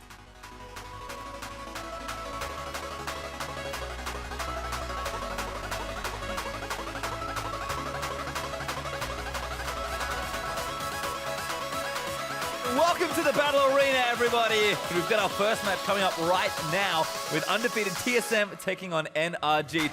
Oh, they're healing! GBM's here! Moving, and GBM has finally arrived. Bjergsen gonna get himself started. Quas gets the kill. TPing, I'm TPing. I'm going in there. Swaka. Finish Olivia. Okay, go. I'm on Twitch. Yeah, let's go Twitch. Go Vlad. Never moved. Flash, but Bjergsen rides in for it. Oh, two! Moves him back, finds another Kiwi kid now. Gonna get slowed up by the Rylers, and Bjergsen! TSM pushed through. They're gonna take out the Nexus alone atop the mountain. I'm on Kate. Okay. I'm flashing over. Rumble. Rumble stun. Nice, sick ulti. Pressure put on Cloud9. They lose to G8. Oh my God! He stole the Elder Dragon! Oh, nice. Is that a W? Yeah. Holy shit. All right, go to Dragon. Let's rush Baron. Oh, Sneaky W. He is. Can he get the damage? Which one's he going to pick? Flash. Ray catches up. He dodges back. Jensen with the outplay on the block. Cloud9 will take this hard-fought series versus Apex. Oh no, Keith didn't know where the equalizer came from, and he netted right into Hooney's Flame Spitter. The rest of the team get cleaned up. A great Peppa overrides. I'm good. Got Ali, got Ali. I'm gonna TP him back. Okay. Or holding bot. Hold bot. I think we can end here too. Really? Oh yeah, shit. There's 2 dead. Immortals take down Echo Fox 2-0. And Hako wants to be involved in this fight. We've seen steals! Oh, and he gets it! Yes, he does! Back up. What's it? I got it. Back up. Expect these steals away the Elder Dragon. Goes for a revive on himself, but they're not targeting him. They're just going to take down the Ashe, who he's ult meant nothing. His carries are all dead. Envy's picked up 4. And CLG keep walking in, saying, please, take more gold, take more kills, have more fantasy points, and Envy take the ace. Stick stays in. They're going to get everybody just in time. No, he got it. And that's the Nexus, the series, the match, and second place for Envy.